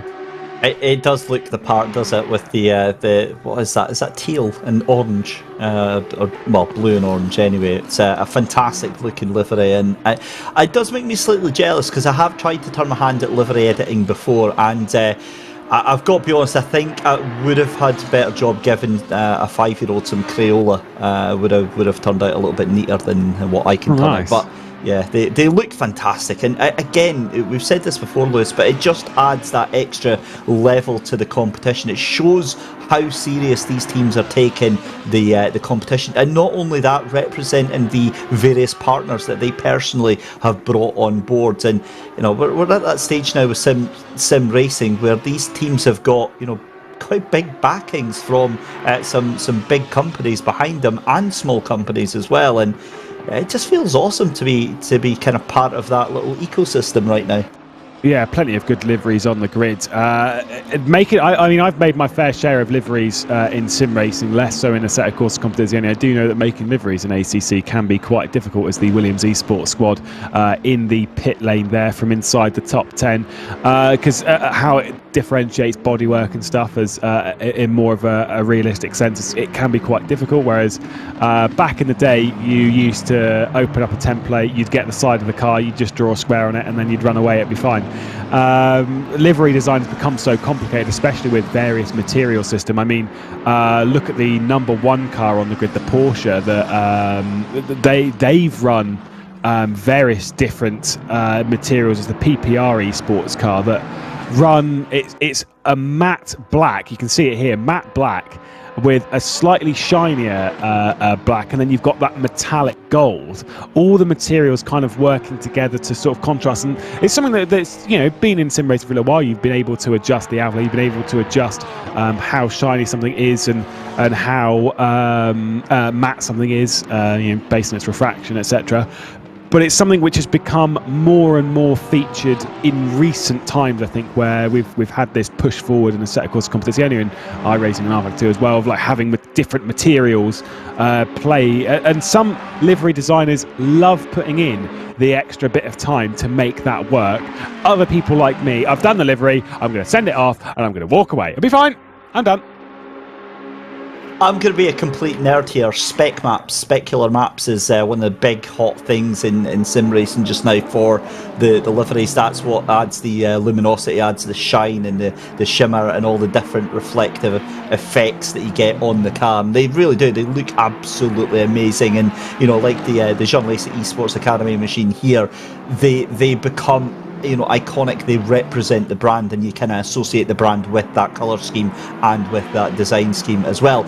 But what you don't associate it with is the fact that Pawlowski from Jean Lacey Esports Academy has got a drive-through. That is not the best, and yeah, it's by this point in the race, it's kind of let's say a death sentence. Given that you're 29th place, it's going to be very difficult to make anything of that. But Lewis, we've been banging on about the weather. We've got an update, which means that it's going to start raining in the next couple of minutes, but it's here for a while because it's going to intensify over the next 30 minutes. Yeah, as I say, some teams will be thinking about this very, very differently. Some teams will be happy to see the rain. Other teams will be sad to see the rain. If I'm the 211, you know, Malinovsky behind the wheel, our race leader at the moment, I don't want to see rain. I don't want to see. I just, you want, at that point, you're leading, you're pulling away from the 41 behind. You want the clearest run to the checkered flag possible. You just want to be pulling out that gap consistently and just setting the times in a comfortable and predictable scenario. And at the moment, it doesn't look like they're going to be afforded that opportunity, and they're going to have to strategize their way to the checkered flag, same as everyone else. Still plenty of cars out on circuit. I'm pretty sure it's still 39 cars in the race. all circulating. Of course, we started with 47, but we did lose one quite early, if I remember correctly. Oh, no, they started from pit lane. It's fine. Started with 47, lost quite a few. To be fair, for a Spa race, a difficult circuit, and in some of the trickiest conditions you could ever hope to ask for, 47 down to 39, only lost 8 cars over 22 hours. That ain't bad.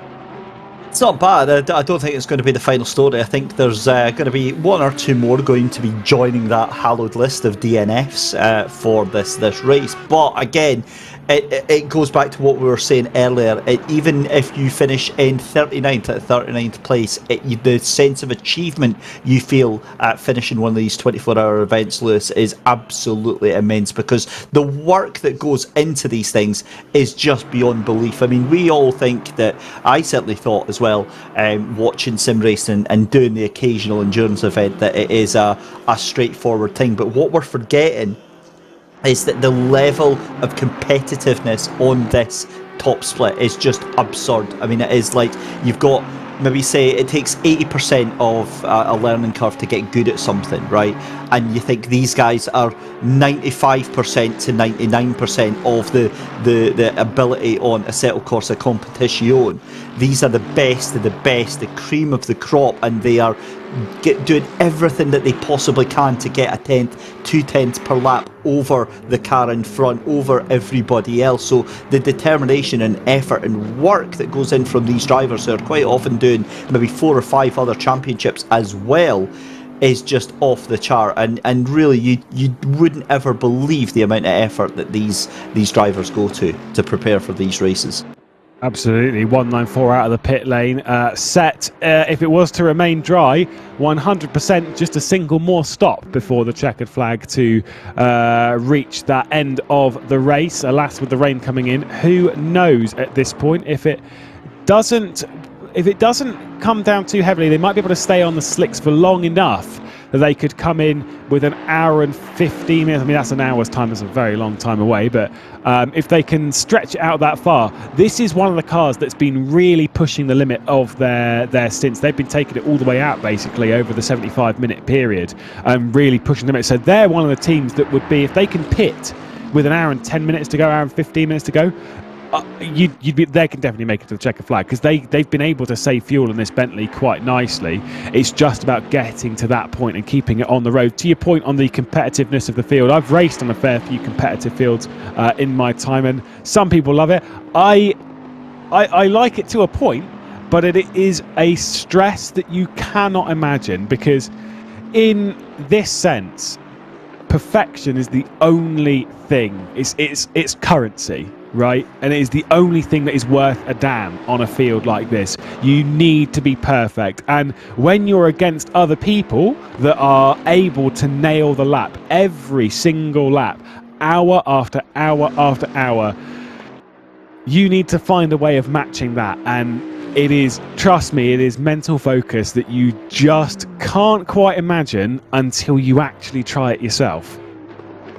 Absolutely, and the thing is as well is that that's what's expected of them. Just hearing Jordan share it, we'll get a replay of that very, very shortly, but the 157 has a huge moment at Radion. We'll get a replay of that as soon as we can, but Jordan share it, obviously trying to hold on to that 13th place. But again, going back to what you were elaborating on there, Lewis, when you're at this level, when it's at a pro level, when it's at the very, very tip of the top, it's either a job, or it's a lifestyle, or it is a serious commitment that you are doing to stay above and beyond, to stay up at that level. And it's like you say, you don't kind of think of that. When we're watching it, we don't see the amount of practice, the amount of effort that these drivers are having to put in, and you're only unfortunately as good as your last result. Absolutely. You can see there currently on screen we've had a switch in the Callow Iron Man Award. Sidemax Motorworks taking the lead in that, most laps led here this afternoon. There is a prize for the team with the most laps led, and at the moment Sidemax Motorworks taking very much control of that with 2 hours and 8 minutes to go, looking pretty strong for them. Of course, we do also have various offers for Callow. Premium focus boosting food supplement with no caffeine, so no jitters, nervousness or anxiety. There is a link in the description. You can get 15% off of your first order, so you can join them. Callow sponsoring us for this round. Fantastic stuff, and I think some of the drivers will be hoping for some sort of supplement in that sense, because they need their focus right now, and it'll be escaping them in the early hours of the morning and continuing until 12:15 when we reach that checkered flag. Anyone reaching the checkered flag at this point, they're gonna be tired. They're going to be very tired by the time they get there. Oh, for sure. That's going to be an absolute given with the fact, especially what's about to unfold in these final 2 hours. You can see another weather update there in the top right of your screen. Again, now we have got a full 30 minutes of increasing rain. So this is going to get very, very sketchy indeed. The 157 staying out despite having huge rear end damage. I mean, that's a bold decision. That might come to cost them when they need that rear end downforce with what's going to happen to this track, Lewis. So, I mean, look how dark this track is getting here. I mean, we couldn't have scripted this. 2 hours left to go. Changeable conditions here, and it looks like that gap at the front is going to start coming down once these conditions do change.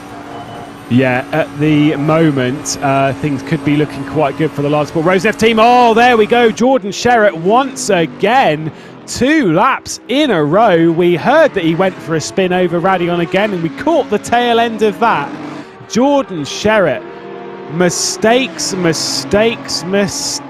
Our series champions, GTWR R8G Academy, they've been effectively, at the moment, from the season so far, they've been their own worst enemies, realistically. They've caused themselves various issues.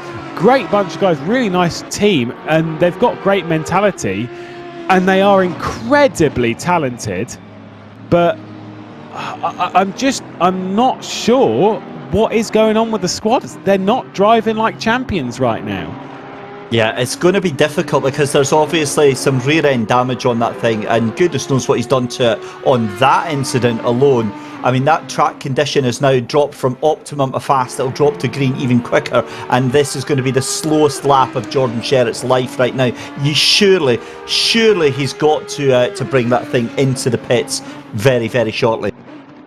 Yeah, that looks like a fairly crippled Audi, and depending on where it's been hit when it's gone for its first spin, where it's tapped the wall, right on the rear end, we're being told, which makes it... I've always said this, if you're going to hit a wall or something, you know... oh, there's raindrops coming down as well, I think. I could just see... I might just in my mind.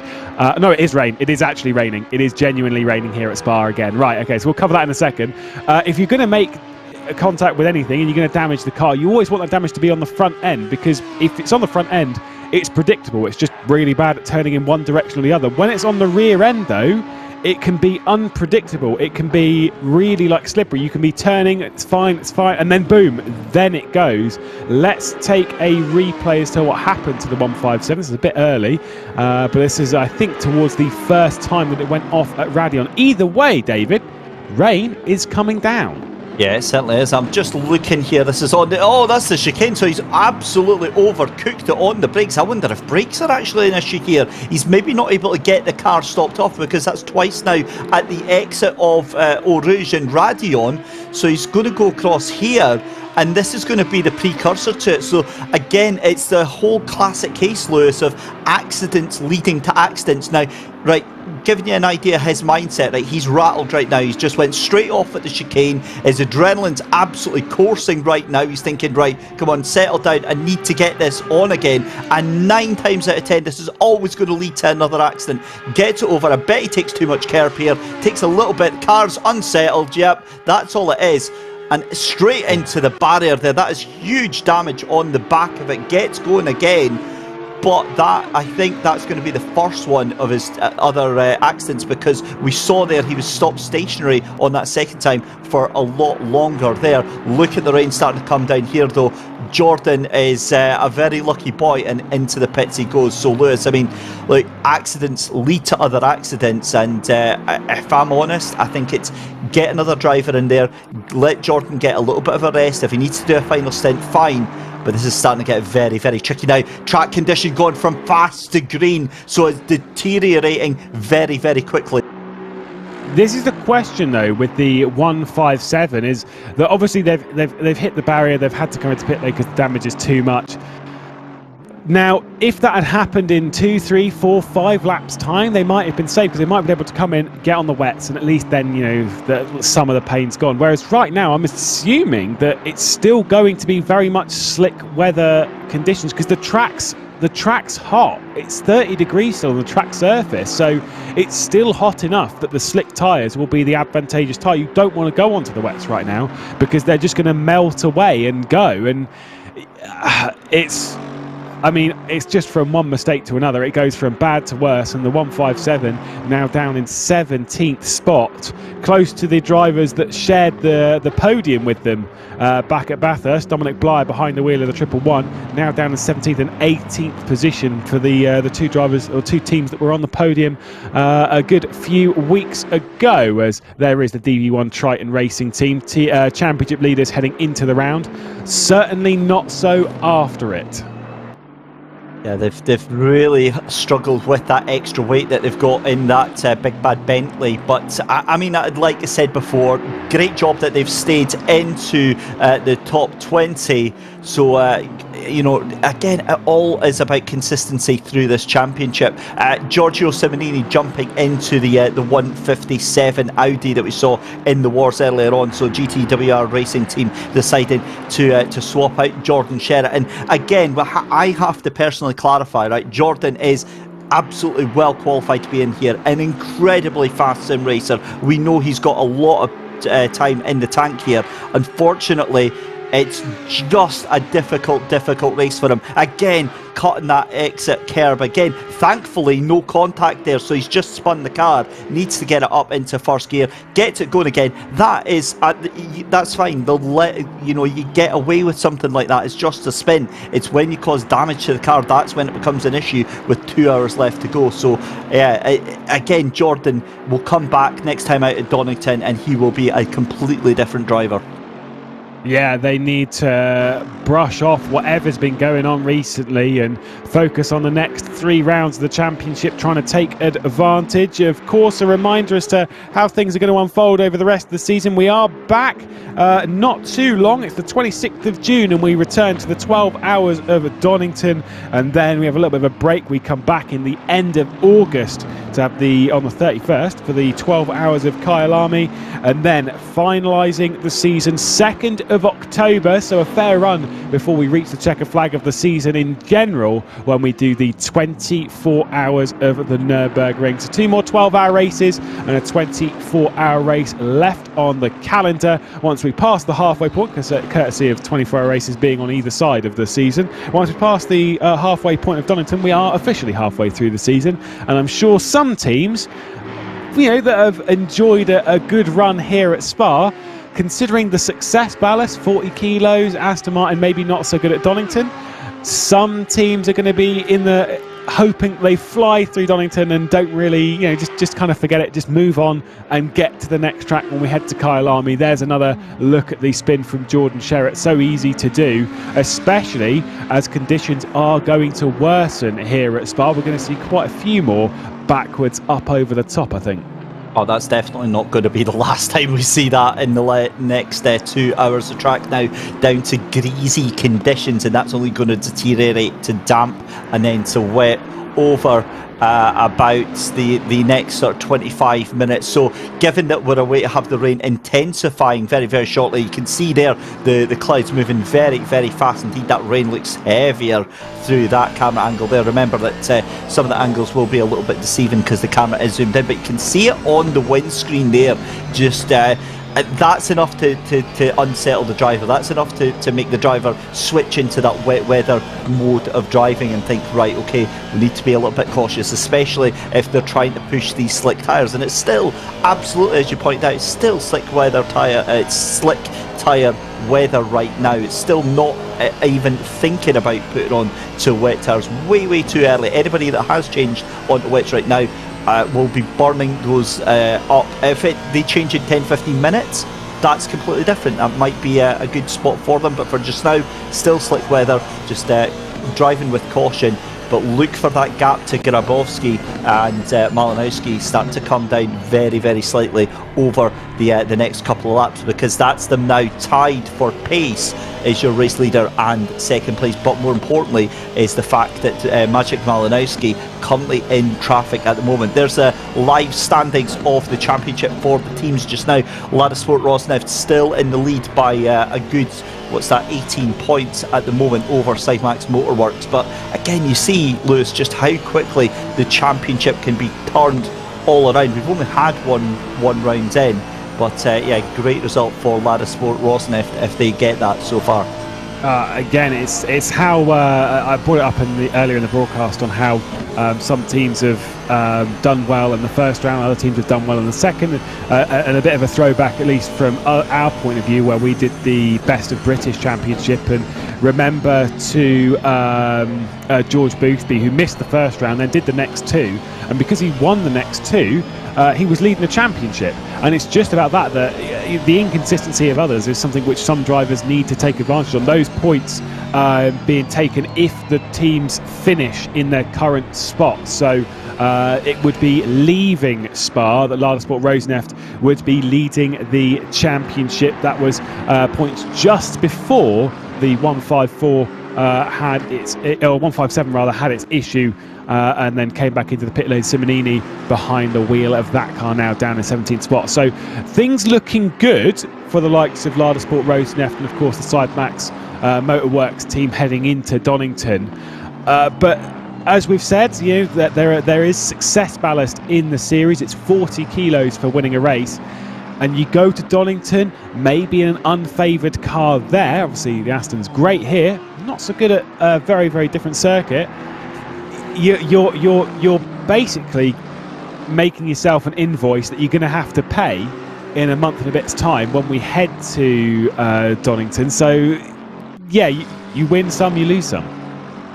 It brings it back to the point that we've had to listen to consistently in YouTube chat. Obviously, there's been a lot of complaints about the BOP. And the fact that, I mean, look at it, top 10 is Aston Martin, right? Well, enjoy it, because no BOP is ever perfect, right? It's a constantly evolving system, right? We have to just go with it as it goes. Donington, they are going to get absolutely crucified, and they better enjoy these high-flying seats, because they are going to get a kick in at Donington. It's just the ebb and flow of the races. We hear it all the time. Bathurst, the Audi's overpowered. Here we'll see the Aston Martin doing well. Next week it's going to be, or next time it's going to be, say, the Merc or something like that. We hear the same comments time and time again. It's just amazes me what a short memory we seem to have when it comes to the fact that it's just this constant cycle, this constant change. Some cars are going to be better at some tracks than on others. The other thing is they can't change the car, so that's fine. They get a wonderful top 10 here for the Aston Martins, but if they've got a lousy rest of the season, what's the point in that? What's the bonus for them? I think, wasn't it? I don't. Again, so I feel like a horrible person. Wasn't it McLaren's that you said weren't going to do well at Donington when we did the Best of British, and then they ended up finishing like 1, 2, 3, 4. So, in that sense, I think if you're in a McLaren right now, say for example like Luca Burke, looking odds on for Donington. I'm not biting at that one, Lewis. You're not getting that one out of me. No, look. In all seriousness, who's going to win? They've had the potential here. They've got a lot of pace in that car. I think the McLaren on paper. We wouldn't have said the Astons here on paper would have been absolutely dominant, but they really have been. McLaren's, I do think, have got a strong chance, but I'm still a big believer in the Mercedes, the AMG. I think that's going to come strong. But yeah, look, the Astons, I think, won't do very, very well at Donington. Again, I'm going to say think, but again, we could be surprised. Look for Arthur Kammerer, the G2 Esports. I think the BMW will make a bit of a resurgence next time out at Donington.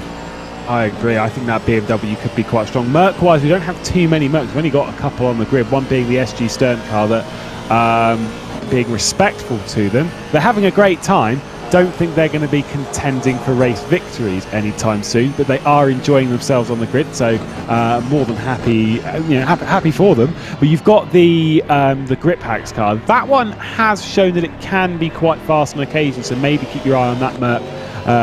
Come to the 12 hours of Donington. But yeah, you're looking at the BMWs of G2 Esports, potentially even the Jean Lacey Esports Academy Cup car.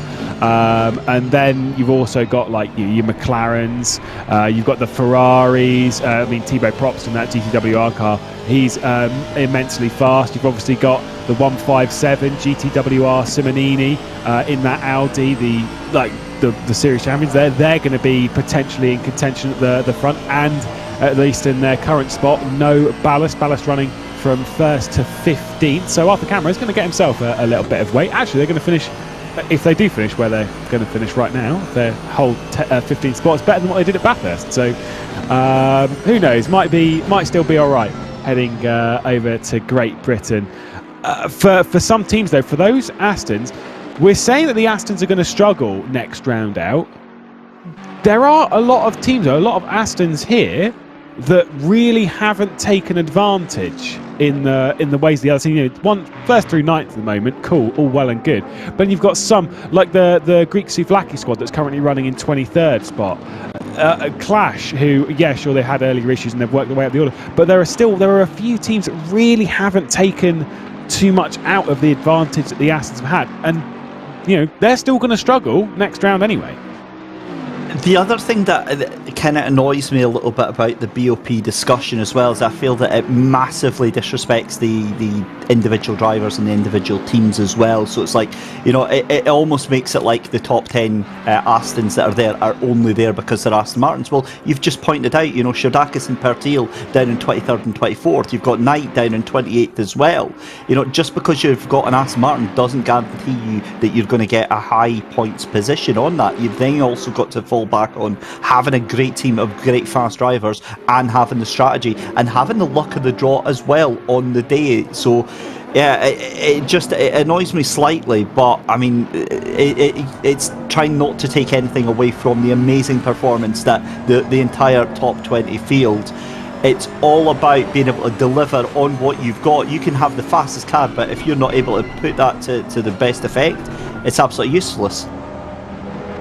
Yeah, it's just about delivering on a consistent basis, which some drivers are able to do better than others. Either way, focused on what we are currently focused on. Thibaut Probst in the Ferrari, who we know is quite good in the wet weather conditions. We're on board with the 777 Bentley of Issa, who's behind the wheel at the moment, who this squad Sim Racing Masterclass did do quite well back at Bathurst, and now putting pressure on the Frenchman ahead. And you've got the Mercedes, I think that might be the SG Stern car, certainly is, that will be going another lap down on this group. Could make things a little bit difficult for the Ferrari. They certainly could, and I mean, looking at how quickly these lap times have fallen off, Lewis, I mean, we're now down to the 223s and 225s. I'm just watching that gap now coming down from your race leader, although to be fair, Malinowski's still in that lap traffic. I think George Boothby has just went and unlapped himself from Malinowski, because he's just in front of the race leader just now, and I'm pretty sure that 191 car was a lap down. So Malinowski has managed to let George Boothby unlap himself as well, and currently 2 seconds a lap slower than Denis Grabowski. But with 1 hour 50 left to go, I mean, this is on an absolute knife edge. At the moment, the track is greasy. If it deteriorates further into damp, into wet, I think slick tyres are kind of out the window at that point. And then you have to think about strategy. We've got a lot of cars trying to play very, very cool in terms of fuel load, but that throws everything wide open if they have to go and do an immediate change. as you'd expect in wet weather conditions, pace drop-off has been quite extreme. We were running around not too long ago in the likes of the 2:19s, and then the rain started coming down. Race leader 2:25s on the last lap, 2:25.1. Boothby's previous lap to counter, to say going what's you going. He was on a 24.2, so going a fair amount faster, a second lap quicker than basically everyone ahead. So George Boothby, who we know is also another driver who's very good in the wet, trying to take advantage at the moment in a squad that has not had the greatest race known to mankind. They've had issues. They've been in the barrier early. You can see there just behind, you've got the 211 of the Side Max Motorworks car as they're going to try and unlap themselves or try and get by, or maybe even lap. It would be lap one of the GTWR cars. With this, it's been in the barrier quite hard in the earlier stages of the race. Down at Poole, and it was an enormous crash. Did manage to get that going again, had to get into the pit lane, had to repair the damage, but this is like a super team. They are incredibly strong. We know the likes of Boothby were catching up with Niels van der Kelt as well earlier. It's a strong team that maybe disappointed a little bit in the struggles of Bathurst, courtesy of Aston not really matching well to the mountain. Here though, they're marching back forwards, and if I'm Petrochenko, I'm a little bit worried. Yeah, we've seen that throughout the tail end of this race, and Boothby just, I've got to be honest, he kind of scares me a little bit with the pace that he's got. It's almost godlike when he gets behind the wheel in 8.4 seconds. That's, it's not enough to make you feel comfortable, is it? Because it's only going to take a couple of laps, and then it's 7.2, and then it's 6.0. It's going up the other way, but yeah, if I'm Boothby, I'm charging hard, and if I'm Petrochenko, I'm listening extra carefully for the calls on voice chat to say that George Boothby is chasing you down.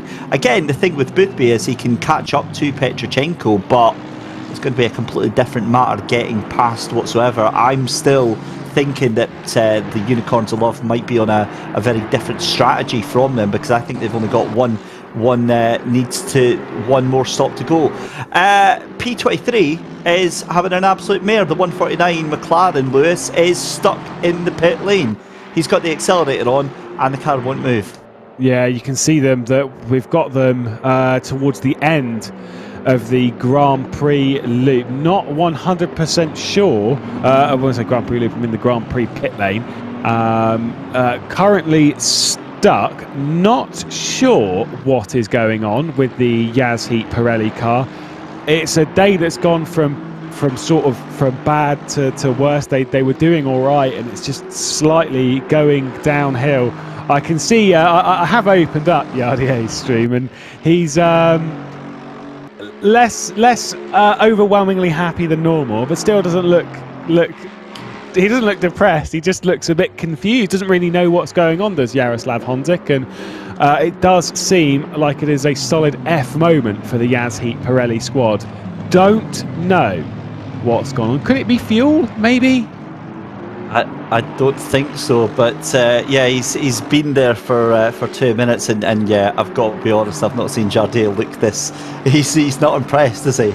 Yeah, it's like, oh, bless. Well, at least when he finds out that he's on our stream, he usually gives us a wave, so, we've got that to look forward to. But, I mean, how gutting is that? An hour and 45 minutes left to go in a 24-hour race, and that happens. That is absolutely gut-wrenching. Yeah, Herring could be a disconnecting pit. I don't fully know what's going on, so I don't want to judge it too much, because don't fully understand. But either way, it's high drama anyway. You can see there the stream. You can see Jaroslav Honzik on the left-hand side, and trying to figure out what the best way to counter the situation is. And I don't think they can, Lewis. I don't think they can, because the number one driver was in. If he's disconnected, he has to reconnect to allow that change to come over, and that could be it done and dusted if he doesn't come back. We'll keep our fingers crossed that it's not too much of an extreme disconnection. Hopefully he can get back in. We'll have to see. And again, we'll keep our fingers crossed for them, and see what's going on. But hopefully if he has heat, they're not fully out of the race, because that would be pretty tragic. But even still, the desperation to try and reach the checkered flag, they don't care about position anymore. It's not about whether you're 30th, 1st, 17th, doesn't matter. It's about wanting to get to the checkered flag. That is the endurance racing spirit. Oh my goodness, mate! I've got to be honest, Lewis. I'm kind of distracted by Jardier's chat right now. They are savage. One of them asking how's it being sponsored by Microsoft. That is wow. That is so harsh. Oh my goodness me. Thankfully, guys and girls in the YouTube chat here, you guys aren't that sort of savage. So yeah, thank you for being nice today. Look, it is what it is. These things happen. We've seen it in endurance racing. We see. We actually had the comment just before we went off air or off air for commentary last night about not having technical issues like in real life. But that's exactly what just happened there. That is a real life technical issue, similar to say like an engine failure or something like that. Something went wrong, and the rest of the team are having to suffer for that failure. Yeah, whilst you can have, your car's engine will blow, you can pop it, you can break whatever on the car. You don't frequently have, unless you're racing in some like old classic F1 style series or whatever, we don't really have random failures. So your gearbox won't just randomly pop. There'll be like, at least as far as I'm aware, there's normally a reason why it has done it, whether you've been downshifting too aggressively or whatever. Your engine won't just randomly explode. It will be because of heat or something. Like something has made it do that, and obviously that is still the case in real life. But you still have things that are, because obviously you got all these little parts. Everything's a moving component, and you have little things that go wrong that can then expand, and then you have what looks like a completely random. Why did that gearbox break? Why did that engine break? And whilst we don't really have that in sim racing. We bring this up almost every time we do a race and we see technical failures. We don't have any of that in sim racing, realistically. We do have technical faults, whether that's through internet, whether that's through PC failures, whether that's through just flat out hardware failures, whether it's with the pedals or the wheel itself. I'm pretty sure that's what happened to the 62 BMW G2 Esports car, where Niels Nyox had, as far as we're aware, as far as we know, his pedals, his actual, not the pedals in game or anything, it's that his actual pedals failed, which I've seen quite a few times, and it can be fairly tricky to bypass all that stuff, because we still have to deal with those kind of technical faults in sim racing as well. And that's always going to be the issue with it, is the fact that it's a platform that relies on technology, and technology can fail sometimes in a manner of entertaining and frustrating ways. We just have to kind of pick up the pieces, and it's so unfortunate, because they were doing their best to keep things going in that 149 car. And I've got to be honest, from the looks of it, that could be their day done and dusted.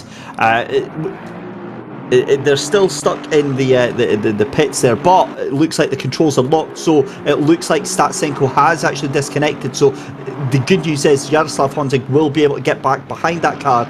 It will be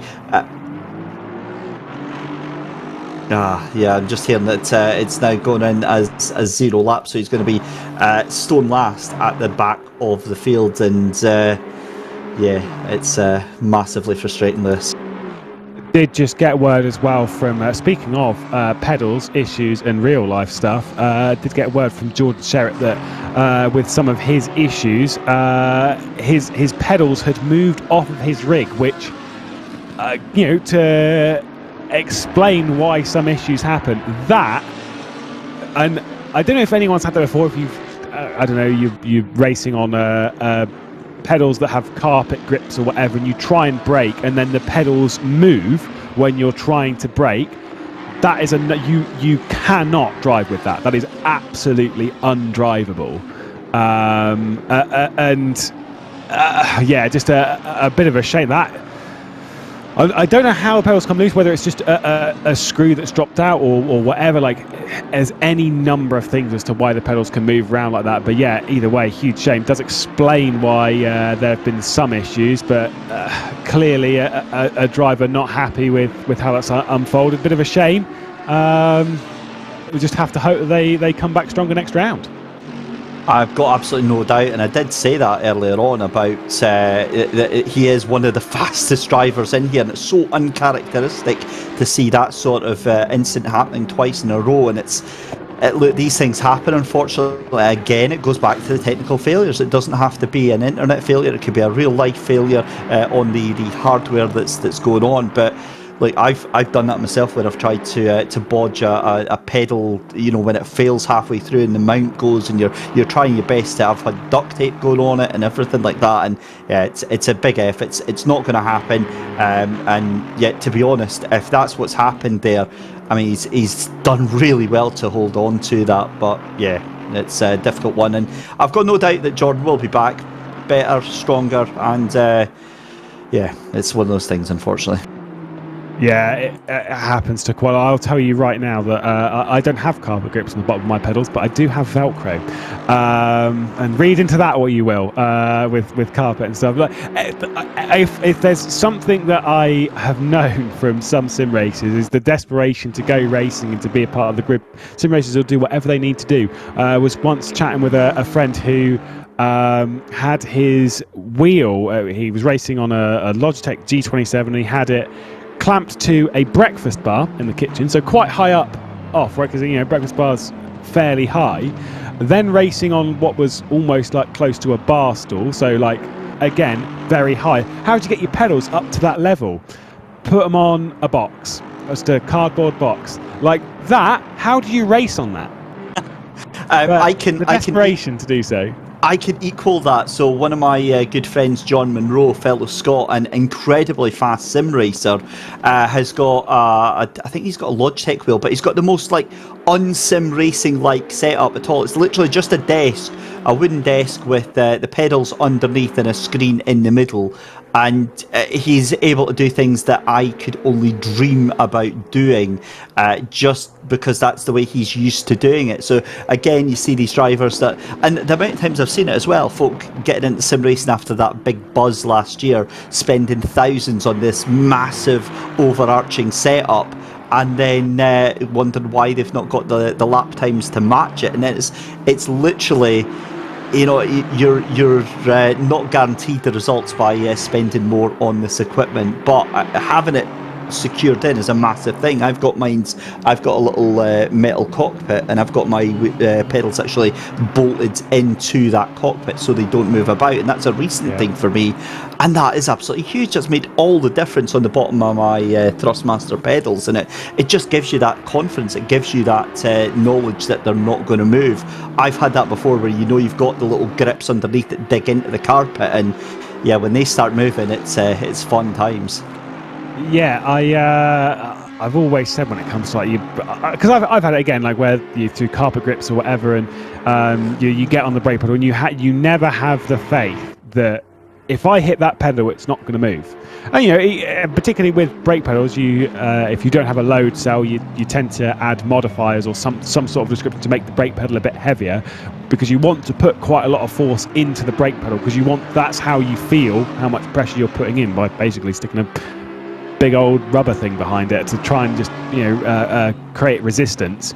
And in that sense, you want to be able to have the confidence that if I hit my brake pedal in a really hard braking zone trying to make a move, that the car is going to stop. Switch of not position, the 38 getting by the Pink Performance Audi that is a few laps down at this point. Yeah, you want the confidence the pedals aren't going to move. You need, like, this is why, like, when you get like proper rigs and stuff, they have everything is screwed in and tightened and bolted to the rig properly. Hearing, by the way, very sad, but the Yaz Heat Pirelli car, after that disconnection from Stutsenko, and then continued issues trying to get back into it, and then the reset of the laps or whatever's been going on with them, they are retiring from the race. That is a shame.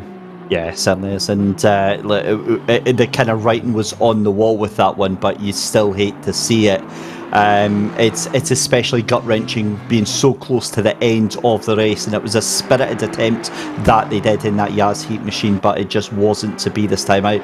They'll pick themselves back up, they'll be back at Donington, and they'll be fighting fit for that one. Just want to give you an update as well, that track has changed now from greasy to damp, and again it's continuing to deteriorate, and it looks like we're going to have very, very heavy rain in half an hour, Lewis. So yeah, this is plot thickening even all the time. Yeah, back-to-back days here in Belgium where the rain is going to be falling thick and fast at the middle point of the day. We started the race in treacherous wet conditions. We had a bit of a reprieve on the heaviness of the rain throughout the opening few hours. It lightened up and then started to rain once again. A bit of slip tyre running around the 4 to 6 hour point, and then as things got wetter and wetter once again, we return to extreme wet conditions to reach the checkered flag. Going to be difficult for them, don't you think? I think it is, but again, there's just so much that's on a variable right now, Lewis. There's so much that's up in the air that could be decided. The fuel strategy is the one that's absolutely playing on my mind. I still, with an hour and a half to go, I just don't know what the teams are going to be doing. I think that the Astons aren't in as much of a pickle as they were in terms of stretching that out for the splash because of how much that pace has dropped off. I mean, that has been 10 seconds a lap that they are off of the pace now. 2:28 is the gap there, but do you remember I said at the pit stops that there's an outside chance of the Unicorns of Love, number 14, Yuri Petrochenko, pulling the most absurd of undercuts on the two cars ahead? These next 15 minutes are going to be absolutely crucial for them because they could very well put themselves in a big position because of their strategy up until this point. Absolutely jaw-dropping stuff, and yeah, this is riveting stuff.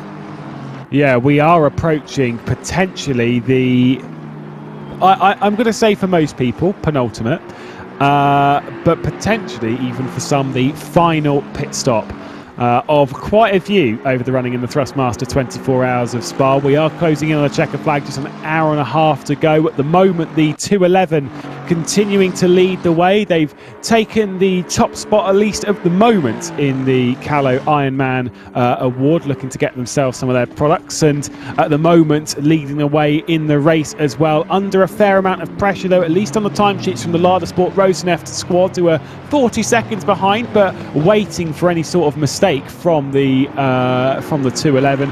And then you say the 14 that is currently running on the podium at present, Unicorns of Love, just hanging there, but they are quite close to being under pressure from George Boothby as well in fourth position. All four of those cars at the moment, with an hour and a half to go, are all on the lead lap. Scary stuff, and I mean, with the fact that Petrochenko and Boothby are on that lead lap, I mean, that's a completely different plot that we had than when we started back on the commentary this morning, because at that point it was just the 211 and the 41 that were on that lead lap. But I mean, you've got to take your hat off to Yuri Petrochenko, the Unicorns of Love team, and that 191 Racing Line Motorsport for managing to have that determination, just keep firing in and get that lap back, because as we say towards the end, that could be absolutely pivotal, couldn't it? Yeah, it's the crucial times when it comes to that final pit stop and making sure that the wet weather, like I say, you don't want to be coming in twice at the moment. People are running around. I know the rain is coming down. It looks quite bad in that sense, but it is slick tyres at present. And they want to make sure that when they come in for that final stop, that it's going to be a switch onto the wet weather tyres, which you can see the rain is going to be getting heavier. So the later that you can put it, the better times that you can be running on the slicks, then, you know, when you get onto the wets, it's fine. Although, to be fair, based on the times, I think we are in that crossover period, 2:29s for the races at the moment. We're approaching the 2:30 lap times, which we're seeing Petrochenko's last lap time was a 2:30. I'm pretty sure the 41 had an issue on the last lap as they did a 2:36.8. So they lost a further 7 seconds. But yeah, we're approaching that 2 minute 30s. We're approaching definite 100% wet weather tyres. Yeah, I think you're spot on with that observation. I think you're going to gain probably about 3-4 seconds a lap with the wet weather tyres now. 41 making that jump into the pit stop, and I tell you what, that could be absolutely crucial if Grabowski is into the pits to get those wet weather tyres first. Given that the rain is going to increase over the next sort of 20 minutes or so, that could be some big time. They've jumped in early, but again, fuel-wise, that almost certainly means they're going to have to splash at the ends here. 100% they're going to have to jump in. But, I mean, when it's as wet as this, who knows if that's going to cost them or not. I mean, look, they've got a wet weather car. We know that based on earlier points of the race. They went stronger in the wetter conditions earlier on in the evening of Spa as well. And the thing with them and their approach to this race, I get that, because I still, we're still in the point where we're expecting the 211 are going to have to pit in twice as well, because they're going to come in fairly soon and then they're going to have to splash still. Now, whilst yes, the 41 Lada Sport Rosenef team is going to have to come in again, we know that for sure. An hour and a half to go in the race. For one, the tank definitely can't do it, and neither can the stint. So does the 211. And what they're trying to do is they're trying to undercut at least some of that 40-second gap by getting on to the right tyres at the right time right now. They're not going to cut the entire 40-second gap down, don't get me wrong, but they're just going to try and eat into it and get the tyres up to temperature, get the tyres into the window before the 211 even comes into the pit lane. Could you imagine if Ogaronikov jumps in for the final stint and just absolutely tears through it? Because what we did see is that the 41 actually had a considerable advantage in the wet over the 211. It was taking something like 2 seconds a lap, 1.8 to 2 seconds a lap out of that gap, and that would mean that there was maybe 20-25 laps of a buffer between the 211 and the 41. So again, it's not without the realms of possibility, but it's all going to come down to what these laps are when we get this final hour and a half underway. But certainly, I mean, the final pieces of the puzzle, Lewis, starting to form, starting to get themselves underway here in this second round of the SimGrid VCO World Cup. Is just shaping up to be an absolute banger. Yeah, you wanted to start the race with your fastest driver, and especially in these conditions, you want to end the race with your fastest driver. Boothby once again closing in on Petrochenko, but slight difference on the pit lane time between them, because we say Petrochenko is fairly close to potentially getting into the realm of just a single more stop, although I think it might be a little bit too tight. Boothby is closing in, and of course, as Grabowski as Grabowski's been into the pit lane in the 41, they've also closed. That's why it's only a 9-second gap, but they've already pitted once, if you see what I mean. So hour and 25 minutes left to go. Malinovsky leading the way, still owes us at least one pit stop, most likely two. I don't know. If you're the 211, who do you get out of that? Like, because I'd say, for the final hour and a half, I want to get some fresh boots into the car. Who do you have put in? Do you put Ryan Meenan? Do you put Tauscher in there? I mean, I'd be quite tempted to put Tauscher. If there's space on the time, I'd try and put Tauscher in there, because he has been incredibly fast and also had the pole on Thursday night. I'm going to go for KRM. I think his pace in the wet is really, really fast, and potentially could be quite changing as well. So that's who I would go for. But again, it's just going to be a case of who we see. But again, they're really pushing that car in quite long for that stint, and maybe just trying to see how far they can get on that there. But again, now we're going to start seeing Denis Grabowski and the pace that he's got, because he's just gone across the line just now. So this next lap round, it was a 2:31 for Maciej Malinowski. That's about 13 seconds off of the pace that we had in the dry. If Grabowski can get anything close to a 2:26, I mean, that is going to be an absolute bombshell, and the sirens are going to go off for the 211 team of Sidemax Motorworks. Yeah, we'll keep our eye on the lap times for the 41 Lada Sport Rosenf team as best we can as it unfolds, and see what the differential is between them and the Sidemax Motorworks car that's currently leading the way. Again, it was a 40-second gap, I think it was 46 seconds to be honest, before they came into the pit lane. That was the split between the top two. I'd expect that gap will come down, just not by much, because the slick tyres still seem I wouldn't say perfectly fine. I'll go with moderately acceptable, something slightly different, as we're watching the GTWR RHG Academy, their fifth car, the 154, attacking Nick Babin in that 720 Carbon Sim Sport car at present. Battles for 14th position, a bit of success ballast if they were to finish in these positions. And the DV1 Triton car as well, not too far behind, with Gregor Schill as well behind the 62 BMW Team G2 Esports as well, potentially going to the checkered flag, allowing a little bit of a breather for Arthur Camera, who's done an awful lot of laps this race. And we know that at least as far as our information goes, that Niels Nyox is not going to be back behind the wheel of that car anytime soon, not before the end of the race anyway, because his pedals have decided to not work so well, shall we say. Let's see if the GTWR car is going to make a move now. Looks like it could be a bit tight running into Les Combes, but I don't think there's going to be a move switched. Let's grab ourselves an interview, by the way, whilst we're here.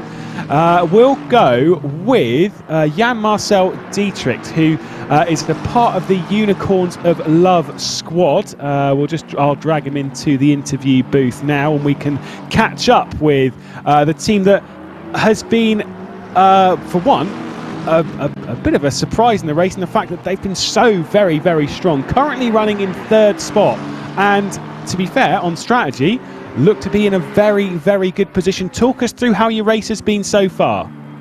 Yeah, well, the start was not really good. I was really slow in the beginning and also made a mistake, and then Bastian also caused a collision that gave us another 15-second penalty, and at that point it didn't look too well, but we were still P6 at the evening, and yeah, didn't really thought that there was much more to be gained, but our night stints were really strong, and we gained a lot of time on the track, and so we ended up in P3 right now, and I think P4 is on the same strategy as we are, so looks good for us. I think P1 and P2 are too far ahead, even though they have to stop twice now, and we have only to stop one more time.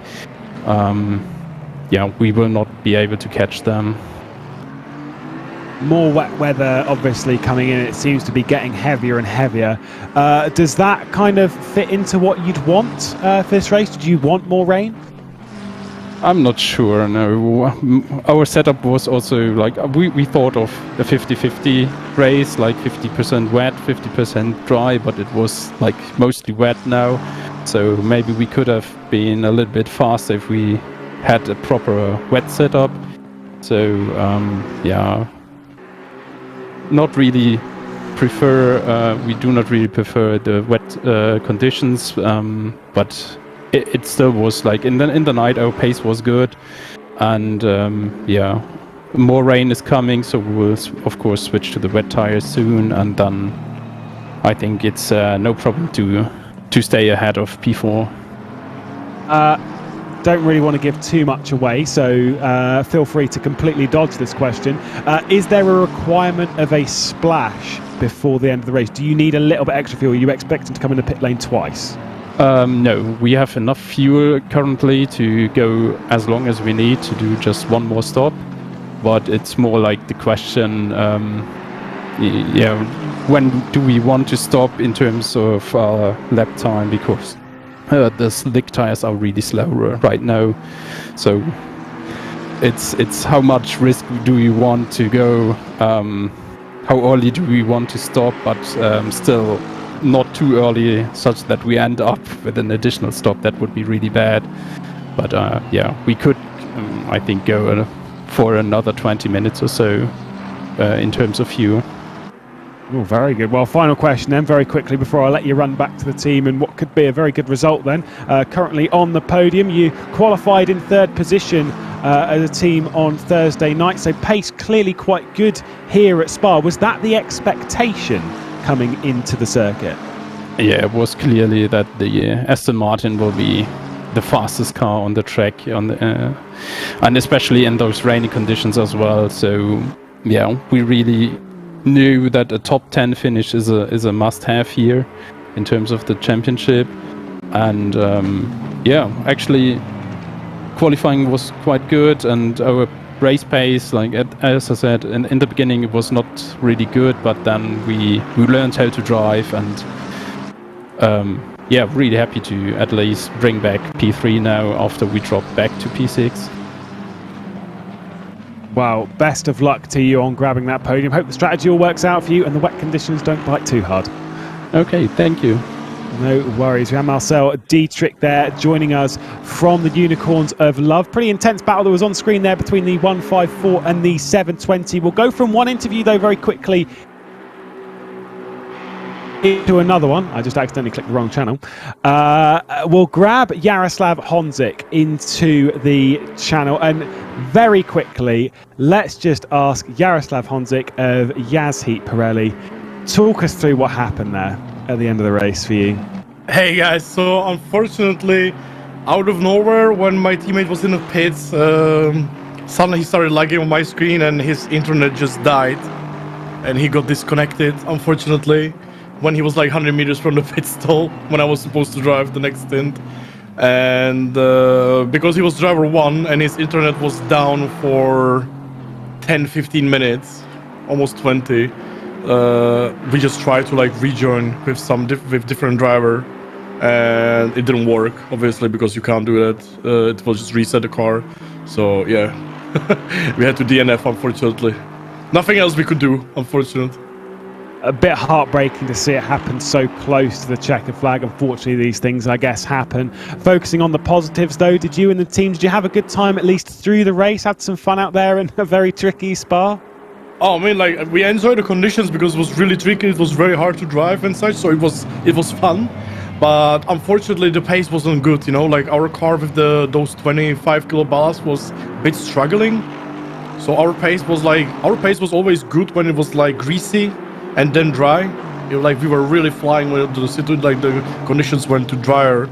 And, like, especially in the early stages of the race, we were really, really struggling with the pace. You're always missing, like, 2-3 tenths on the rest.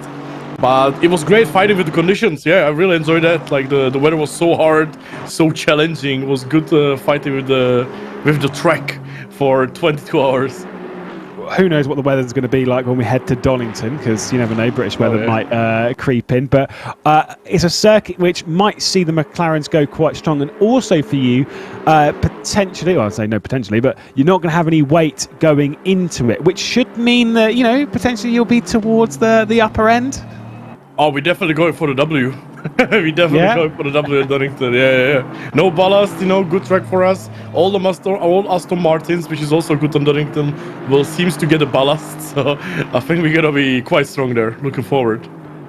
Wow, I mean, it is a terrible shame to see you out of the race at this point, but hopefully when we head to Donington at the end of June, that we'll be seeing you up on the top step. 100%. All right, see Jaroslav Honzik joining us from the Yazheat Pirelli team. We'll let him run back to his streams and teams and whatnot. And it is a massive shame for them, but again, it's all about that positivity, that mental attitude of taking what was enjoyable about the race and just thinking, do you know what? We're just going to come back stronger next time. Do you know what? That annoys me even more about that guy. Is how consistently cheery and happy he is. I'm so jealous of that. I mean, it's an absolute gut-wrenching moment for that to happen. And I have no shame in admitting that, by which point I am full-on salty and raging. I am throwing things against the wall at this point if this is me that it's happening to. But look, the pros handle it much differently, that you have to kind of take the rough with the smooth. And you know, Lewis, you pointed this out earlier on, right? When you're at the top level, you're only as good as your last result. So it's super important that you're in the right mindset. You bounce back. You're going to have like 5 or 6 different races that you're going to be taking part in on the run up to the next race anyway. So plenty of time. Get yourself in a good headspace.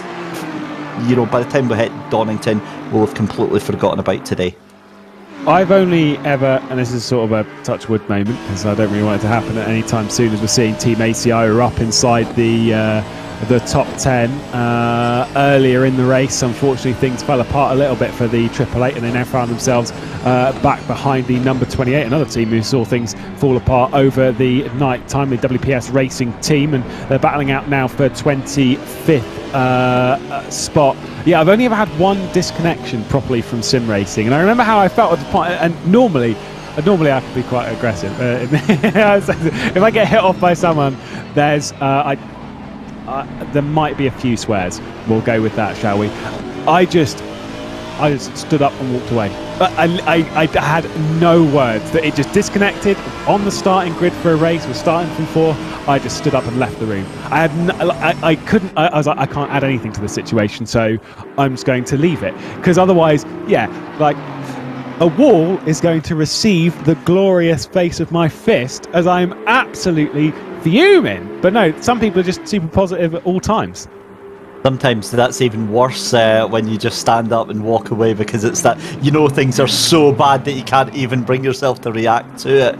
But just while we were talking about that there, Johnny Knight with one of the moves of the day for Team Actual Vision Community Racing in that 888 car around the outside of Solomon in that 28 Audi. That was just beautiful. He kept it pinned, and yeah, I like their motto on the side of that car: we win clean or lose trying. That's a nice motto to live by.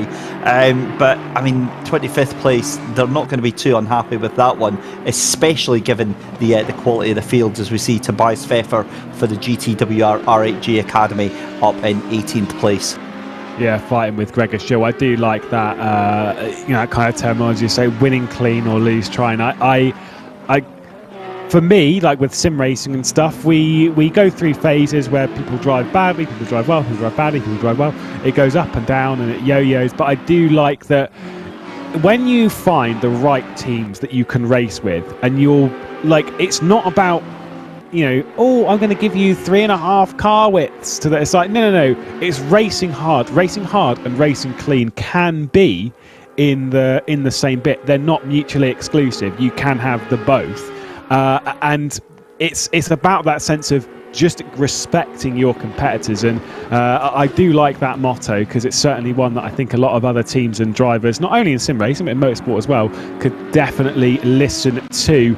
With an hour and 11 minutes to go, we've got a few interesting things on strategy. Also with that interview with Jan-Marcel Dietrich telling us that the number 14 of the Unicorns of Love can definitely take it to a point where they're in one stop and then they're home. Well, hour and 11 minutes, we are well in that window where they could make a single pit stop and bring it to the checkered flag. Tobias Pfeffer still trying to find the way past. Gregor Schill up to 16th position, but no way through at the moment. But yeah, interesting to see that number 14. Their fan base will be going wild, because they are pushing themselves further forward as we reach even closer to the checkered flag. What's really interesting is the gap between first and third place, and you'll be able to see this as well, Lewis, even fourth place as well, George Boothby. I think the pair of them might be in a shout. We don't know about Boothby's strategy. He might need to pit again, but with the fact that 57 seconds behind and they've got that pit stop in hand potentially, I mean, this could be a monumental event for Pichchenko and the Unicorns of Love. We'll keep our eyes open with bated breath with this one.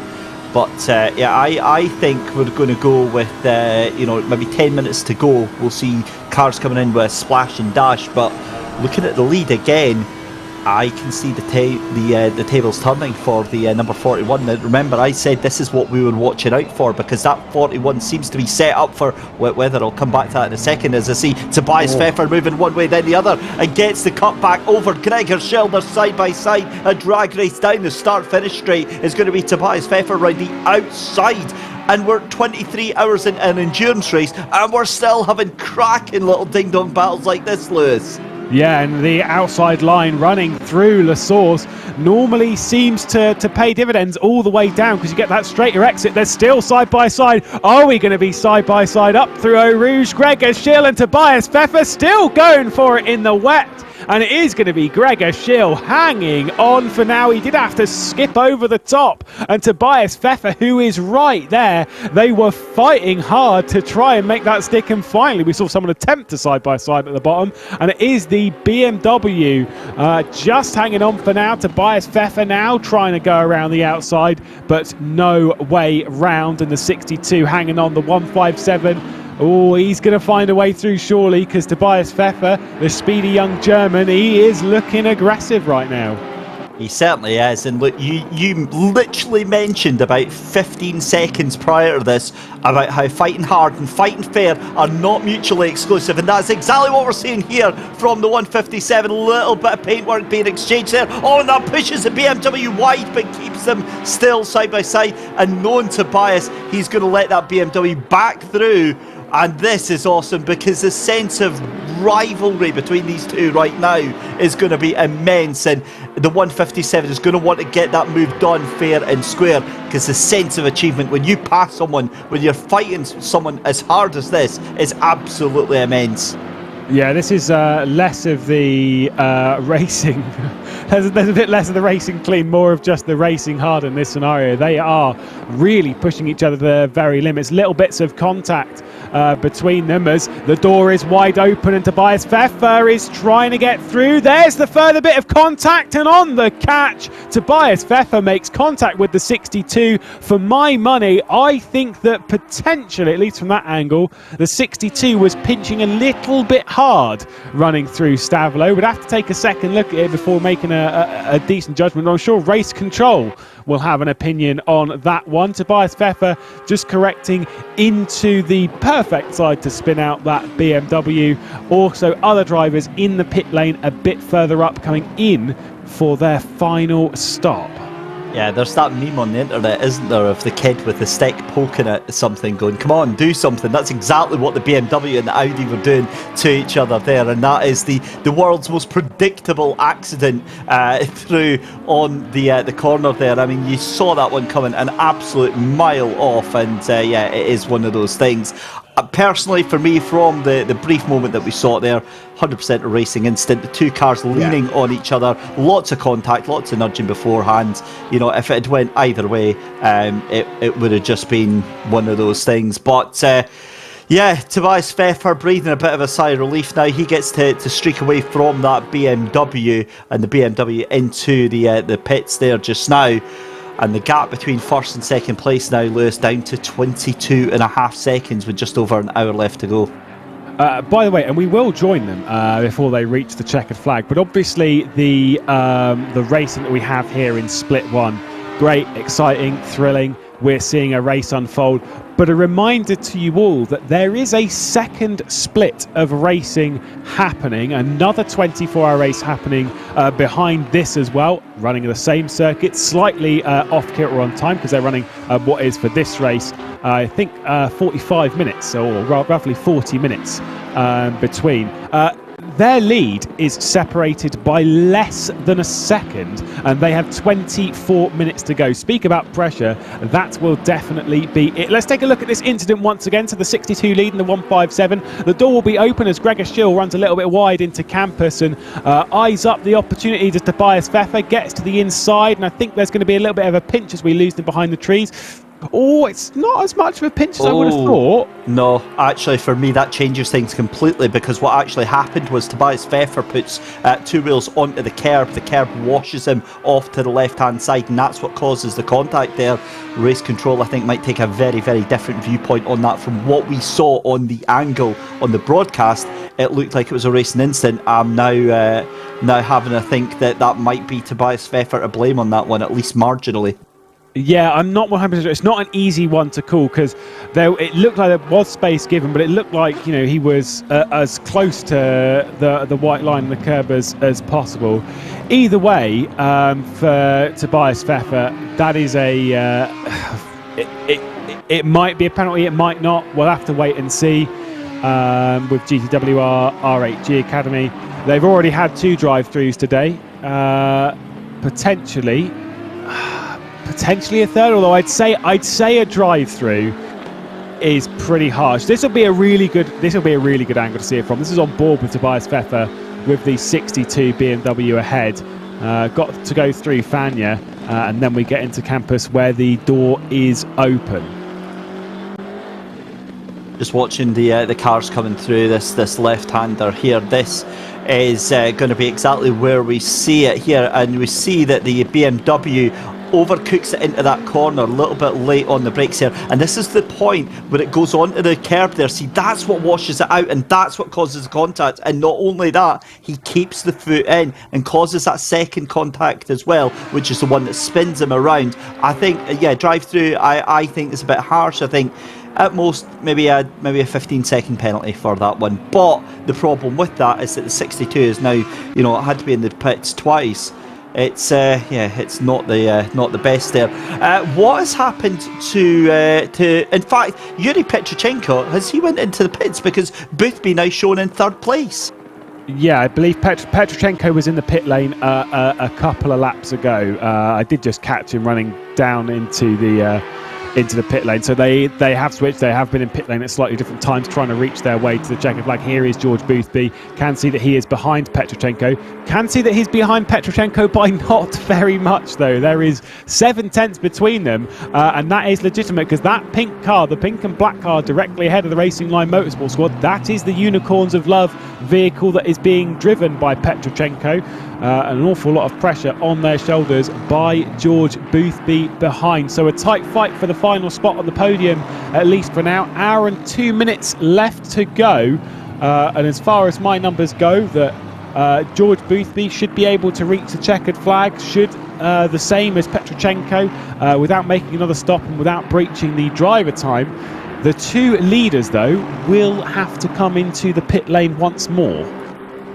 Yeah, that is going to be very, very interesting. They're going to leave it as late as they possibly can, because we're going to have to see if Petrochenko and Boothby can unlap themselves right now, because at the moment, if they can do that, it's all going to come down to that final 20 minutes, isn't it? Because at the moment, it's not looking likely. Boothby 2:29.7s, which is pretty much on par with what the leaders are doing, both Malinowski and Grabowski. That gap kind of stabilised at 23 seconds, so they're not making massive inroads in terms of the pace, but we'll keep an eye on that in terms of if the lap times do come down. Important to note as well, Lewis, the track completely changed now. It is full wet conditions here, and it's only going to get worse in the next half an hour.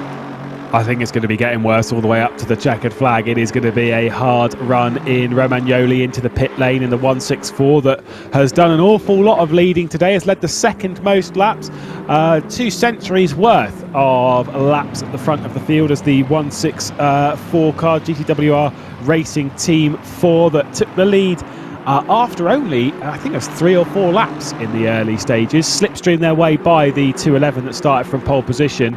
Then there was the switch after the pit stop sequence, and then various issues happened to the 211. They got a drive-through penalty for making contact with a 77, and it allowed the 164 to stay out front for a very, very long time indeed.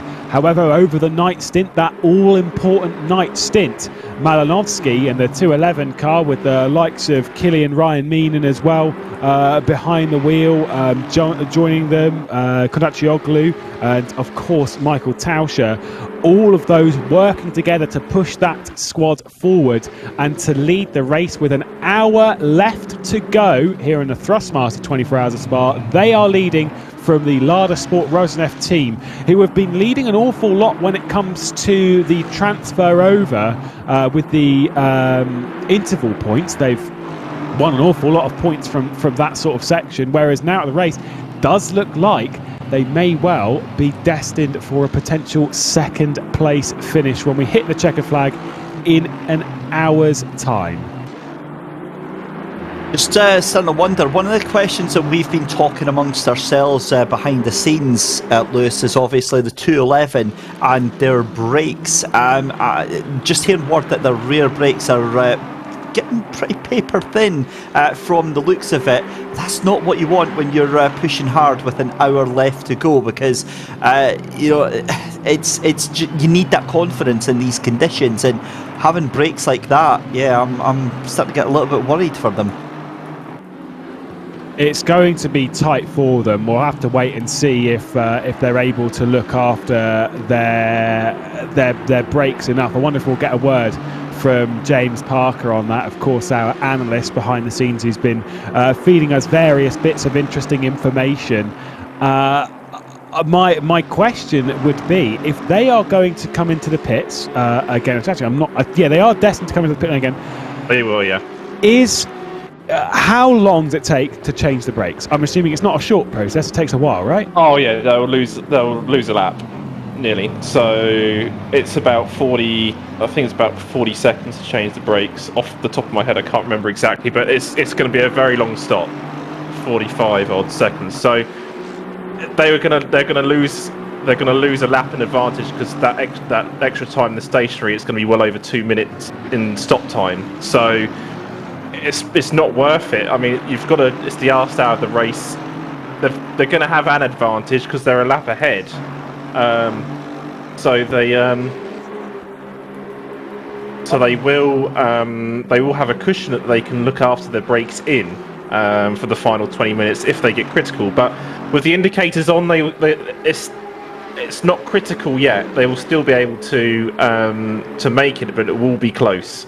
And they will be having to push their brake bias forwards a little bit just to look after those rear brakes, just to not accelerate that process of them dying. So it's going to be very interesting.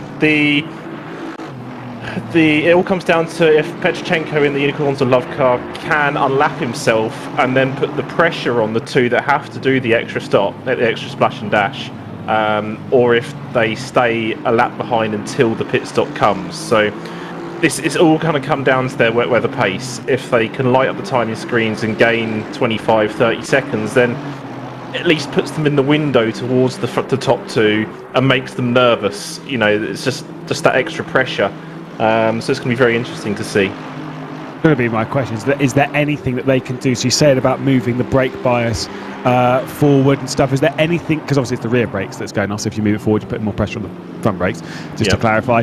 Is there anything else they can do just to sort of just push those brakes even further and just reduce the risk of them going? Very difficult, really. I mean, outside of brake bias, maybe raise the ABS slightly, and then just do a bit of lift and coasting to obviously use a bit of the drag of the car and the engine braking rather than using the brakes. Apart from that, nothing really else you can do apart from just going slower in general. So it's going to be tight for them. But if the indicators have just come on, then they should be able to make it the hour. But they're going to be very nervous, and obviously they're going to be quite anxious, and checking Malinowski's pace every lap. So yeah, it's going to all come down, like Bathurst, it's going to all come down to the last 15 minutes when the other two cars have to do their splash and dash. I'm not sure, I was asleep during the night, so I'm not sure when the 41 changed their brakes. So it'll be interesting to see if they change them later and they don't have the same kind of issues. So I'd need to do some investigation on that, because I'm not entirely sure when they changed theirs. Thanks, James Parker, from the virtual pit lane. I'm sure we're passing us various bits of information before we reach the final of the race in 55 minutes. Note, coming in from race control, the incident between the 157 and the 62, that's Tobias Pfeffer and Gregor Schill, is regarded as a racing incident, courtesy of just how that situation unfolded. No one did anything really that stupid, no one did anything malicious, it just is how that kind of unfolded. It was catching in very tricky wet conditions. I like that call. I would be pretty annoyed if I was the G2 Esports car, but at the same time, I like that call in the sense of no one did anything brain dead. It's just kind of one of those things in wet conditions. When you're racing that hard, that stuff can happen. It's the right call that's been made by race control here, as we see. This is split 2, and this is just an absolute ding-dong battle that we've got going on with 14 minutes left to go. Look at that, 0.2 of a second between Broughtigam and Nortman there. You couldn't ask for any closer racing right now. I mean, to come right up to the end of a 24-hour race, Lewis, and have this to go, I mean, yeah, this is awesome stuff. And Nortman, the pace that he's got right now, catching onto the back of Broughtigam, it looks like it's going to be a case of waiting patiently for his opportunity. Yeah, we've also got the Bentley, by the way, the 556, that one being the Butler Powell Motorsport squad up on that podium. So it's not an all-out Aston Martin washout at the top lot, but we are going to see a potential change for the race lead. These two have switched around a fair few times, the 81 and the 76. It looks like it's going to be the Black Hawk racing car of Alex Broughtigam who's going to be leading the way at the moment from the Sim RC Endurance squad. That are going to go side by side down the hill for the race lead. You can see the condition difference between split 1 and split 2. It is not as wet in split 2. Conditions ever so slightly drier. What a fantastic display. Oh, there's been contact. Oh, that is tragic. That is absolutely tragic. I think the 81 is going to wait up for the 76 to pass. Oh, that is a big crash, and I'm pretty sure, I don't know about you, but that 76 looks like it's going to be pretty toasted after that hit with a barrier. If that was me, I'm straight to the local shop and getting some flowers and some cards for that one, because race control are going to go crazy at that one. Look, I mean, that was a preventable accident. The Broughtigam had the run at the Nortman had the run there, and yeah, look, it's an awful thing to say. We both know what way that is going, very likely from race control on that one. I just hope there's not too much damage and they can just settle down and get on with another 10 minutes of racing, but that very well may have just decided the race right there. Yeah, shout out to also, I mean, obviously this sounds really biased because obviously we're looking at all the Astons and being like, wow, shout out to the likes of the Bentleys and the Ferraris and the Bentleys. But to be fair, considering how strong the Aston Martin is, to say that there's a Bentley on the podium is quite a good shout. That Butler Powell Motorsports team, they're well experienced elsewhere in sim racing. It's run by Rene Butler and plenty of other drivers behind the scenes. They've got a very strong contingent of drivers. I did say about them before, this is ages ago, about some of the drivers that they've got. They've got Richard Schaefer, who's part of the team, who I was teamed up with at a LAN event at the Nordschleife back in 2018. Very talented driver, lives near the Nurburgring. There's plenty of, I think he's got a fair amount of real world experience, knows the Nordschleife like the back of his hand, so I don't think that'll help him here at Spa, but regardless, there's plenty of experience. You've got the likes of Nicholas Hillebrand in there, who's got a lot of experience on this sim as well, Christian Stock, and then of course Johannes Weiss in that 556. They are a fair way back though. They are a lap down on this race leading battle. If they make contact further like that, maybe not so much. 10 minutes to go in split 2. Of course, still plenty of time left to go in split 1. And to say after a 24-hour race to be fighting this hard, that's pretty tough. I hope the 76 isn't that damaged. And to be honest, I think somehow they've got away with it.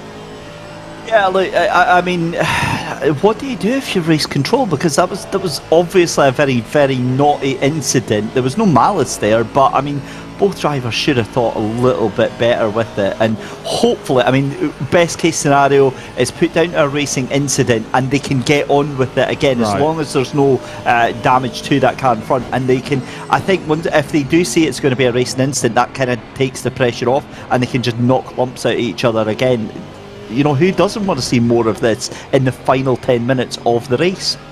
If the 76 isn't that damaged, if it's okay, which, you know, considering how hard that hit was, I'm not 100% sure of, but if it is okay, right, if that car's still driving straight, still driving fine, and still going fast enough in a straight line, the fact that the 81, the Black Hawk racing car that we're currently riding on board with, did switch back around, you know, did allow the 76, the Sim RC car, to take back the lead. If it's all well and good, to be honest, let them race. don't intervene, because you've got a fantastic battle here, and with not very long left to go in the race, you want to see this race run to the checker flag. And even if I'm in the 76, I know obviously, you know, you'd be like relieved. You see, oh God, at least they got a drive-through, so we don't have to worry about this. We know that we've got the win at this point. The feeling of actually earning the win, of crossing the line less than a second ahead after 24 hours, that is a proper achievement. So we'll see what they think of that one. At the moment, there's still very little between them, and it does seem like the SimRC Endurance team, who have done their fair share of racing elsewhere in sim race, not just on the Assetto Corsa Competizione, but also iRacing and the like as well.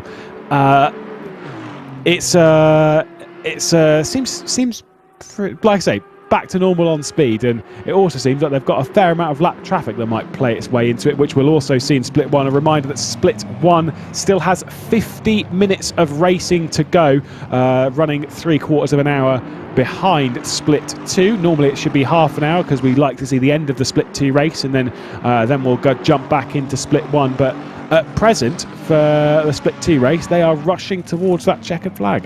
Yeah, they certainly are. You're not missing anything at all in Split 1. It's all kind of stabilised, all the gaps between first and fourth place, all as they were when we left the coverage there. Gap about 9 seconds from your leader to your cars trying to unlap themselves. That's come down very slightly, but we'll keep you updated on that, because obviously we want to try and keep our attention here on Split 2. I don't know about Brodskim. It just seems to be that he's dipping away. The other thing about the not only handing that place back, it was at the fastest part of the circuit. He lost himself quite a lot of time there. So, you know, I think he, if anything, maybe over-penalised himself for that. So hopefully that goes down well with race control, and they see that it's just one of those things, and decide to, as you say, let them get on with it. I do wonder though, and this is me like going very much on the opposite side of that, just being like, okay, if you're the Black Hawk racing car, if you overtake and take the lead and take the win, you're the 76. Do you then report and be like, look, well, I mean, we had a damaged car and it was damaged because of them, and that's why we lost the lead, and, you know, the ifs and buts and, you know, candy and nuts and all that lot.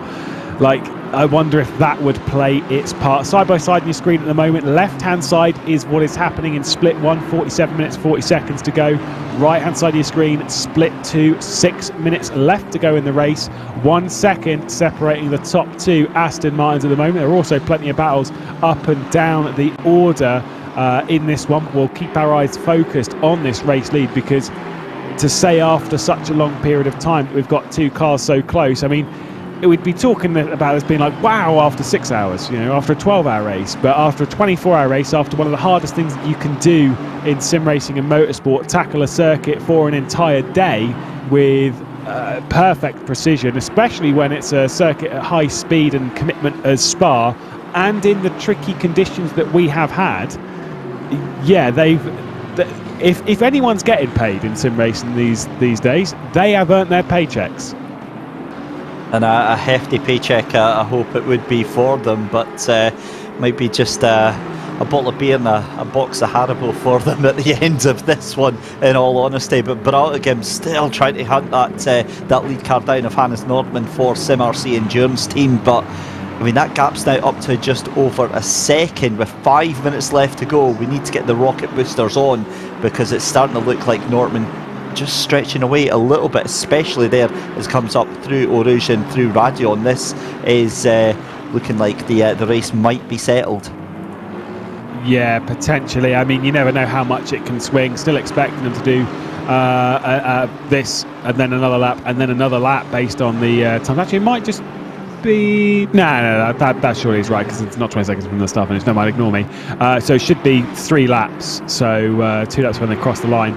Still plenty of time for the 81 to close back up to the 76, and Black Hawk Racing give themselves a good effort to try and take victory here at Spa in the trickiest conditions that you could ever wish for. You can see how much there at the bottom of the screen. You can actually, to be honest, you can see how much faster Split 2 is at the moment than Split 1, courtesy of the different conditions. Split 1 running, as we've said before, in very, very heavy wet conditions, which Split 2 have had. and then it's just gone up and down at slightly different times. The Bentley, by the way, of Butler Powell Motorsport, with just 3 minutes to go, are in the pit lane, allowing the 16 up onto the podium. So a very late pit stop, and this is the kind of thing that we might see in split 1. That's a crazy late pit stop for the Bentley, and that promotes the XL Racing by Ren Welton up onto the podium. I can't believe that that's anything other than an absolutely needed pit stop at this stage in the race. I mean, 3:20, they've probably tried to keep it going as long as they possibly could, and it's just not happened to work out. It's really easy to miscalculate things like stint time, and I think from Johannes Weiss in that 556 Bentley, that's what's happened there, and it's cost them massively on the final couple of laps of the race. You were mentioning about the weather and the lighter rain that they've got here. It's almost as if it's cooling the track down. They're almost going a little bit faster. I wish somebody had maybe mentioned that about an hour and a half ago. But the track is also warmer as well. It's 31 degrees track temperature, and the air temperature at 28 degrees as well. So that is leading to some slightly favourable conditions here as Norman goes a little bit wide at turn 1. We've got 2 laps left of this race, and this isn't over because that gap is now down to 0.8 of a second here. How about this for a finish? Yeah, look at the left-hand side of your screen in split 1 and see how much heavier that rain is than the right-hand side of your screen in split 2, because the pace differential is roughly 3 to 4 seconds between the two splits at the moment, which kind of makes sense. Slightly hotter circuit on one side, but less wet, and then a wetter circuit and whatnot on the other. It makes sense there would be a decent pace differential between the two, but yeah, we're talking about 4 seconds at present. Again, half a second now separating the top 2 in split 2, and it does look like that gap is coming back down again bit by bit. The last lap it was a 10th faster for the Black Hawk Racing car. Alex Browdigan behind the wheel of it presently, looking to still, despite that incident between themselves and the Sim RC squad, looking to still try and at least go for some form of victory, whether it's on the road or dealt with in the steward's room afterwards. You'd hope it's not dealt with in the steward's room afterwards. We hope we want to see it done on track, and we want to see the race winner leave here as the race winner. I think that's what we're likely to see, but Brautigam, has brought that gap down again. I wonder if they've just maybe taken a couple of laps to cool off the tyres and just give it one last yeehaw through this penultimate lap here, put themselves in the best possible position. But Norman doing a cracking job of trying to hold on to it, and Brautigam looking very, very scrappy on the exit of the corner there as they're coming through towards Blanchimont, and it's all coming down to this final lap here. I'll tell you what, for split 2, you could not have wanted a finer end to this race. This is awesome, awesome stuff, and what a ding dong we're going to have here on this final lap. Just think of the pressure at the moment on the shoulders of Nortman, and to be fair, on the shoulders of Brautigam as well. The two teams, these two drivers have the work of a day on their shoulders for the next 2 minutes and 30 seconds as they wrestle their way trying to take victory in split 2 at the Thrustmaster 24 Hours of Spa SimGrid VCO World Cup round 2 of the season. It's a lot of pressure on your shoulders. You have not just had the day though we've been racing, it's all the preparation, it's all the build up into this. If your heart is not racing in those seats, I don't know what will make that happen, because it is intense. The timer has hit 0. The checker flag will be ready. Yellow flag is out in sector 2, in split 2. Not sure what that is for. Certainly isn't for the race leaders though, as they try and battle their way for a race victory. Here we go then as we come along the Kemmel straight down towards Lecum, and again stalking is the figure of Brautigam, trying to catch up onto the back of Hannes Nortman here down through the tail end of the circuit. It is such a wonderful free-flowing circuit here at Spa-Francorchamps in Belgium. Washes out a little bit wide, goes Brautigam. That could be it. That could be the race handed on a silver platter for the Sim RC Endurance team. but don't count it out just yet, because look at Brougham trying to get the exit out of that corner now. That's going to be, what, 0.8 of a second behind your race leader right now. Is looking all signed, sealed and delivered here for Hannes Nordman. It's going to have to be a last gasp effort, firing it into the chicane surely, or a mistake from Nordman, because it's all looking very, very solid here. A smooth performance from Hannes Nordman, and yeah, they're possibly on the verge of a victory to grasp that. Yeah, two extremely strong squads that would certainly not be misplaced in Split 1. The Black Hawk racing car behind that's currently being driven by Alex Boutigam. You've got Daniele Brambilla, you've got Sasha Glatter and Chris Sever, who missed out shortly on pole position on Thursday night after topping Q1, did not top Q2. The team, though, that I think we need to focus on will be the Sim RC Endurance team, who at present seem to be able to hold the lead in Split 2 heading into the final chicane. There's nothing that Black Hawk can do, and for Hanne Nordman and for the Sim RC Endurance team, it looks like the 76, after 24 hours of racing by less than a second, is going to be on top here in the Ardennes. It is the 76 that takes victory in the second round of the VCO World Cup. Sim RC Endurance team, massive congratulations to them, to Hanne Nordman, to Michael Munn, to Paul Retzbach and to Tobias Lorenz, who are all drivers in that squad, taking victory today by the narrowest of narrow margins. That is tight stuff. Just what you could ask. We're being told that car started from pit lane to take victory. Are you kidding me? That is outrageous. To start from the pit lane. I mean, that is, never mind Split 1, that is the story of the day right there for that 76 team.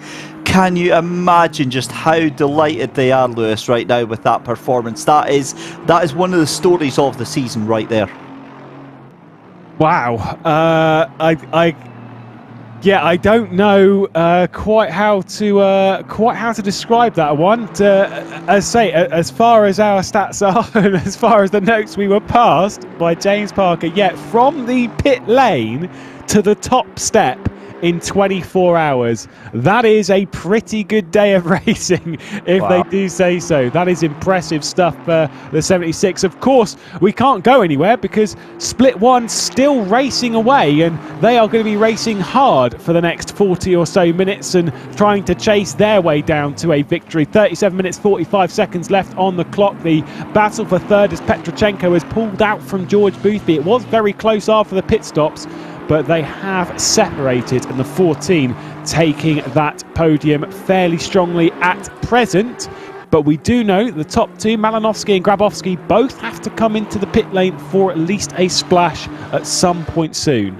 Yeah, they sure do. And the thing is as well is that Petrochenko, if he can get past Malinowski for that to get the lap back, it's going to be a tall order, but he is lapping about 0.8 of a second faster than your race leader now per lap. Also, George Boothby, I think, from looking at the track map here, I think George Boothby's really struggled to get past some lap traffic there. And we're not talking slow cars, we're talking like sort of the 911 and the 129 or the 149 that he's struggled. No, it was the 129, and the 129 is Alessandro Sidri in the fellow Aston Martin down in 25th place. So again, it's difficult enough in these conditions, but to get past lap traffic as these conditions deteriorate even more, the track is getting slower and slower. Did you see a note, by the way, in chat from Daniele Brambilla, who drives in the Black Hawk car in Split 2? Basically, as far as he actually couldn't drive, and so they I don't know what the reason was exactly, but they did actually receive a 130-second time penalty as they crossed the line for not all drivers being a part of the squad driving. I don't think it's cost them a position, though, because the next car was a lap down. So they're still going to hold second position, so it's fine. So it's okay, at least for that. They still hold second position, so A bit of a shame, but is what it is. At least they still get second position. A fantastic drive for them anyway. Our focus then back in split 1 as we've got Darren King and Gyetven battling out 12th position. Gyetven, who's been up the order, down the order, back up the order. And these two, I'm pretty sure they were battling with each other 18 hours ago, and they continue to do so. It's been unrelenting now, and a lot of final warnings coming out for cuts at Radeon, and with 35 minutes left to go, you just can't be taking chances like that. You can't afford to have race control breathing down your neck and potentially handing out a drive-through penalty after that warning. I mean, that is that's a good 2 minutes that you're going to lose just by that drive-through. Maybe a minute and a half if I'm generous, but certainly it's going to be huge. Yeah, it's where the wet conditions happen. We basically the game relinquishes control of track limits in an extreme circumstance, and so race control step in, and they're the ones that judge it, and they're the ones that basically pick apart what is right and what isn't. And obviously they sent out a fair few warnings. They warned the entire grid twice last night, and now they're just warning people again as the rain's coming back down again to just rain it in. Haha. Just sorry. That's really terrible. But yeah, they just bring it in a little bit. See, look at them through Blanchimont. Look at how far they're running out wide. They're just pushing it a little bit too far in race control, quick to just jump on it. Well, I hope race control are going to be jumping on those puns, because that was pretty dire. Like Thanks, man. That joke is going to sink about as fast as some of these Boltleys are going to. See what I did there. But I mean, Yuri Petrochenko, I'm really interested to see how he can do this here as he goes around the outside of turn 1 there. So there we go. I mean, yeah, that is potentially huge. Half an hour left to go. I mean, I just don't know if he's going to be able to get this done, because it all comes down to these final splash and dash pit stops. Yeah, so for Petrochenko, he just had to dart his way through some lap traffic, that one being the Dalkin community car. We were watching that battle, as now he's also going to try and get past Gyetven in the 194 Racing Line Motorsport Bentley. Had the indicator on, so clearly suggesting which way he's going to go and allow you to pass. You're on the podium, and get on with it and see what you can go and grab. Back to the battle, though, with King and Gyetven. We've seen this happen quite a few times this race. We know the Bentley's quite strong in a straight line. If you're Darren King, where do you find the position? Where does Dalkin community get themselves up into 12th place? Well, you quite simply torpedo the Bentley. That's the only way you're getting past that thing. It is so strong, as you said, in a straight line.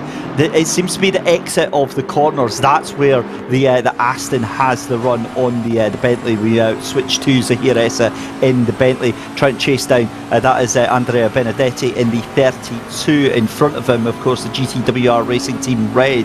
The GTWR Racing Team number 3 outfit.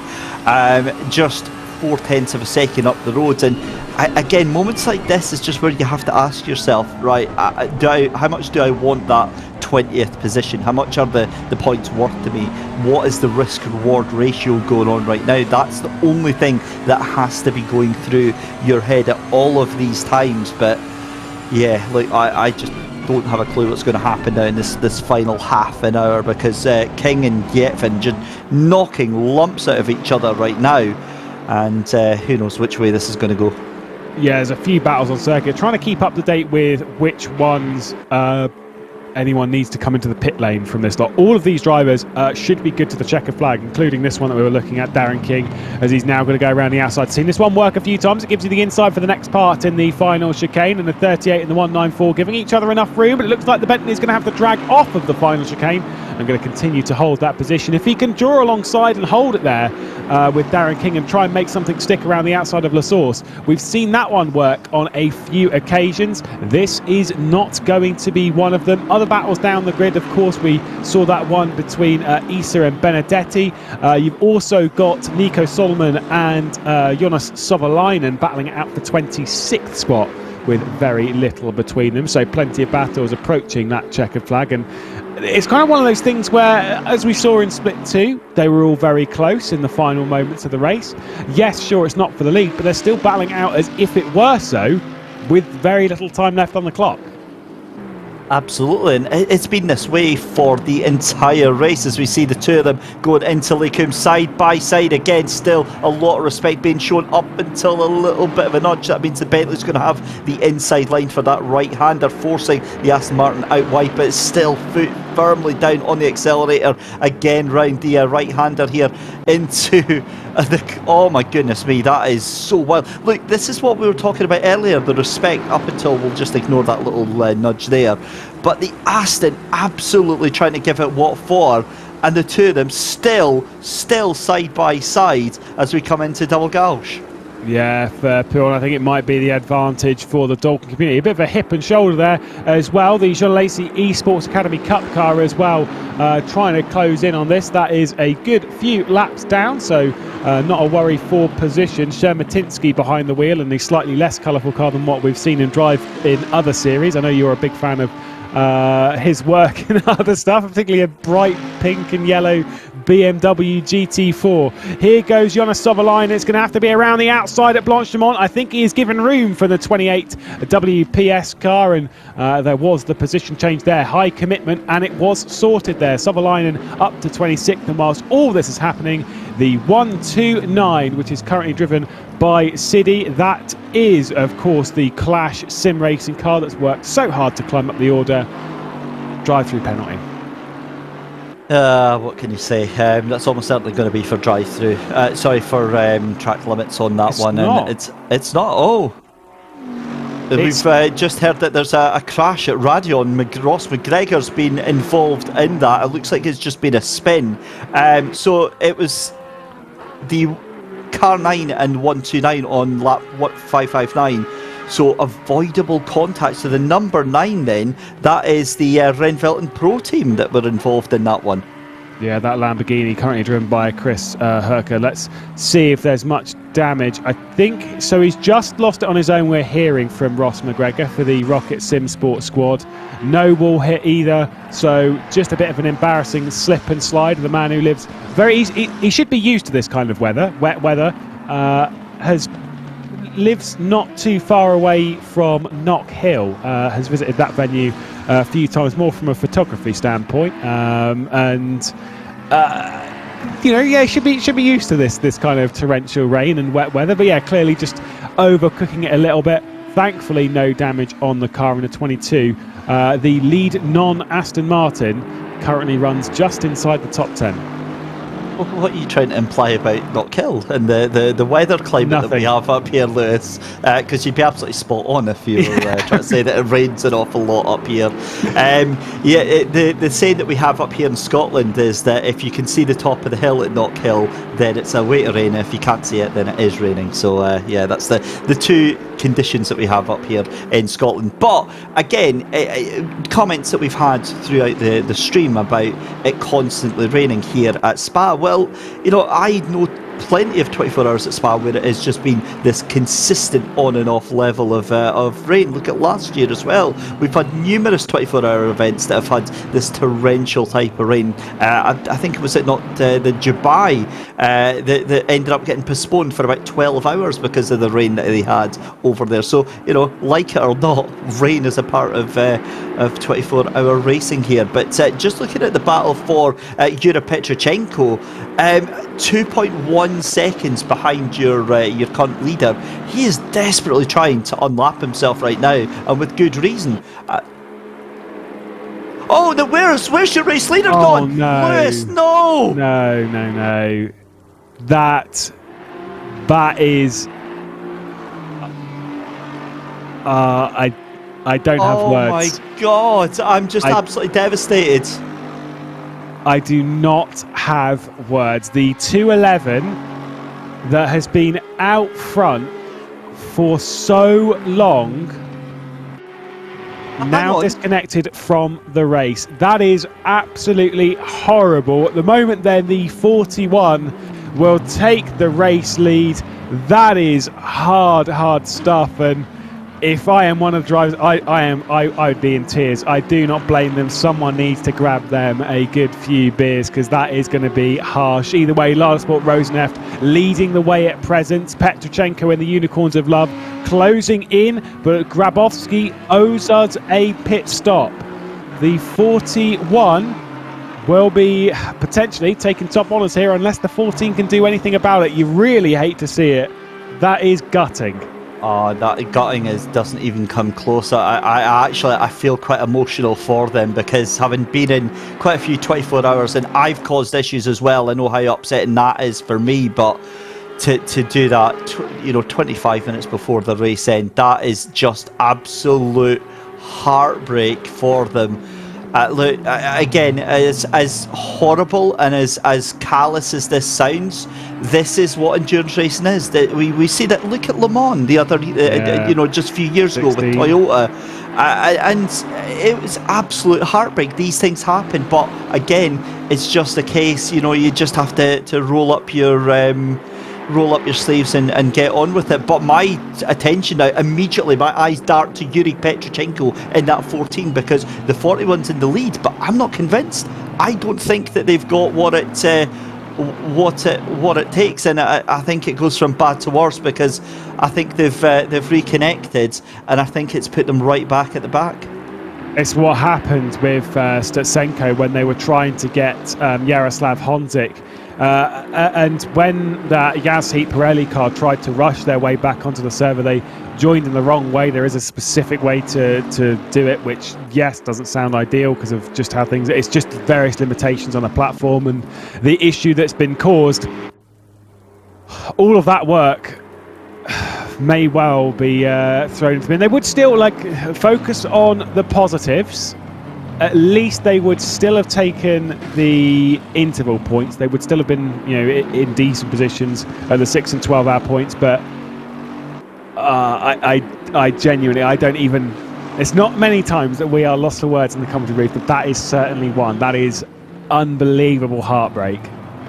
I think it makes it worse because it's obviously not like it's an accident or a mistake or something like that. When it's something that's quite blatantly outside of their control. Look, me and you, Lewis, we've done some racing ourselves. On very different levels. You can't help but have absolute empathy, and I think everybody in YouTube chat as well. We're all absolutely devastated. It's like that. It's that whole meme from The Matrix, isn't it? Not like this. That it's not what you wanted to see. We wanted to see it going down to the wire. We wanted to see a fight. We wanted to see a winner that had fought their way through. And we got that in the 41, but again, just what could have been.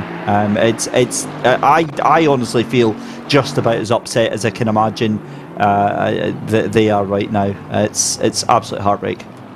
Even the 41, I know obviously a win's a win, whatever. They won't want to win like that. That's not how you win a race. That's just. If it happened with 2 hours into the race, or even at the halfway point, you feel a bit like oof. But at least you've had a chance to prove yourself in that position. When it happens this late, you don't have a chance to prove that I would have been leading anyway, because it was a large gap and you'd have to be close to a second a minute, which is 2 seconds a lap, which is unlikely. But yeah, it's not the way they wanted to do it, but either way, it's the way that it has unfolded. It is a cruel mistress. If you said before, I think it was the 2016 Le Mans race where they left. It was the final part of the race on the final lap, and the engine, the car started to have issues, and it was a tragic moment at the final parts of a 24-hour race, right on the last lap. It happens quite a few times. We've seen it happen in motorsport and in sim racing a fair few times. It's just tragic to see it in this scenario. Either way, we'll focus on what we currently have. The 38 has been required to return the position to the 194. That is King on Yetvan, and there is the position switch. The Bentley then back ahead in this scenario, and King has to do all of the work once again for the Dolking community team. Wow. So from what I understand then, that is huge implications, because that now means that Yuri Petrochenko and George Boothby are now back on the lead lap.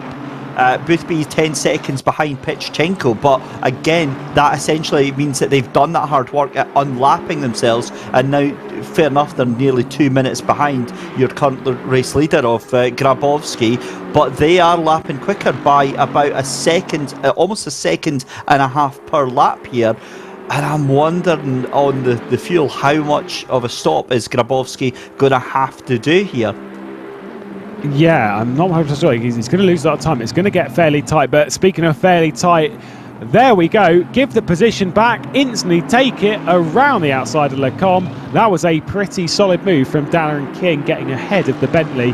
Bentley going to try and fight back as we run into Rivage, but I'm pretty sure the 38 will cover it off with that diagonal line into the apex of the corner and follow the curve all the way round as the circuit drops away. In 11th position certainly seems to be his. 20 minutes left to go. Final pit stops still up for offer for some of those drivers that potentially are pushing it a little bit too far. The likes of drivers that we're expecting to see in the pit lane, at least as far as I'm aware, to be honest, only really seems to be that 41 that is leading the way. Should be in next lap for Grabowski with 20 minutes to go. It's going to close in. Petrochenko's going to get close. I don't, want to put it down and be like, well, no, nothing's going to happen. But I do see it being quite hard work for the 14 to try and take victory here. I think it will still go the way of the Large Sport Racing F team, at least as things stand now. Yeah, and with 20 minutes left to go, this is the final roll of the dice for a lot of these teams. And, Yuri Pichchenko and Unicorns of Love, you have to take your hats off to them for giving themselves the best possible opportunity. I mean, look, if we said 12 hours ago that Unicorns of Love were going to be in with a shout to win, I think you would have laughed at me, quite honestly, but they fought so hard to get themselves back up into that third position that's now handed them the second position. It's a case of waiting and seeing what happens with that number 41 car who's going to be in at the end of this lap. Yeah, well, we'll see how it all translates over the final 20 minutes. Malinovsky back in 7th place. Back in the pit lane. Well, maybe they've been able to rejoin, and there would have been maybe 2 or 3 laps down, because he did have a commanding gap over. So if that is the case, I mean, it could be that the controls are locked. So if he gets going, that's fine. Just to update the driver, so it looks like Killian Ryan Meenan's going to jump into the car there. One of the Michaels that was still connected to the server and was streaming the race, but they were in bed having a nap. So of course, because they've got that one driver connected, they weren't able to jump back in. So from the looks of it, they maybe have got that sorted, and yes, there'll be a couple of laps down, but I mean, I'm okay with that. I'm absolutely okay if they can get a top 10 finish, top 15 finish out of that. It is a huge recovery, but we'll have a look, because I don't know if they're out of the woods just yet. Well, keep our fingers crossed to see if they can just get back out onto the race circuit, because I mean, obviously, if you asked them 20 minutes ago, would you take a top 15? No, of course not. Whereas, 5 minutes ago, yeah, absolutely, they'd bite your hand off for it. So hopefully we'll keep our fingers crossed, and we'll keep our eyes, see if the 211 can come out of pit lane and at least get something from the 24 hours of Spa. Led the most laps here, so they'll be up for the Callow Ironman Award. Should be able to take that one with the most laps led. Second most lap led being the car that's in position 6 at the moment, the 164 Ramagnoli car. So not going to be challenging that. And Killian Ryan Meenan, beside Max Motorworks, is departing the pit lane. I know that is tragic, they are not leading the race, but to see them out of the pit lane after all of that, at least they are on track. I swear to God, say if he stacks that now, I'm just No, we can't. No, exactly. We need to get him through across the line. Anything above, look, a finish is absolutely golden. Anything in the top 20 will be nothing short of a miracle. So I mean, I've heard the ways to get out of success ballast, but yeah, that's maybe not one of the best ones. And we can joke about that because they're back on track. That's really all that matters. However, back on track is also Yuri Petrochenko, who's just taken almost 2 seconds out of Denis Grabowski on that last lap round. Grabowski is going into the pits. Oh my goodness me, what is going to happen with this roll of the dice? 15 minutes left to go, Lewis. This is getting wild. Yeah, it's more interesting as to where Petrochenko and Boothby come out. So we see that Grabowski is in the pit lane, and you can see him there on the right-hand side of your screen. Currently running in the Grand Prix pit lane. I'm not sure where their box is. I think it is about halfway down the hill in the endurance side of things. So we'll keep our eye on them on side by side as to where Petrochenko can do so. This is painful. If you're in that Lada Sport Rosenef team, even if you know that your entire pit stop time, whatever, is 90 seconds or whatever, because you know that you're only going to take a little bit of fuel, you're not going to take tyres, you're not going to do this, you're not going to do that, it's only 15 minutes to go. Still, you know that there is a couple of Aston Martins on the track right now that are pushing as hard as is humanly possible, because you know the call has gone to Petrochenko to be like push, push, push. You know, we've seen this in motorsport with, you know, hammer time and whatnot, and absolutely getting on it. And it's now or never for the Unicorns of Love. It's going to be close. I just don't think it's going to be enough. We'll have to wait and see, because it doesn't need to be a long stop for Grabowski. He needs to just get a little bit of fuel in the car. There we go, he's off again. And yeah, I think that's going to be what, 30-second leads. Maybe 25 seconds for that, but it's looking very, very good for the number 41 right now. Yeah, just got to make sure, though, that no mistakes are made, because the thing is, you don't want to be exceeding anything on that pit exit. You don't want to be making any mistakes. You don't want to be annoying race control with track excursions or anything like that, because you're now in the danger zone. You now cannot make a mistake for the next 14 minutes. A spin, a slide, a cut, a whatever could potentially turn things and cost you this race victory. And oh, how the Yiga Rognikov fan base would go absolutely rabid if anything happened to this car right now, leading the way, 14 minutes to go. I was just thinking that, actually. Could you imagine, instead of the Malinowski crew, if it was the 41 that had disconnected? My goodness me, I think we'd be getting lynched. I'd leave the broadcast. Hate mail for the next 3.5 months on that one, but it isn't. And look, we have to actually talk about this. This is testament to this new way of thinking that the Lada Sport Rosneft team have got. We were speaking to Valerie Suman on YouTube chat earlier, who said that they've brought a couple of different drivers in. They've got a different way of thinking, and look, this is paying testament to the fact that this is a completely different team in the way that they're driving, not just with Yiger, but with everyone here in the number 41. They are much more balanced. They are much more focused on what actually matters. They're not getting caught up in stupid battles. They're not throwing the car up every single which way that they possibly can. They are reserved, and they are very, very much paying the dividends right here with 12.5 minutes left to go. But it's going to be a case of waiting and seeing.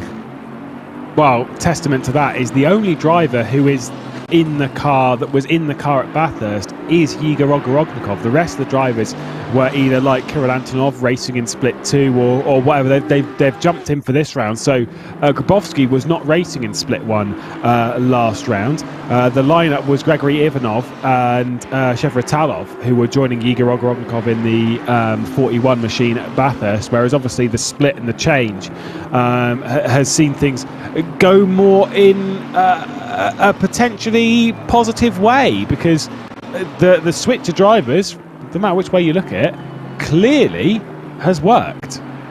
And that's absolutely been the call for that. Whatever has happened has been a revelation. And not only, I mean, they were looking strong in second place for the championship. They had a good haul of points. This now, however, and the demise of the 211 just turns the championship completely on its head. But I think we can't look past Yuri Petrochenko and the Unicorns of Love, or George Boothby in that Racing Line Motorsport 191 machine as well. I mean, look, I think we come away from Spa with more questions than answers after some of the performances today.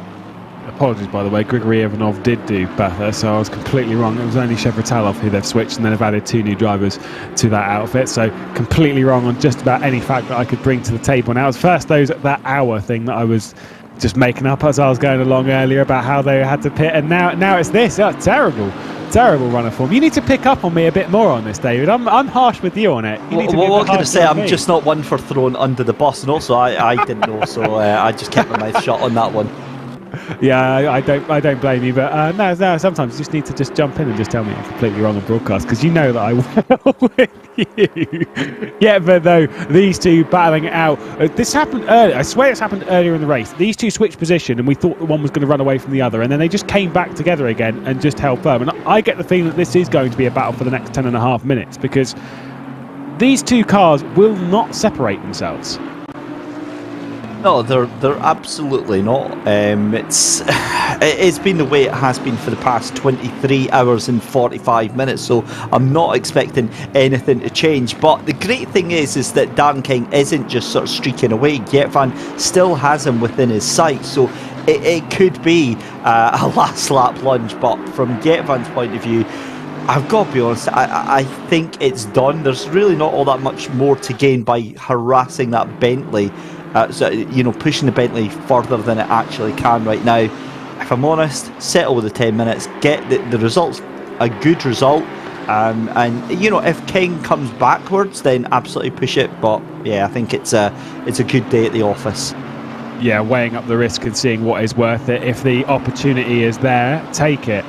Don't force it too much though, because either one, making a mistake of your own that will cause an accident. For two, you don't want to be in the bad books of race control. Well, certainly not in the last 10 minutes of the race. It most certainly is not worth it. So for the Racing Line Motorsport squad, if the position comes to you, it comes to you. If it doesn't, just 12th, 11th. The points differential between the two, it's not enormous. Don't get me wrong, it's still a fair jump, and you want all the points you can get. But between 11th and 12th, it's the difference of 2 points, 30 and 28. So is it worth it? I mean, every point matters, yeah, sure, but is it worth it?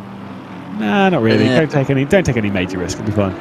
Exactly, and that is what the difference is between these top split drivers and the rest of us mere mortals, is that they are much better at weighing up that balance of risk and reward and being able to take chances. But 8.5 minutes left, I would say, just let the Bentley do its thing. The gap slightly stretching over. It's a done deal, but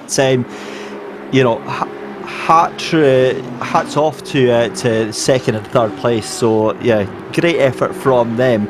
But cracking little battle going on for 16th and 17th. Dominic Blyer and Tobias Pfeffer knocking lumps out of each other. Tobias Pfeffer in that 157 Audi doing a cracking job. And again, I mean, 23 hours and the good part of an hour into an endurance race, into a 24-hour race, and we've still got battles going on split by less than half a second. Yeah, and those two were battling for the race victory last month at the 12 Hours of Bathurst, now battling for 16th spots on the road.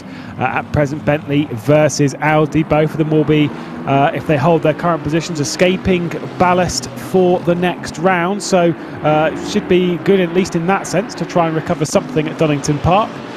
Tobias Pfeffer then up to 16th possession. Dominic Blyer down to 17th. Just 7 and a bit minutes to go. Say it's super tight for quite a few positions. Same with the Greek Souvlaki squad, who are right on the back of the BMW Team G2 Esports team. You've also got the 777 of Issa on the back of Benedetti for 20th spot to get inside that top 20. So everyone's trying to vie their way into some final decent points, and I'll tell you one man who will be on a mission right now. 14th spot, Ryan Meenan on the back of the 154 GTWR car. Pretty sure he'll be like, I just need to get extra. Any position, any point I can get. I'm annoyed now. We are getting whatever we can from this race. With 6 minutes left on the clock, they're going to be charging. Certainly is, but it's the unenviable Bilancini that he's got just in front of him. So if he can get that place, then awesome. But yeah, it's a tall order, and again, it's that risk-reward ratio that he's got to have in the back of his mind. Just to bring you up to speed, ladies and gentlemen, if you are just joining us and you are wondering, your eyes don't deceive you, the 2:11 that was in the lead for a good chunk of the race had a connection failure, and then the issues trying to get back into that car has brought them all the way down into 14th place. And to be honest, that is still an amazing result when we thought they were going to leave this race empty-handed. But this is Janis Sherdakis for the Greek Souvlaki squad in 35, currently in P19, rounding out the top 20, hunting down Gregor Schill in that BMW. And again, for the good part of this race, that BMW from G2 Esports was in the top 10, and then it just went all horribly wrong for that BMW. If I remember rightly, it was a drive-through and then a stop-go 30 for speeding on the drive-through as well. So it was a bad day going to worse. And to be honest, a top 20 result for that BMW is a fairly decent outcome. Yeah, more importantly for them, what actually set off that entire sequence of issues was the pedal failure of Niels Nyox, who was behind the wheel. Pedals went, had to get Arthur Kammerer in the car whilst it was dry, then picked up a drive-through penalty for track excursions while serving the drive-through for track excursions, picked up a stop-and-go 30, which, as far as they've said, was not their fault in a sense that they were in the pit lane. And for whatever reason, I don't know if you knock in something, I don't know. Either way, it went up into 6th gear. When you do that, it releases the pit limiter, because pit limiter is only active in first. And then they sped in pit lane, try to get on it as quick as possible, doesn't matter. And it's a straight stop and go 30, which is incredibly harsh. So they had to come and serve that. It just all fell apart. The fact they're inside the top 20 is a miracle in its own, and hopefully they'll be bringing it to the checker flag in that state, ballast free for the next round. Reminder for the ballast that it will take the top 15 spots from here at Spa. The top 15 will then take ballast into the next round, that ballast being 40 kilos, 37 and 35 for the top 3, and then goes down in various different orders, and it's down to 10 kilos for 15th spot. So a fair amount of ballast to be spread out among that top 15. And I know it doesn't sound like much. Again, I've said this in like a touring car sense. When you think of touring car ballast, you think, oh, well, British touring cars run like 70 kilos. That's fine, because that only affects you for a 20-minute period. You're talking about a 40 kilo ballast for 12 hours, for 24 hours. That is hefty. It has a huge impact on not only the strategy but the performance of the car as well. And like you say, I mean, 20 minutes is not that much of a big deal, but when you've got a constant 40 kilograms on there that takes about maybe 0.8 of a second off of your ultimate lap time, and that's a devastating effect that has over that 12-hour or that 24-hour period. Meanwhile, with 3 minutes left to go in the race, it's still all kicking off here. Schill is having to defend so hard from Sherdakis, and they're almost side by side. Oh my goodness me! Coming up through Blanchimont, the Aston Martin thinks better of it, lets the BMW go away again, and on the run down to the chicane, and we're going to have 2 laps left to go, I think, here. Yeah, the final tight moments of the race for some of these teams and squads. And, well, we'll have to see how things work out in these positions and what could happen. We've apparently got a standings update that may be coming through, but before we get to that, it is also important to note that 211 squad that is down in 14th position, they'll be getting 12 kilos of ballast for their offer. They have led the most laps, not by much, but they have led the most laps today. Side Max Motorworks on top in the Callow Iron Man Award will be getting themselves a prize from Callow.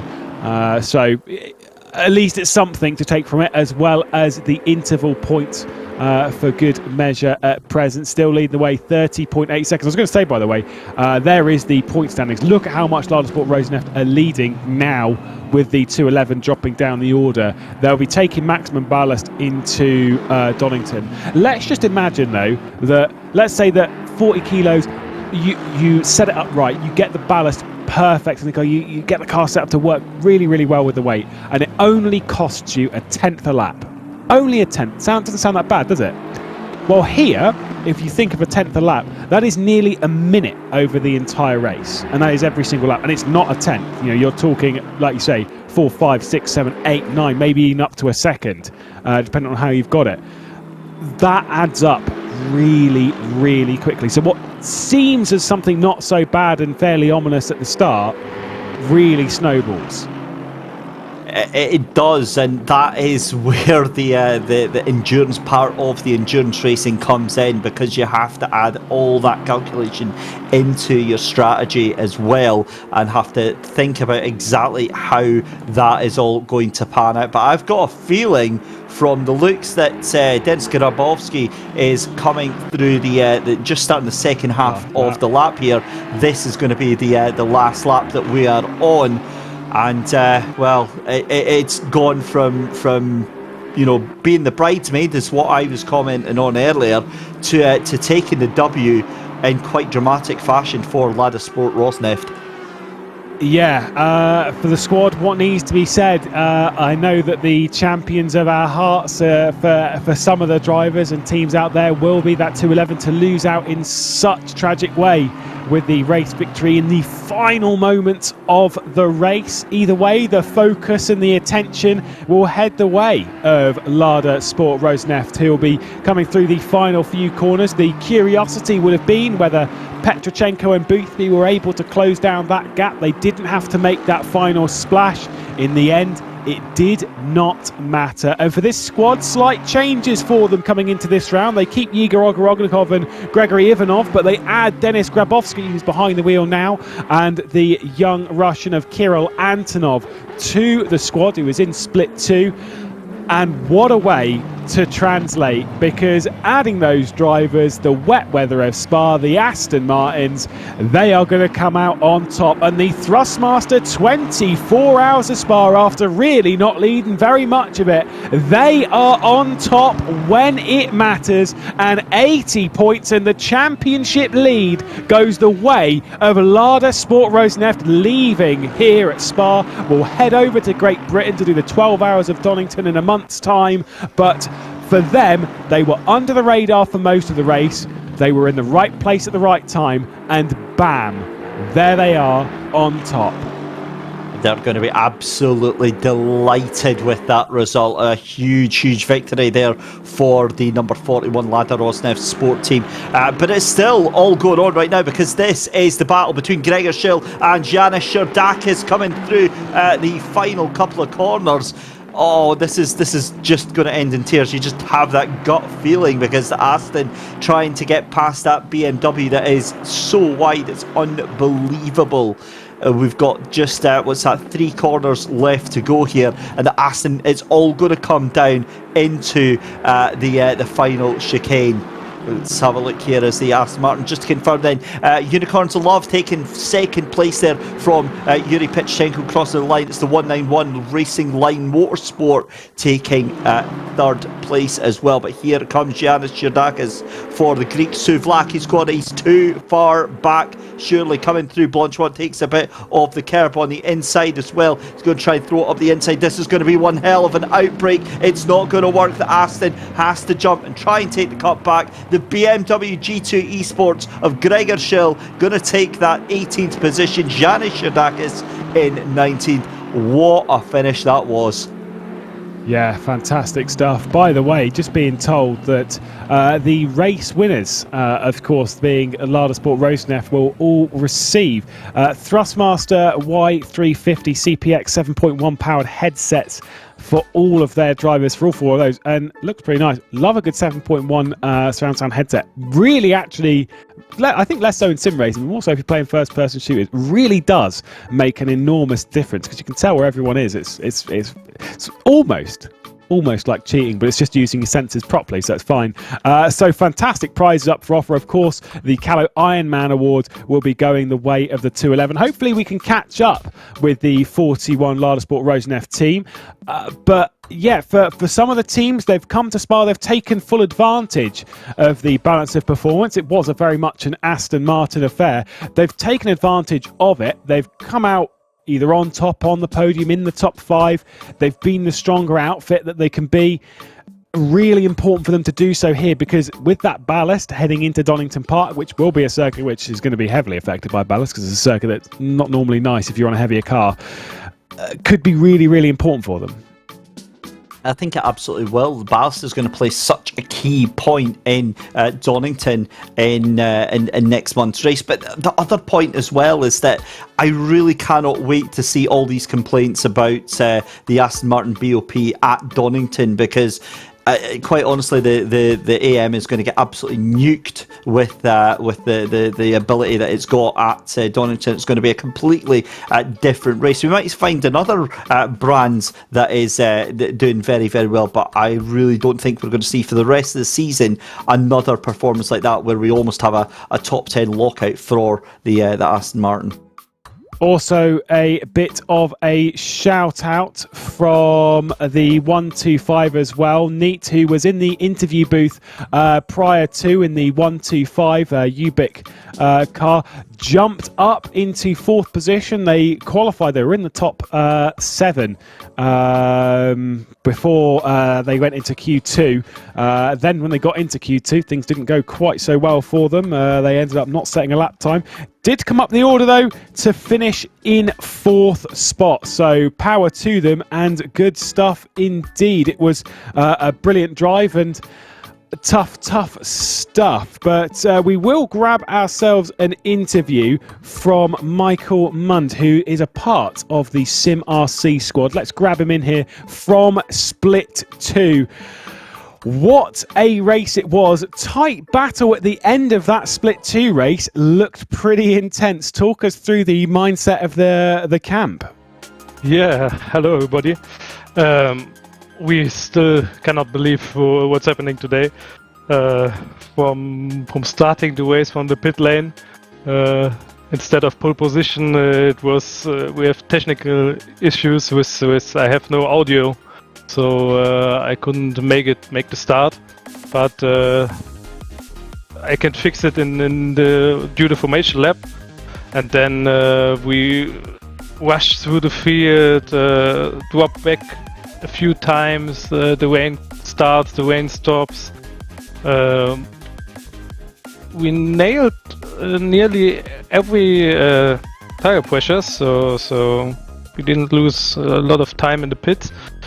And yeah, in the end, the number 81 was way ahead, a lot of time in the race, and in the last 2 hours, the pace dropped a little bit, and then we catch them in the last 15 or 10 minutes. It was a tight fight.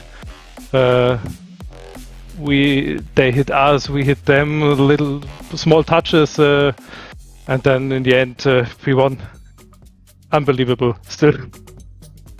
Just wondering here, not to rob the emotion of that moment, which would have been very, very intense. Did you know that the Black Hawk racing car that you were battling with, did you know they had a penalty weighing over their head, or were you just not aware of that at the time? We know that they get the 130 seconds earlier in the race, so we knew that the penalty will be cleared after the race from the stewards. So we know that we have to make the move on track to win this race, and Hannes, like in the qualifying, put everything in and could overtake him in the last 15 minutes. So the penalty, wasn't a fact in this situation. I'm just going to say, I think you did an absolutely awesome job. Say, from the pit lane to the front, under the most amount of pressure, regardless of any penalty over the head. Huge congratulations and thank you for putting on a fantastic show for us. Yeah. Thank you for this fantastic stream and broadcasting, and to the stewards for staying awake 24 hours and watch our mistakes. Wow, for the Sim RC Endurance team, victorious in Split 2. Michael Mund joining us. We are going to grab an interview with. We'll go with Yiga Ogorognikov first, I think, because we'll bring Dennis Grabowski in as well. So we've got both of them in the booth with us. I'll go with Yiga Ogorognikov first. pace over the night stint looked really, really strong. Seemed to struggle a little bit when it was a little bit drier, but came out on top in the end. Talk us through how that entire race unfolded for you. A hard day's work. Yeah, thanks. Actually, car was pretty fast in drying conditions. Not too much. In the start of rain, our car was pretty fast, but in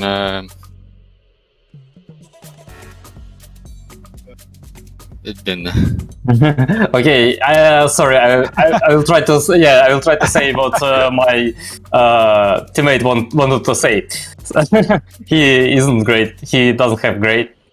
Yeah, also trying to say really bad, to be honest. Sorry. So he's not great in English. So our car was really great on damp conditions, on dry conditions. But when it was starting really hard raining, it wasn't great for us. Especially the last time we haven't hit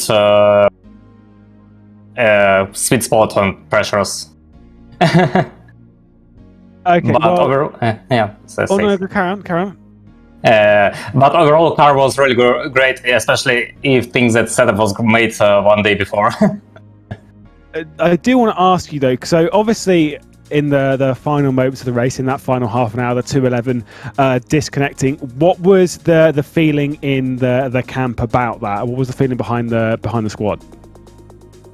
So I would say, yeah, somehow we were happy, but for me especially, I was really sad because of it, because yeah, Marcin was doing really great job, and yeah, it's kind of sad to win like this, but win is a win.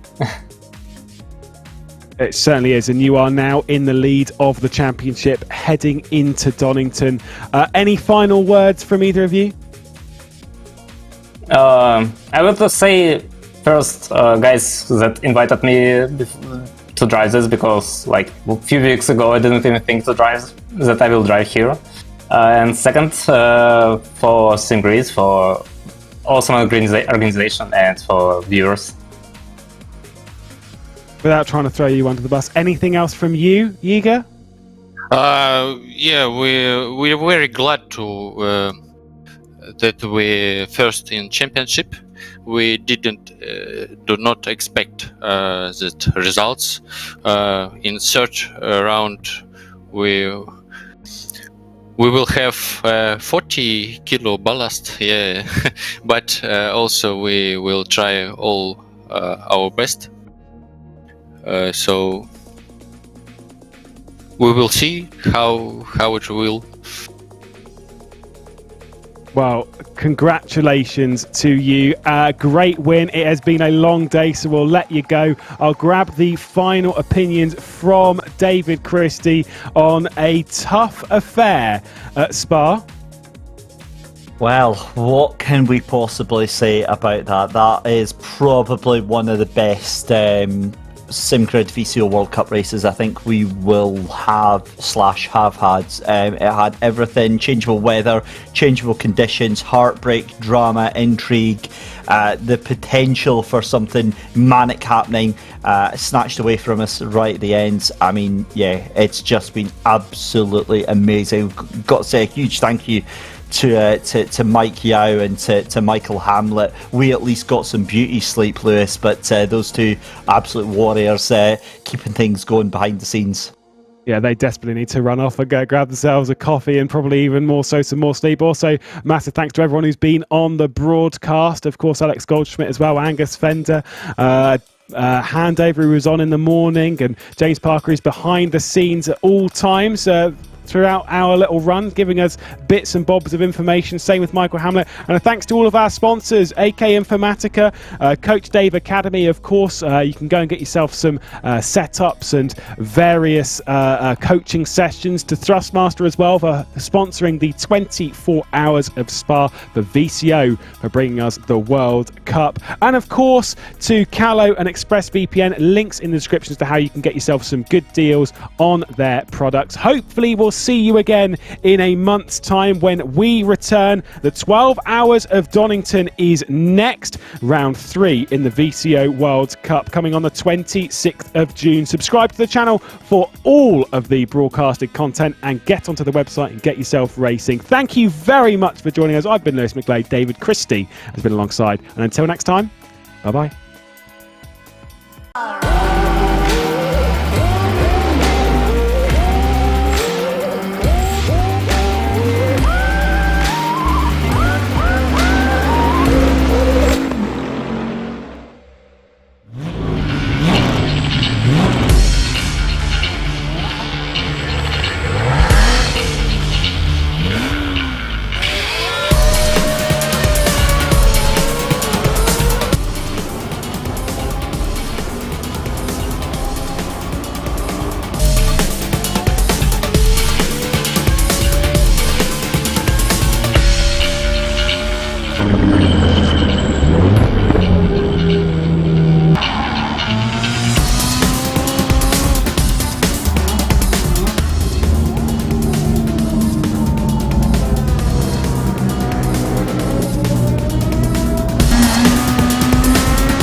Virtual.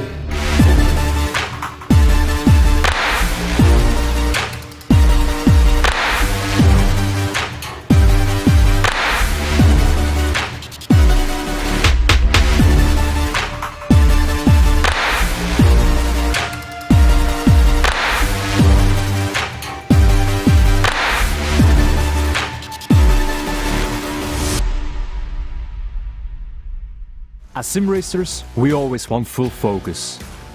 One single mistake might cost us the race. We're always improving our skills, our tactics, our consistency, being better than the competition. However, we sometimes forget to upgrade ourselves. That's why we created Q-Focus, an all-natural focus booster without caffeine. The formula is specifically designed to keep us calm and razor sharp during a race. My name is Alex. I'm a sim racer and the co-founder of the performance nutrition brand Calo.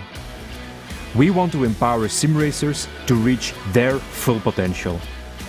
Go to calo.com/simgrid to find out more.